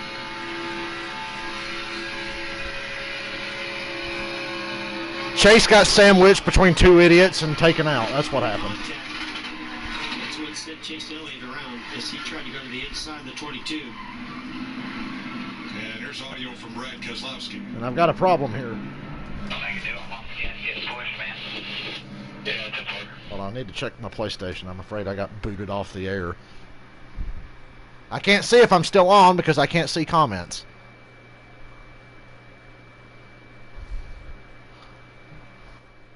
Well, it says I'm still on, so I'll take your word for it. My Wi-Fi on my other phone stopped working, and I got concerned. Rode it. 116. You cannot make it from here. We're at 54 to go. A lot of cautions you might make it to the scheduled distance, but you're going to need some cautions. So this could be interesting. This could set up some fuckery here. If I'm these guys pitting, I'm going to pit every lap under this caution and keep topping off. And then hope for the caution help I need to save enough gas to just make it to the scheduled distance. Harvick, Hamlin, and Stenhouse.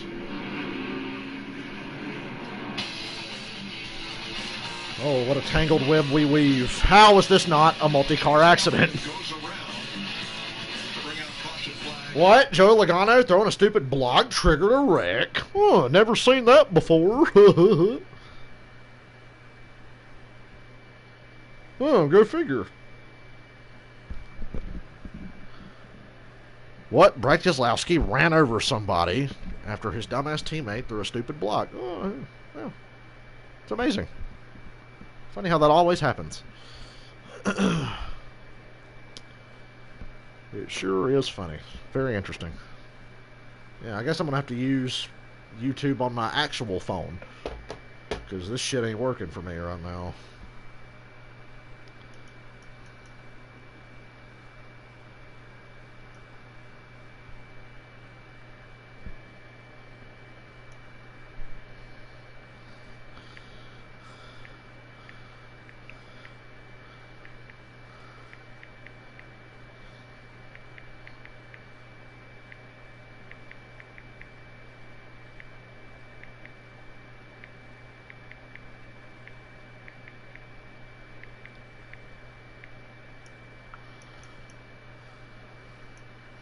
No, not Google Play. I need my YouTube back, you bitch. You stuck up, bitch. Alright. Oh shit, my phone's loud. You're going to hear me yell. Turn my phone down.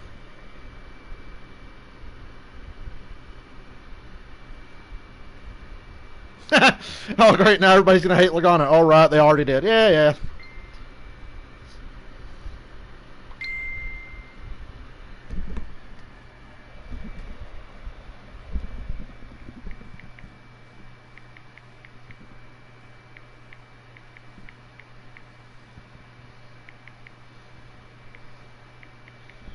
Look, on a scale of 1 to 10 by Logano standards, that block was about a 7.5.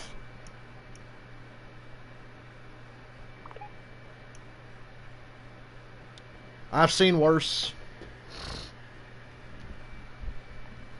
7.5 at best on a Logano scale of 1 to 10.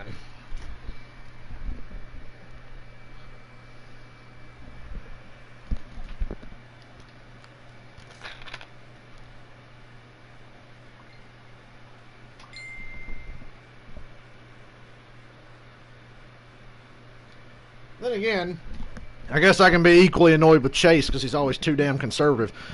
As soon as Logano pulled up in front of him, Chase backed off and then got run over by the big push from behind from all the guys behind him. He should have just fucking plowed through that stupid long-necked, balding bastard and spun his ass out.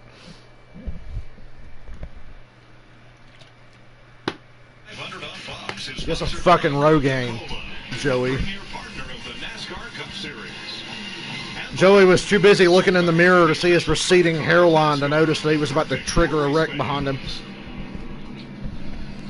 52 laps to go, under caution at Talladega. So let's take a look at today. Credit One Banks, one to watch. Nice.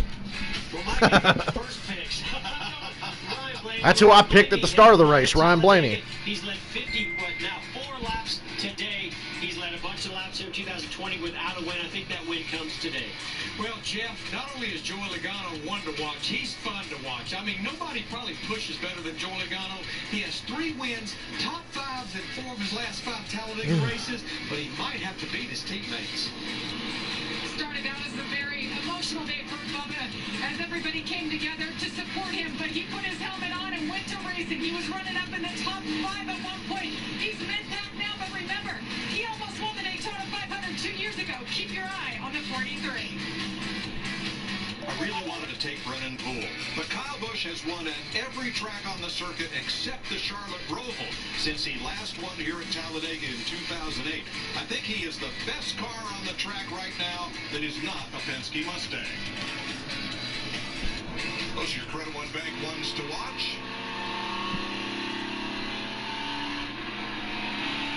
Brennan Poole was in the top 6. Brennan Poole. 8 or 6. Can he go? Blaney, Logano, Keselowski, Kyle Busch, Daniel Suarez. The top 5. And he was being pushed. Let's see what the aerial coverage shows. Oh, can we trace this back to Stenhouse? Oh, great. You just talk about getting sandwiched. You're between Logano, Keselowski, and Stenhouse. The holy trinity of assholes on super speedways. I don't know. That doesn't look to me like Stenhouse made contact with Brad Keselowski. Oh, well, at least Austin Dillon got a lot of that. The 9 started turning.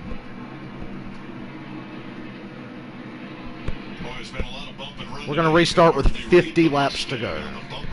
Them guys that just pitted, I hope they topped off again. Wow, Chase is back out there. Boy, that car's not going to run worth a shit, but he's out there. Well, he's trying to be out there. Ah, that ain't going to run. Get back in the pits. You talk about the definition of it's killed. Aero-wise, that thing is just the worst. Seriously, I've never seen a car so fucked. Damage policy clock off, and then they can go back to work on that car. The hood was over the windshield, but the splitter was on the ground and bent in half, sticking up. Chase, while trying to avoid him, is out of the race. Matt Kenseth had a problem with either brakes or the track bar in the rear end, and is figures out of the race. Unfortunately, it's the Penske show again. As they approach the Geico restart zone, it'll be made a big one. 5-0 laps to go.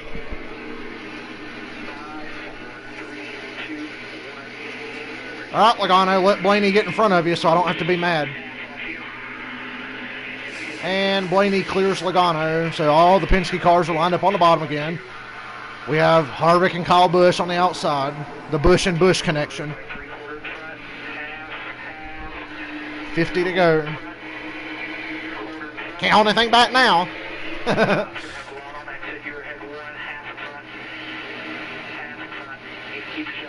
Last quarter of the race. Can't hold anything back now. Strong on the bottom as always, the Penske cars. That's hard work for a spotter. Ain't nobody going to wreck anybody at a super speedway. He ain't going to get... I don't even know if he's mad. I'm sure he's mad he got wrecked, but ain't nobody going to get wrecked on purpose at a super speedway. Well, unless it's Austin Dillon with Eric Almirola. And, Stenhouse and Kyle Busch are hooked up again. Look out. Busch. I never thought I'd cheer for Kyle Busch, which I'm really not because I want Blaney to win. I just don't want Logano to win. When it comes time, maybe you help me.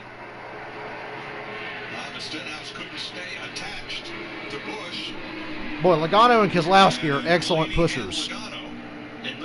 Well, maybe not Chase Elliott, but, you know. I'm sure if we asked him, I'd have a different opinion. Daniel Suarez running in the top 10. Good for him. They ain't started tearing shit up just yet, though.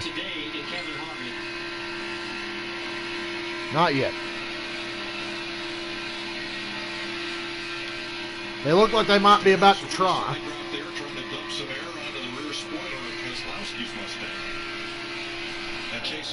Chase got to go to the garage. That thing was never going to run.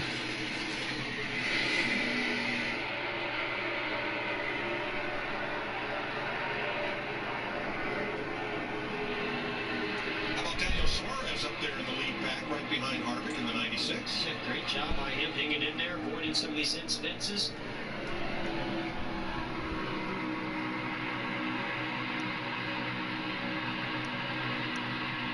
Yeah, I think that Chase's guys were hoping for the big one to gain some track position, but the car just won't even run worth a shit. So. Christopher Bell's been part of this also. We've seen him with three all day long, through all the shuffles in the running order and all the aggressive moves and blocks and strategies, the three Penske guys are still hooked together.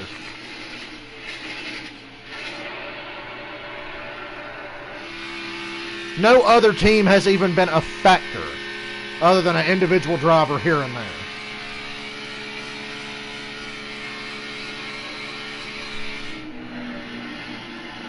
Unless you want to call Stenhouse and Kyle Busch a team. Oh, we got a spin in the back. Brennan Poole. Caution's out. There needs to be a caution for that. They're throwing a caution. That shouldn't have been a caution. Boo. Bad caution. You know, we're still trying to beat the rain, even though it's really unlikely. Well, okay, never mind. The 51 is junk, so yeah, that should be a caution. Fair enough. I was wrong. I'm wrong sometimes. Sometimes I'm wrong. 143, 7th caution flag. You can make it from here. Brennan and see what happens here.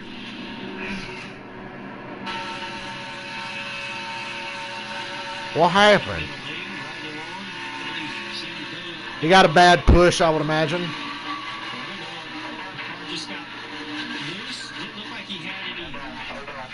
Or did he get loose? I don't know.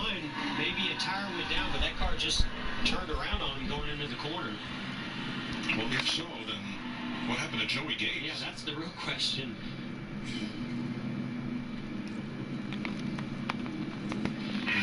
I think Joey Gase made contact there with Brendan Poole as Brendan was maybe being turned around, and then he made contact with the outside wall. You know, Mike and Jeff, this is an interesting caution because when you look at the three Penske drivers of Blaney, Logano, Keselowski, Kyle Busch in the 18 car, they were going to have to pit with about 15 laps to go because remember, they have stayed out. I think they come here for fuel only, but now those drivers that pitted under that last caution, they probably can stay out here. And with these cautions being able to save fuel... Larry Mack reading my mind. That's what I said. That last caution was cutting it close, but with caution laps, you can make it. So this is about to shake up the running order again, I would imagine. Christopher Bell stays out. Not as many stayed out as I thought would. From what I can tell. God, split the Penske cars up. Let's have one of them two of them get penalties or something. Got to split them up. Then you'll see a goddamn race. The top three, Ryan Blaney, Kyle Busch, Joey Logano coming as well. There's Busch on the left-hand side, Blaney on the right. It's a 4-tire change for Kyle Busch. Right sides only for the 12 of Blaney. Most everybody pitted because they're thinking overtime. Because if overtime start happening, then yeah, you'd be in trouble. For fuel only, and look at the spots that those 5 drivers pick up.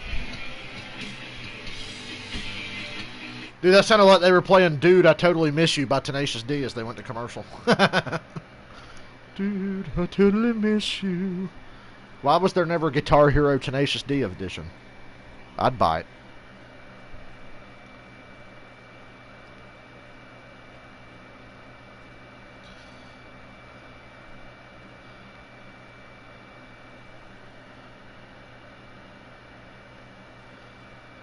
I'm with a Radman. I would have probably punched Joey Logano in the face years ago, just how he races people. I'm sorry, you know. Joey Logano is the biggest hypocrite in NASCAR besides Keselowski and Kyle Busch. Although Brad's not as bad about it now. Brad has matured and is much more patient and smart with the moves he makes.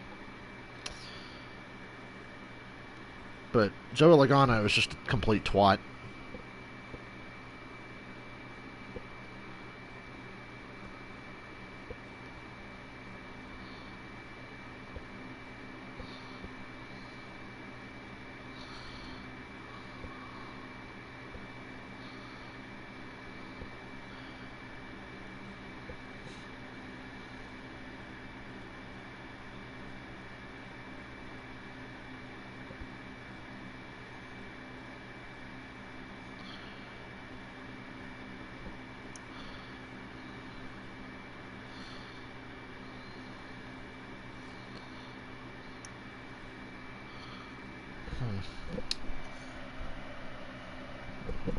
We'll have to see how this plays out.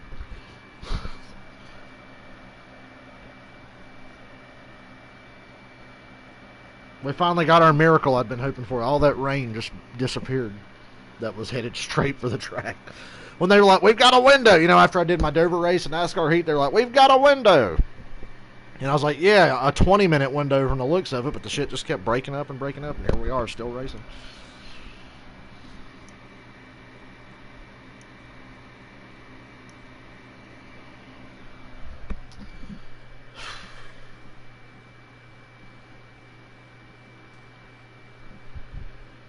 What is this commercial I'm watching?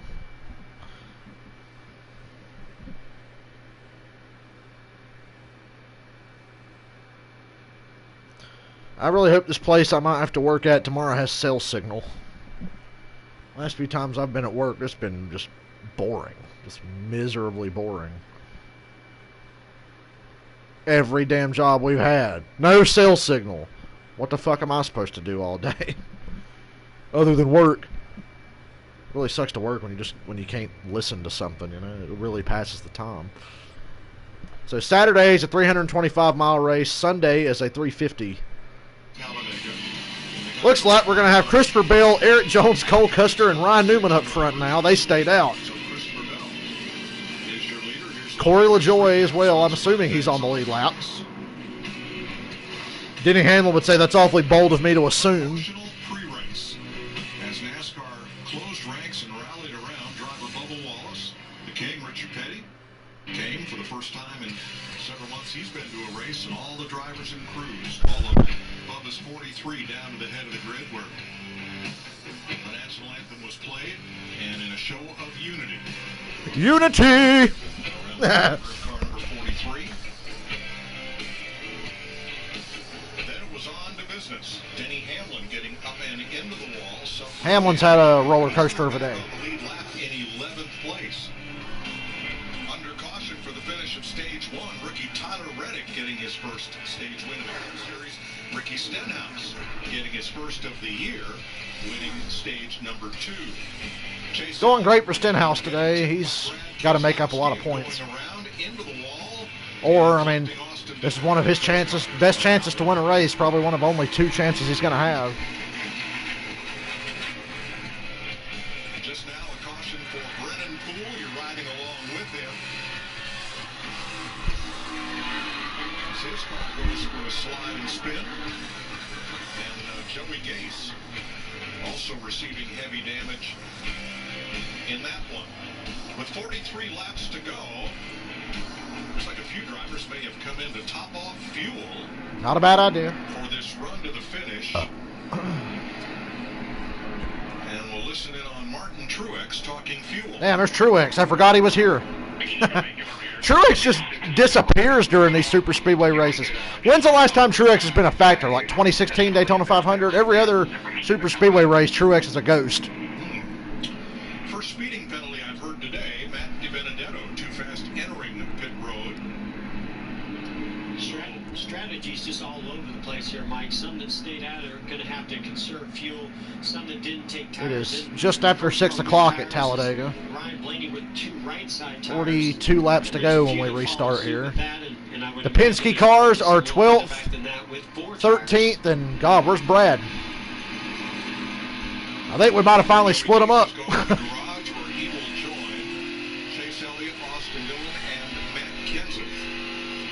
Kenseth having problems with either the rear brakes or the track bar and out of the race early.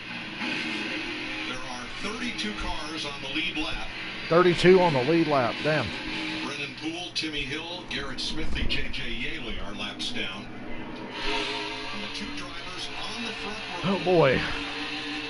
Christopher Bell and Eric Jones did not stop under this. Nice. And it's the first time Bell has led laps in the Cup Series. The biggest threats right now up front, I'd say, are Stenhouse and Hamlin. Out of those guys are in the top 6. The front 3 rows, green flag. It's a race to the finish now. Oh my God, Bell! Woo! Bell just blocked everybody below the yellow. And now Harvick and Hamlin have driven away. They've taken the lead. Now that was a little bit of a late block there by Christopher Bell. And Hamlin ditches Harvick, shoots to the outside. God, they're going to start shuffling around now. Way to cut to a camera angle where we can't say anything. Right as they start racing hard. Uh-oh, it's a Stewart-Haas parade now, guys. Harvick, Custer, and Almirola. We have some new players here. 3 Stewart-Haas cars lined up on the bottom. And Team Penske is so fucked. They are not anywhere near each other. Logano's up front. Blaney's mid-pack, and Keselowski's further back than that. So it's a new race now. And I wouldn't expect many people to be too enthusiastic about pushing the 22. Maybe Harvick. They are Fords after all. Hamlin out front. Big push on the outside. William Byron to Joey Logano. They really started this strategy of working together as a manufacturer and as a team and showing some of the other manufacturers how to get it done. But today, it just, we have not seen those Toyotas be able, either by choice or just it hasn't worked out to be able to get them connected. I hope Logano ends up upside down. Has been posted by NASCAR. Note the double What? yellow line on the inside of the track.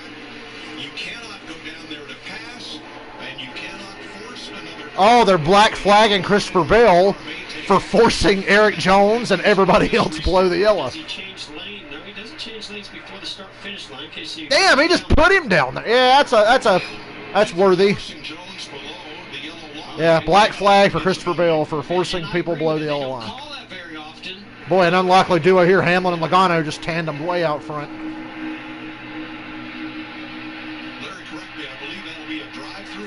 That's a pass-through penalty. It will be a pass-through penalty. They won't have to stop. Oh, well. See you later, Bell. I'm sorry. Oh, Kyle Busch got a problem. Big problem for Kyle Busch. Didn't they just take 4 tires? Wow. Stenhouse's buddy.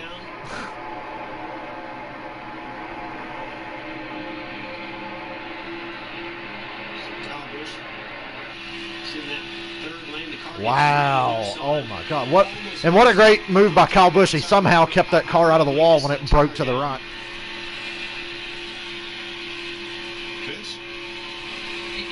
Kyle had some contact coming to pit road for that last stop when he came in and topped off, and they were concerned. Shout out to NASCAR for black flagging somebody for throwing a stupid block. How about it? I said after February that needs to be enforced a lot more frequently. He's moving around. You can see right rear tire, I believe, is down. Kyle might bring out a caution if he can't get back to pit road. So Logano is your Logano's the leader. I'm just looking back to see where Brad and Blaney are. Hopefully they can't get hooked up again. Byron has our Xfinity fastest lap of the day, 201.22. 201 is significantly slower than the fastest laps we had back in February and then last year. So. Kyle made it to pit road, no caution. 38 to go. Logano, Hamlin, Byron, Priest, and Harvick. Although now Byron's getting a big shove to the front. What is this, iRacing? Damn, Byron cleared Logano by a mile. William Byron, like he's on a computer. I can't say it stopped the bump drafting and the bumpers from meeting up with one another, and that's only going to continue. Boy, when I see Stenhouse bump draft somebody, I get nervous every time. And he just got up on Bubba and shoved him forward, and I was like, ugh.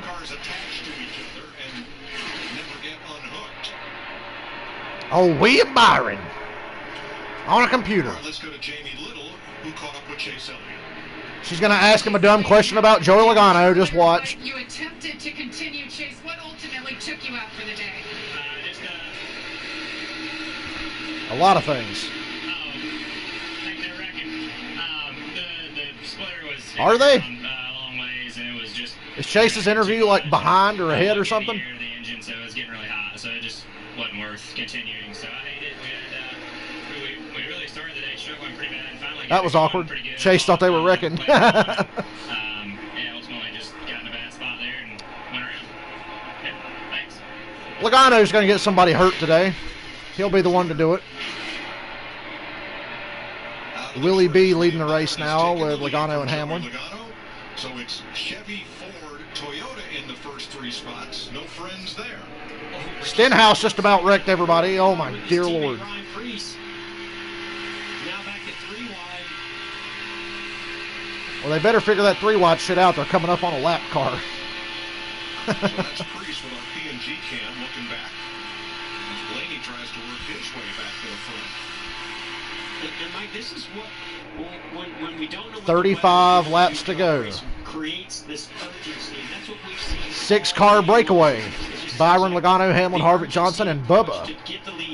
And Custer. Make that a 7-car breakaway. Single file on the bottom. A lot of guys I like, but there's a couple of assholes in that lead pack. They're second and third. We better be going side by side, you pricks. They're not. Which, hell, they're single file and they're breaking away, so I guess this is okay. This better be the last damn full screen commercial under green.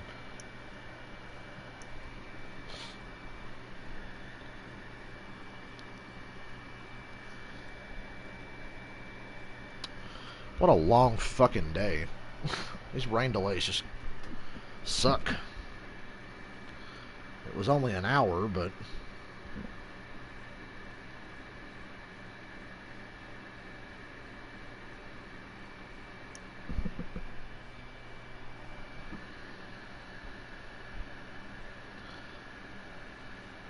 I don't really know what Christopher Bell was thinking on that restart.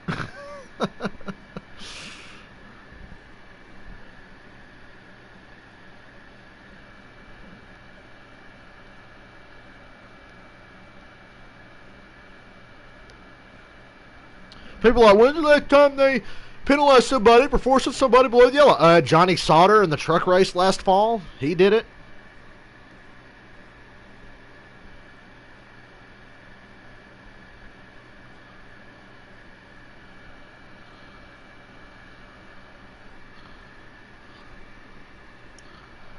So we have a recent call of that rule.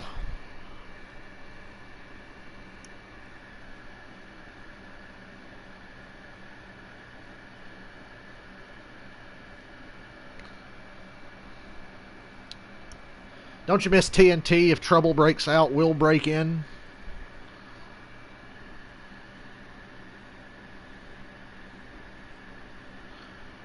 Seven-car break. I can't believe that. I wonder if it'll still look like that when they come back from commercial.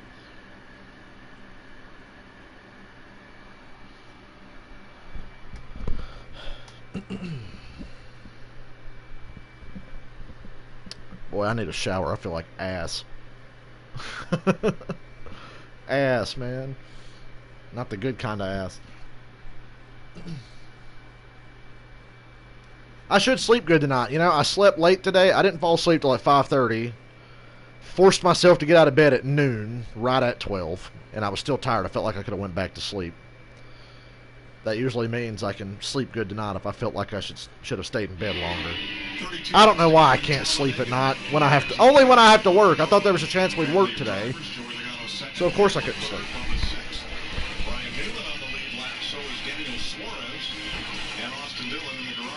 Alright, what's up at the front? We still doing that? Yep, still a breakaway up front.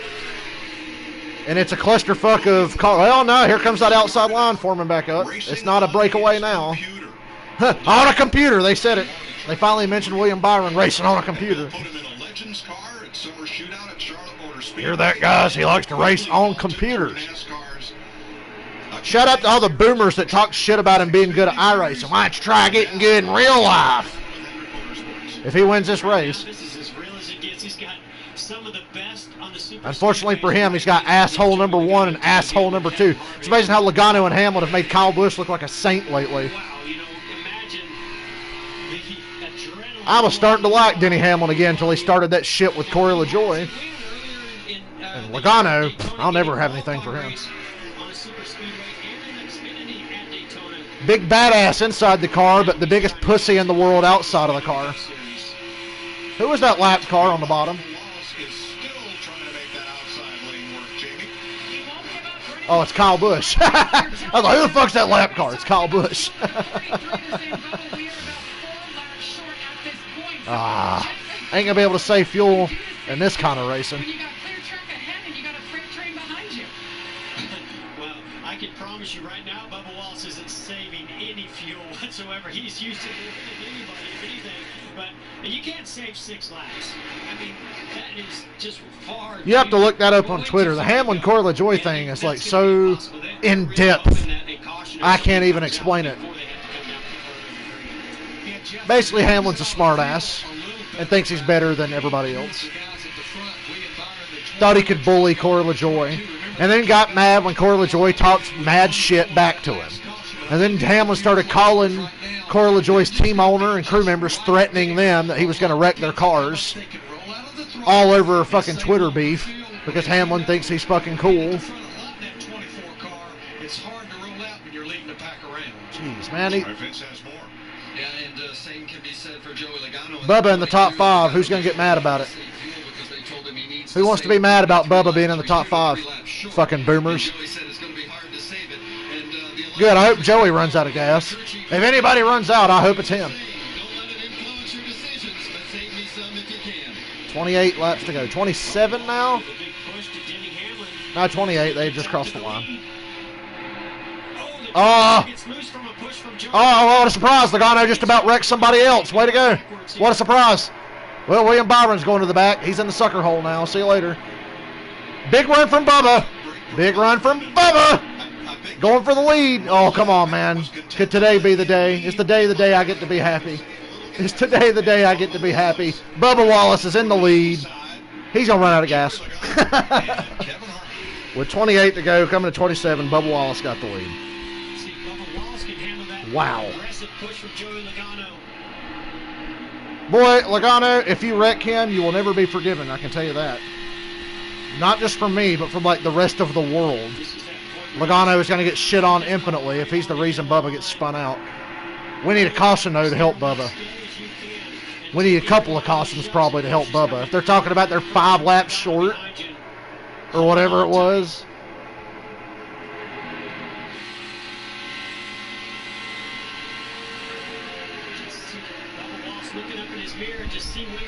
Hey, Jeff, how you doing?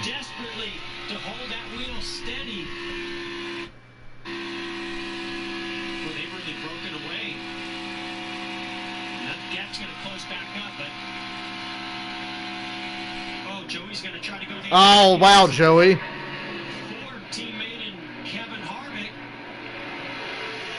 Fucking Christ. Come on, Joey, you couldn't do the right thing for once in your life?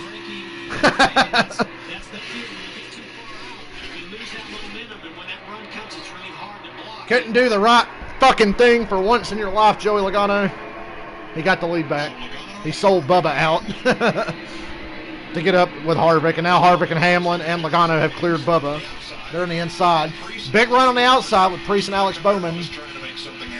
Logano's going to get wrecked blocking for the win. I'm almost certain of that. We're going to make that today's Tide Clean Pass. So Logano doesn't make a lot of clean passes.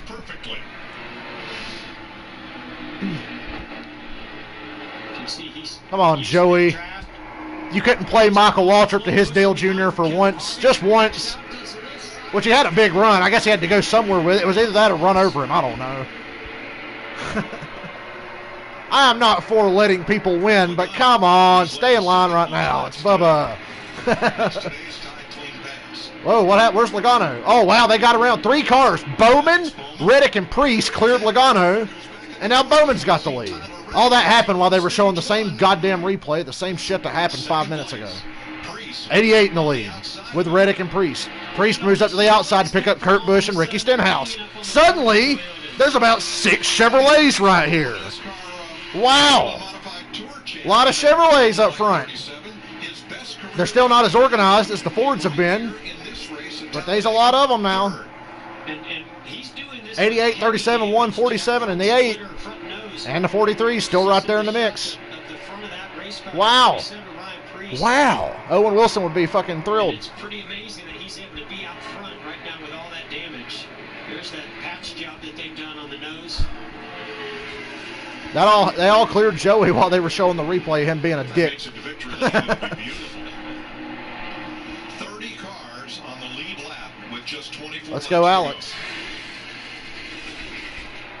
Alex Bowman, who won the iRacing Pro Invitational at Talladega against all odds. Oh, Jesus Christ. God, Hamlin was straddling the yellow line in the tri-oval.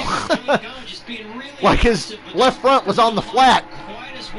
That'll really upset the balance of that car. He has had to earn his way up to the front. He's had some brake bias issues, and we saw in a couple of stop pads in 3 straight where he slides through his box, so his stop takes so long he gets shuffled mid-pack, so he has had to earn it to get to the front. He said his car is almost perfect. Well, I guess he ain't pitting again then.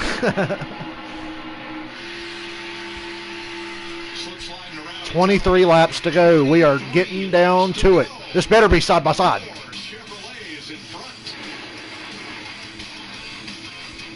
They're going to a fucking commercial with 22 laps to go.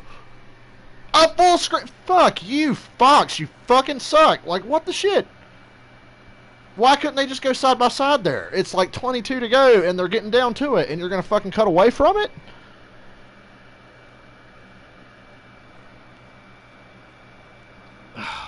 Jesus.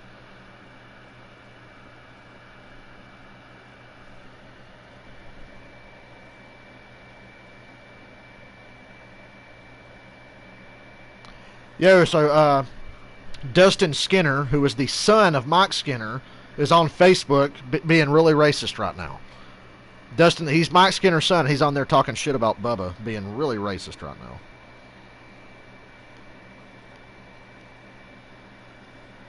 I hope Mike Skinner whoops the shit out of him.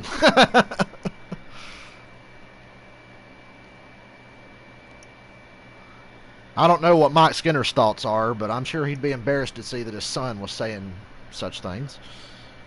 Just thought I'd throw that out there to you. His name is Dustin Skinner.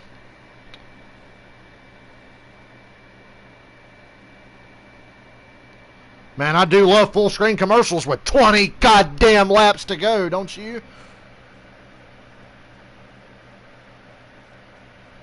Man, I just love that shit. I love commercials with 20 laps to go, guys. He was saying he hoped that piece of shit Bubba was worth all the trouble he started. Was part of what he said. I didn't see the whole comment. I didn't click to see anymore. Because I just get pissed off reading that shit. I don't even know what post it was on, but he was replying to some guy named Chris Rose. And was like, I hope that piece of shit was worth the trouble he started. And he put like a middle finger emoji.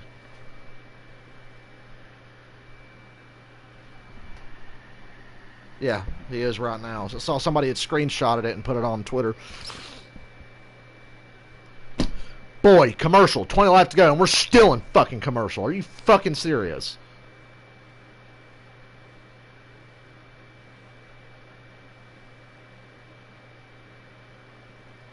And it's a commercial for the fat orange cunt that couldn't fill up an arena for his rally. Less than half full, I saw. Okay, we're back. Nothing happened, I don't think. Wow, what a great camera, Fox. That's a great camera angle. Oh, there's the field. Who's leading? It's a mystery. It's Alex Bowman, kids. 19 laps to go. Bowman, Reddick, Hamlin, Bubba, and Logano, the top 5.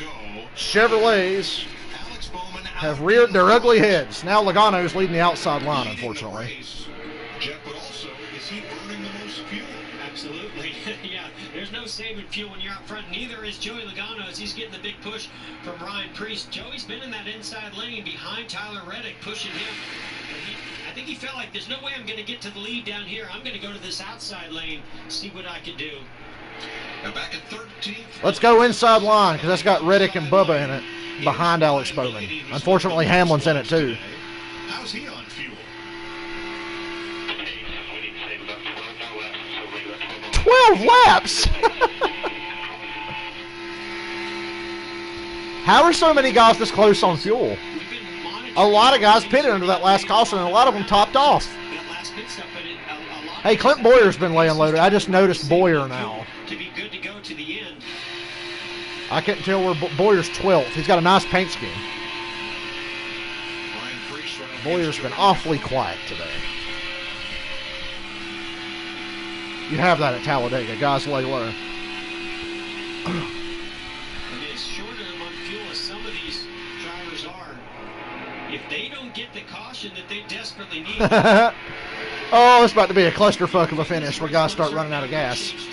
We have a fuel mileage race. And Jeff, we've got 17 laps to go. And one driver that seems to be saving some fuel is Ricky Stenhouse Jr. in that 47. In that 47 car. About a lap shy. Larry Mack. I'm watching. I know he's back in 25th position, but he's the only driver I'm showing that is right there with 17 laps to go, and that's Martin Truex Jr. Are guys just going to have to start pitting? Is it that bad? Is it that dire? Pit and hope for a big one, right? Right when you think you're about to run out of gas, pit and pray that there's a big one and that you stay on the lead lap. You will if you pit, but, you know, you need a caution right after that. All right, the 88's leading the outside, and the 8 is leading the inside. Boy, it's Dale Jr. mania. How is Dale Jr. leading the race and running second at the same time? Reddick and Bowman side by side. 16 laps to go. I'm about to piss my pants. I'm getting nervous. This shit's nerve-wracking.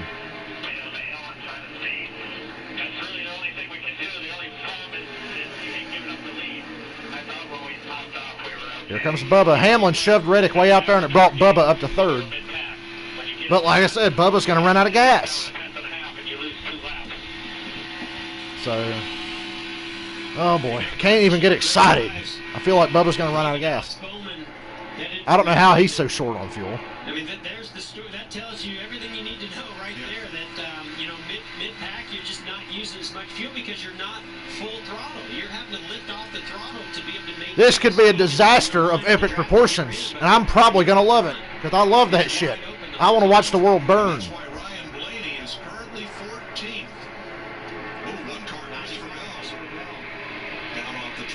I think he's just getting out of the way.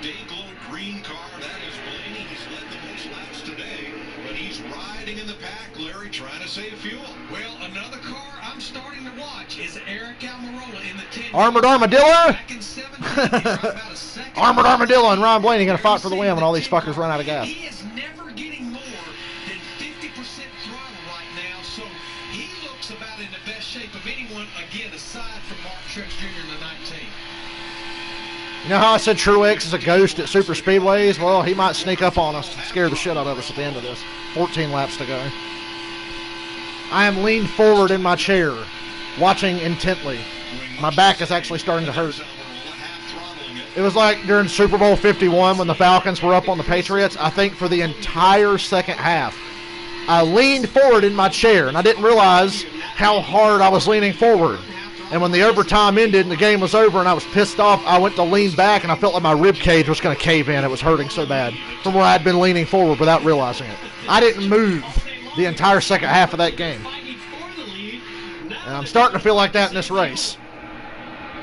Of course, these two guys been going at it. All they need is a caution, but not a caution too damn late, because if it goes to overtime, you've got to pit. You'll have no damn choice.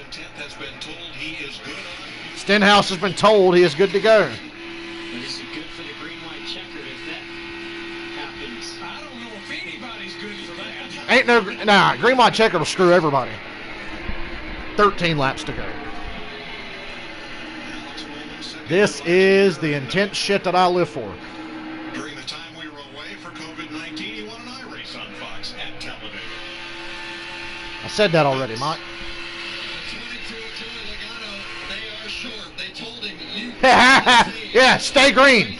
Go ahead, stay green. I don't give a shit what happens. He runs out of gas, it's all worth it. I love Bubba, and I don't want to see him run out of gas. But if Joey runs out, it's worth it. I can't even begin to tell you how difficult it is to save 2 laps here, right? That's over 5 miles.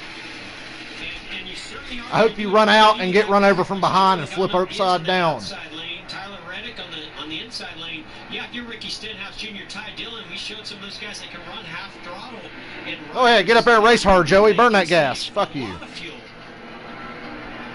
Giraffe neck cunt.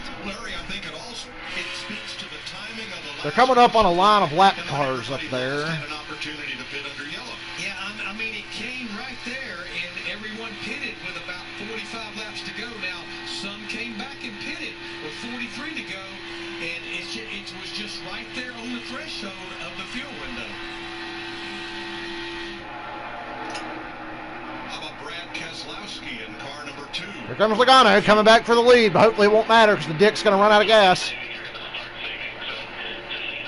Boy, Brad's backed way off. Brad is like not even hanging on to the pack.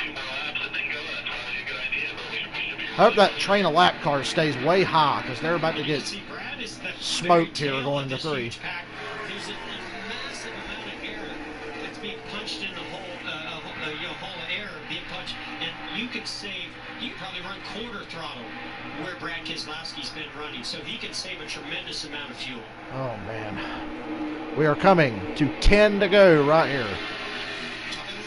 Logano's making a surge for the lead again. 10 to go. Woo-wee. The lap traffic's not appearing to be a problem. They seem to be all going on by. Remember that Busch race? I think Truex won a Busch race here where there was a similar situation with guys running out of gas. Good, running out of gas, you prick.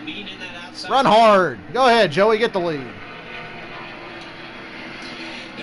He's going to get it. He's door-to-door with Reddick for the lead right now. He should be the first driver to hit pit road because, remember, he stayed out on that last caution. So right now, he's going to have to be on pit road in about the next 2 to 3 laps.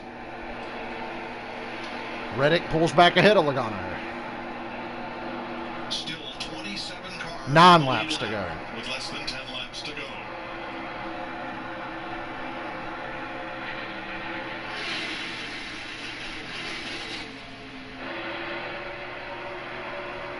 Oh, Tyler Reddick up here leading this thing. This is what happens here, Mike, in these next 8 or 9 laps. What happened to Tyler Reddick? Hats off to these guys for going this long without wrecking 30 cars at once. Do you think people learn their lesson after February? Or have we just been getting lucky? We've gotten lucky today. There's been a lot of close calls. Reddick don't know which line to block. They're pretty even.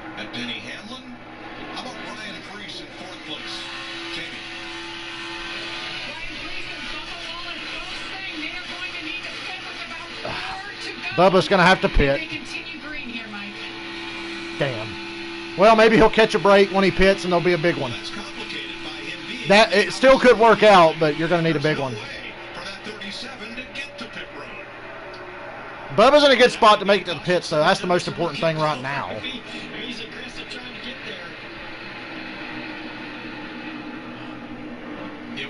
I'm not sure what to think. I don't know who to cheer for because I don't know who can make it. Although that line on the outside there, Blaney, Almirola, Buescher, and Keselowski, they're ready to roll now. They feel like they saved enough gas, and they're coming. They need to stay on the outside. A lot of guys are going to be running out trying to get to pit road and shit, so yeah, it's good to be that close to the wall. Although Logano just surged up in front of him. Eric Jones just pitted. Big push coming to Logano to possibly get him the lead here. More lap cars on the far outside. Oh, dear God, Stenhouse. Oh, my God, Reddick and Hamlin. 7 to go.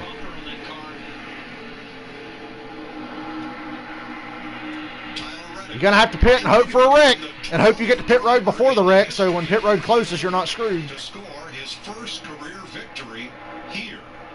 But does he have enough fuel being out there and out front? Yeah, Mike, Jeff, I only see Tyler Reddick being able to run 3, maybe at most 4 more laps. And here comes Blaney. My man Blaney, I picked him. That was my pick. And it might work out perfectly for him. He's got Almirola and Stenhouse to contend with when this shakes out.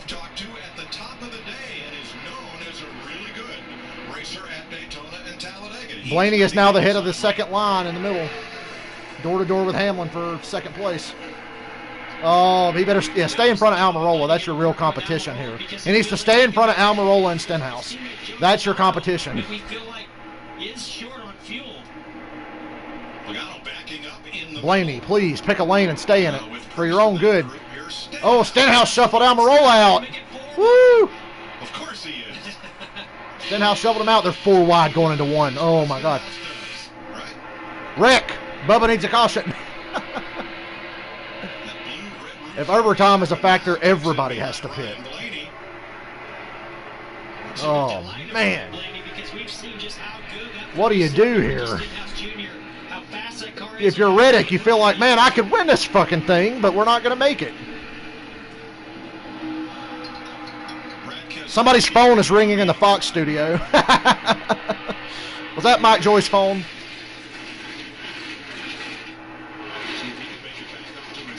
Teammates and Ryan Newman pushing Keselowski up top in that green car. Oh, dear God, they're 4 wide back there.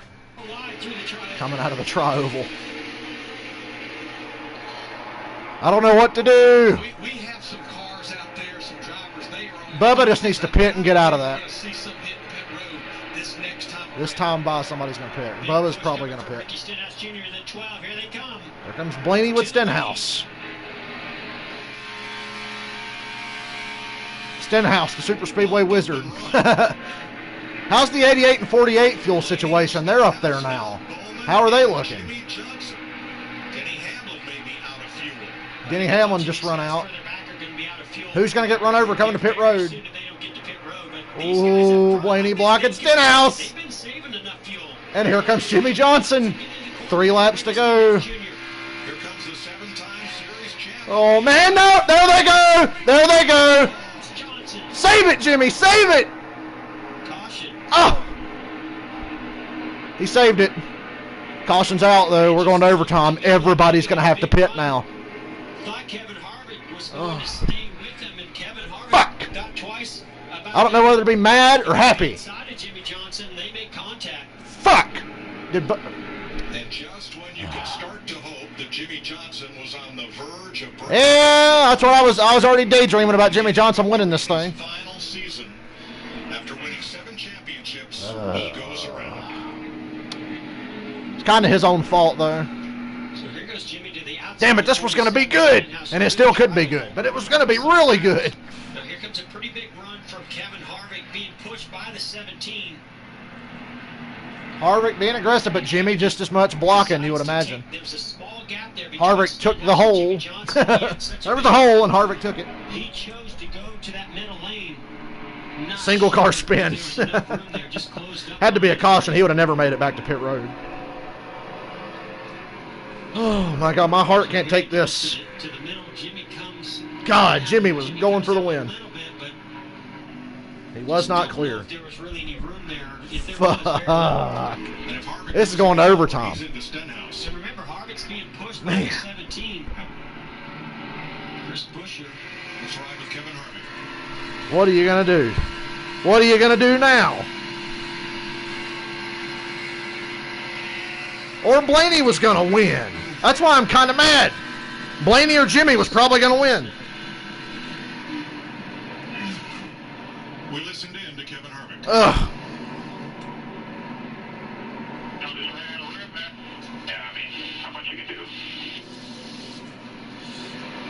Well, I mean, we're getting down, right? 5 to go, 4 to go, whatever it was there. And, you know, you just start seeing guys not lifting, and you see guys getting more, you know, aggressive as they start. We need some help from the racing gods here. Huge runs, and Kevin Harvick had he run that, had he got Racing gods, I need you. Johnson might have taken him all the way to the Answer lead. my prayers, whichever of the 25 prayers I've given you today. Pit road is not yet open. He'll come in to repair crash damage. So, Larry, 6 laps to go. Do you pit or do you stay out and enjoy these caution laps? We know if we go full overtime, we're talking about 2 green flag laps, Mike. And there's always a chance we take the white flag, we'll get a caution. But yeah, you can hear them shutting the engine off. Help! Saving I need fuel somebody. right Help! to me, it's Having a heart attack over here. everybody. Help! It's even borderline for those other drivers I've talked about as far as Almirola in the 10 and Truex in the 19. I think, Larry, if you're really, This is one of the most intense races I've ever experienced. you can save about a half a lap. At the time of caution, it was Blaney, Harvick, Stenhouse, Buscher, Reddick, Kurt Busch, Custer, Bowman, Keselowski, and John Hunter Nemechek. If you shut it off immediately, The just top 10. coast, you're saving. You'd be shocked at how much you're able to save, and now you can see how aggressive these drivers are shutting that engine. I won't even know what to text a friend to tell him what's going on. Okay. Kurt Busch, Bowman, a bunch of guys pitted. A lot of guys stayed out. That surprises me. A lot of guys stayed out. Coming into his stall, Joey Logano was in. Good news is Logano's not going to have track position. And tires for William Byron and Logano and Truex. Not just gas and goes. They know they've got to come from a little further back, and they need all the grip they can get of the moves they're about to make. Oh, boy. What are we doing here? Bubba's not going to win now. He's going to be too far back. William Byron, they were way back in the field. Why not come? Go ahead and get you 4 tires. Make sure you're full of fuel. And if nothing else, Jeff, it's not like there's speed at 4 fresh tires. It just gives that driver the ability to maneuver around a lot better.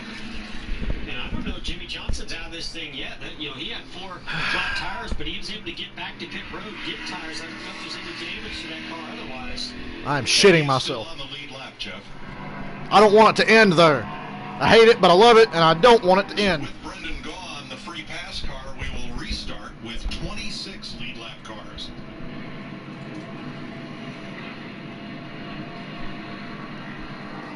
And out in front of it all, Ryan Blaney.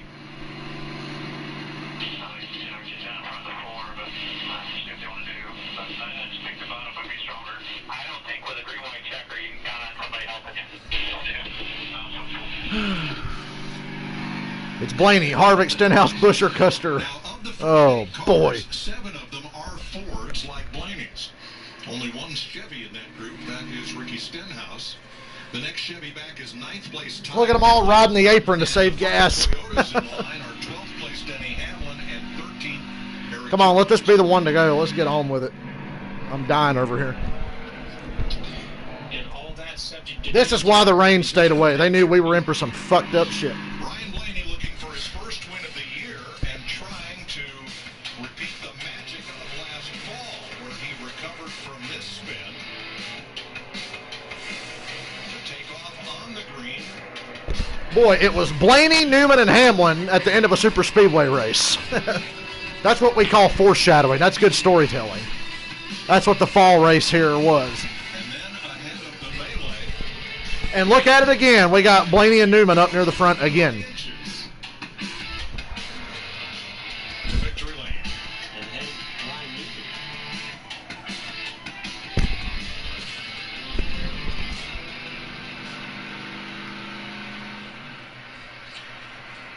Let's listen in on Kevin Harvick and team. It's gonna be a drag race, right? I'm just letting you know what he was asking, so you can tell me what you three line checker. We just gonna race it out, I guess. That's what I told him. Great.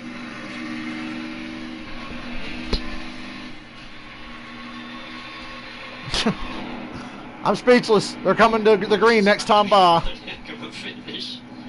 There's a tweet from a new member of the Fox family.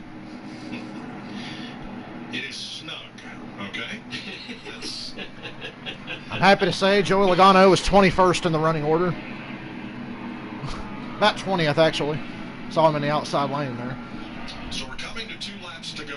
Oh, boy. And that We're in puts us overtime. in an overtime-like situation, even though regulation distance. Once we get the restart, if the leader takes the white flag under green, Stenhouse is on the next apron flag again. ends the race. So was Blaney. We know the top 11 drivers, they are absolutely on fumes, but how about the driver back there in the 12th position, Denny Hamlin? Pavithin. Ran out of fuel, but he was able to get to pit road, get fuel in that car. Boy, I'm starting to think Hamlin's in the catbird seat And here. He has his teammate right to his inside, Eric Jones. Will we make it to the white? They are We need to make it to the we white. know that. Well, my concern My with the first goodness. 11 cars is that if someone does run out of gas under green, and that This is the longest run to start finish I've ever seen. It feels like an eternity. They're off of 4 now, just passing pit entrance. Oh. Ryan Newman gave it up. Ryan Newman to pit road. Cole Custer to pit road. Wow, that's going to fuck things up a little bit. Newman and Custer pitted as they were coming to green. Green's out. Big push on the outside to Harvick from Buescher. Oh my God, Stenhouse laying way back. He didn't get a good start at all. Kevin Harvick, Chris Buescher, Brad Keselowski on the outside to pull ahead. Not good for Blaney. Man, Stenhouse shit the bed on that restart, man. What the fuck? They're going to get another shot at it. They're not going to have a lot of time, but here comes Stenhouse and Blaney. But is it too late? Well, he's got a lot of help. Boy, I wouldn't mind seeing Buescher win.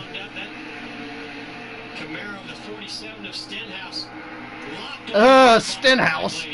Stenhouse shooting to the outside with help from Eric Almirola. Stenhouse might have a chance on this last lap if Almirola can close on him. Buescher has shoved Harvick so far out front. How long can they stay together? Can we get the 1 to go? 1 to go. They're going to make it to the white at least. Harvick's about to get sold out big time, I'm telling you. Or is he? God, Buescher just seems like he's content to stay behind him. Watch this run that Ty Dillon might be able to give to Ryan Blaney to give him a big run. Oh, Ty goes underneath. Blaney to the outside. Push from Stenhouse. Come on, Stenhouse, get on his ass. Oh, big wreck. Blaney makes the move for the lead. Blaney to the inside. Harvick sideways. Oh, man. Stenhouse is going to have a shot to this coming out of the tri-oval. Stenhouse is going to have a shot. Or Eric Jones. Block. Come on, Blaney. No. Block, Blaney. Block. Oh, man. Oh, no. Blaney. Blaney. Blaney won it. That is the most remarkable finish I've ever seen in my life. Woo. Wow. That was 3 wide, crashing to the start-finish line, and Blaney got it. It was close, but he got it. Wow. And Ryan Blaney wins. Dude, that was fucking nuts.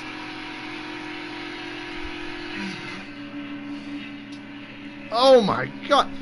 I couldn't even keep track. They sell Harvick out. Stenhouse goes to the bottom to pick up Blaney, but then there's a big run from Jones. Nemechek's pushing him. Blaney with a great block. And then another great block and holds on to his shit. And then what the fuck happens here? Wow! God! So much. Wow.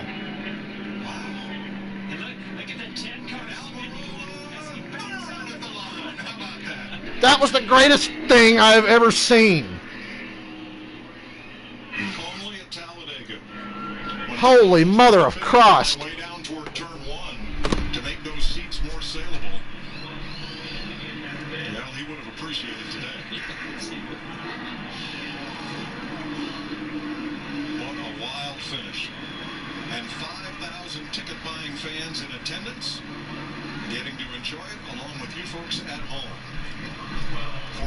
Wrecking across the line for the win, dude. Last one was last October here in Talladega. Holy shit. And he now completes the Penske trio of Cup racing winners in 2020.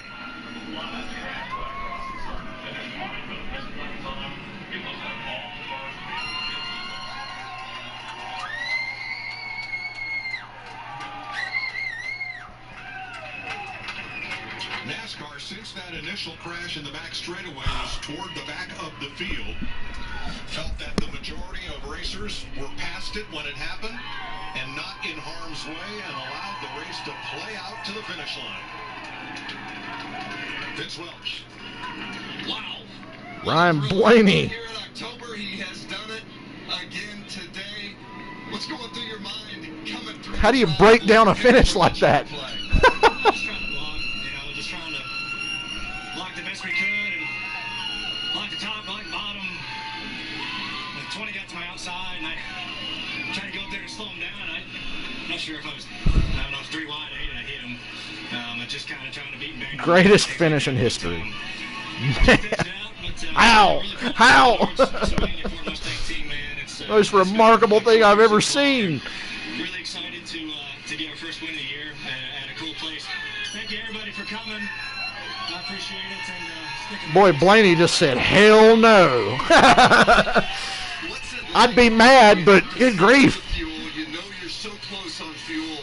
You've got to be patient, yet you want to go. Yeah, we were riding, there. We came back in and got topped off. And we were just riding around until maybe 12 to go. And I was waiting for Kevin to kind of go. But he had to save more than I did, so we just kind of had to get going. And but yeah, you're just buying your time. You're hoping that you saved enough, and there's enough information in there. Nowadays, where you do save enough. But like I said, proud of this group, man. Just a lot of fun. My man's a wheel man. I told you. I appreciate it. Well done, Ryan Blaney. Back-to-back wins at Talladega. The first time that's been done since Jeff Gordon did it in 2007. Thanks, Vince. And here's Bubba Wallace walking out to salute the fans. Jamie? And Bubba got out of his car, grabbed a drink of water, and he sees... Where'd he end up? I know he got fucked there at the We end. got 5,000 fans here today. Bubba, I don't know if you can hear me, but what a day. NASCAR rallies around you. You got fans in the stands. Appreciate that. Thank you. Thank you.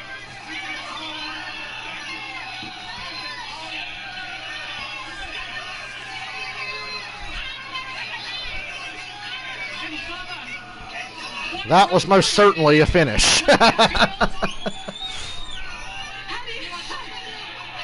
do you describe just today, this moment? This is probably the most badass moment right here. He finished 14, not bad. Bubba's on a string of good finishes lately. He really is. It's been tough. It's been hell. Really, I wouldn't say hell. It's just been hectic, carrying his weight and carrying his burden. I wouldn't really say burden either. I'm proud to stand where I'm at and carry a new face. Look at this. First time right here from Atlanta. That is so cool. The sport is changing. The deal that happened yesterday, sorry I'm not wearing my mask, but I wanted to show whoever it was that you're not going to take away my smile. And I'm going to keep on going. I've been a part of this sport for a really long time. Still kind of a rookie. Starting to figure this plate stuff out. We had a good race going today in our Victory Junction Chevrolet, but man, I know I should have won that damn race. We ran out of gas. Just the stars didn't align for us completely, but all in all, we won today. The pre-race deal. The pre-race deal was probably one of the hardest things I've ever had to witness in my life. From all the supporters, from the drivers, from crew members, everybody here, the badass fan base. Thank you guys for coming out here. This is truly incredible, and I'm proud to be a part of this sport, Jimmy.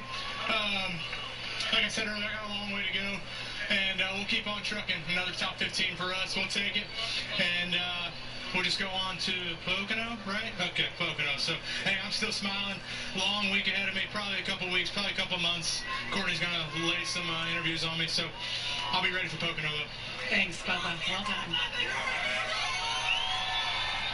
I'm surprised somebody ain't wanting to fight Ryan Blaney. That was some Logano-esque shit that Blaney was pulling there. And Bubba's selfie from pre-race, supported by all the drivers and crews. Wish Bubba could have got the top 5 he deserved. But, top 15s are like wins for that car. They really are. We all know that. The educated know that. Can't tell the boomers that. They're willing to ignore the fact that Richard Petty hasn't fielded a competitive car since like 1980. But,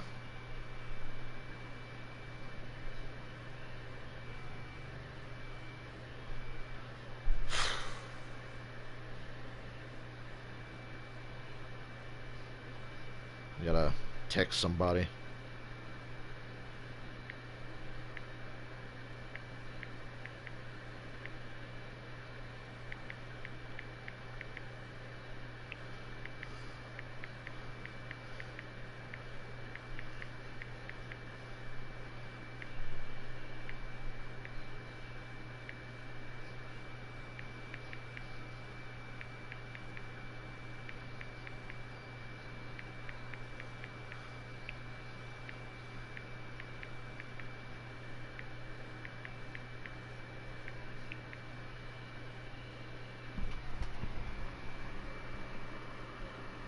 Man, that was worth it.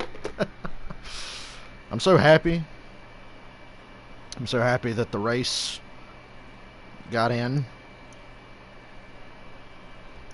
It was like the most pleasant surprise ever to get through this whole fucking thing without a problem.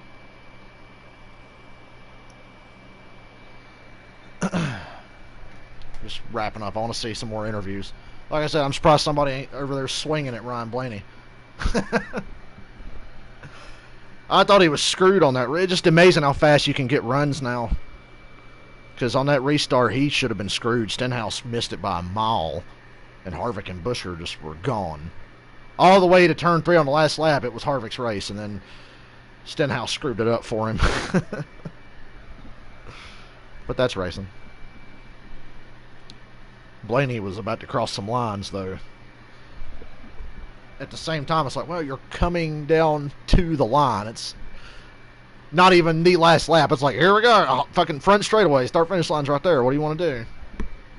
And he was clear on every block except the last one. When he just sent Eric Jones into John Hunter Nemechek into the outside wall. He was not clear on that one. But because it wasn't at the yellow line, it's okay. If he'd have done that same move, but on the bottom at the yellow line, he would have got that race taken away from him. Just a little bit of hypocrisy and shades of gray there in that rule, but that's a typical NASCAR rule. And damn, Stenhouse almost got him another one.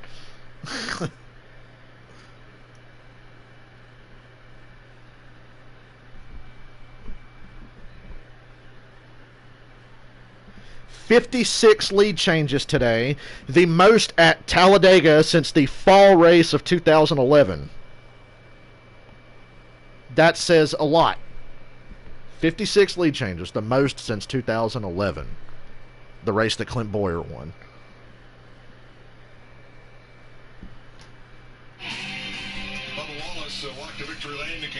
And Ryan Blaney's a bad motherfucker with an immaculate mustache. Here's a wild last lap. Let's take a look at the two major incidents, starting with the back straightaway. Casey Bowman is giving a push to the 11 of Denny Hamlin. He gets into the 14 of Boyer, turns him down into the 19 of Truex, and Corey LaJoie in the 32.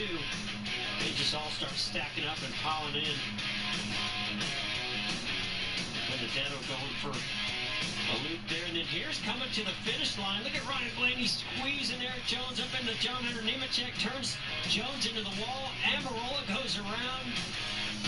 Amarola ended up third, and coming backwards, John Hunter Nemechek ended up 8th with his best career finish. Let's hear from the runner-up. Here's Vince. Ricky Stenhouse Jr. ends up second. There were certain points in this race today where you looked like you had the fastest car. Maybe you were the guy to beat. So second, maybe a little tough to swallow, but how do you balance that? Yeah, we were so close there at the end, and you know, it was hard all day trying to... Greatest Talladega race in history. You ain't gonna change my mind. All the blue ovals were together, but, you know, our NOS Energy drink, Camaro, was really fast all day. Boys brought a good one. I thought we had a shot there at the end. You know, it just didn't work out, but all in all, a solid day. Really cool. And if anybody was watching for the very first time today, they're hooked. They're hooked. I guarantee it. So, we came up one spot short. We'll go get them next week. What a race. Good for fucking Stenhouse. I wouldn't have been mad at all if Stenhouse won. He drove a great race. We'll be right back to Talladega. I'm so proud of so many dudes right now that were in that race. So fucking proud of all of them. I don't even want to get off here because I don't want the race to be over. Now I don't know how I'm going to sleep tonight. Because it looks like I am going to have to work tomorrow. How am I going to sleep tonight? That was a feel-good day that we all fucking needed. And it looked so bleak.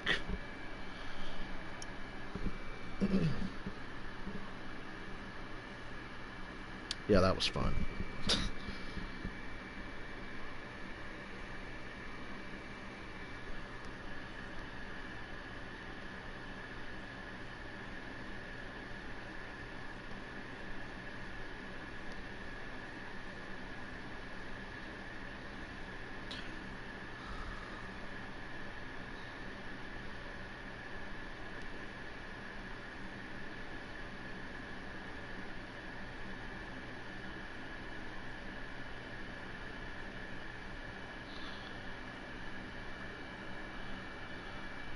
There are going to be a lot of angry, dusty old white people today on social media, so keep an eye out for that.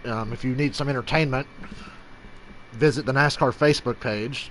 All the guys who say they don't follow NASCAR anymore usually have the top fan badge at the top of their fucking name, which means they post and follow and comment on every goddamn thing that NASCAR puts up. But, oh, I don't follow no more. I just came here to tell you what a racist fucking cunt I am.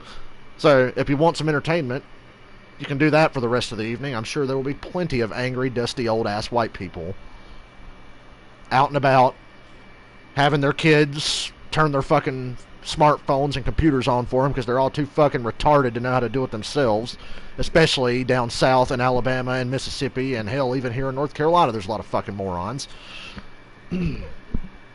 But this is our day. They can get mad all they want. We just saw the greatest Talladega race in history. You will never, ever find another race at Talladega in the past that was better than that one.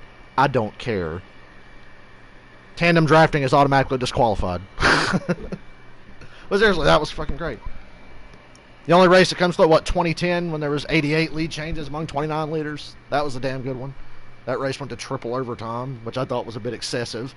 Brian Blaney's margin of victory today. But hey, I could rant and rant and rant about so many things, but I feel good right now. Oh, Jimmy the Juggernaut was going for the win, and he got spun out. That's my man. Looks like they're going off there. It's hard to say goodbye. All right. Not watching the ARCA race. Truck race Saturday at 12:30. Cup race Saturday at 3. Xfinity race Sunday at noon. Cup race at 4, which just fucking kicks me in the balls.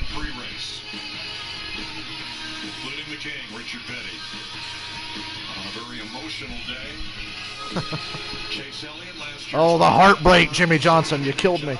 I really thought Stenhouse had it for a second there.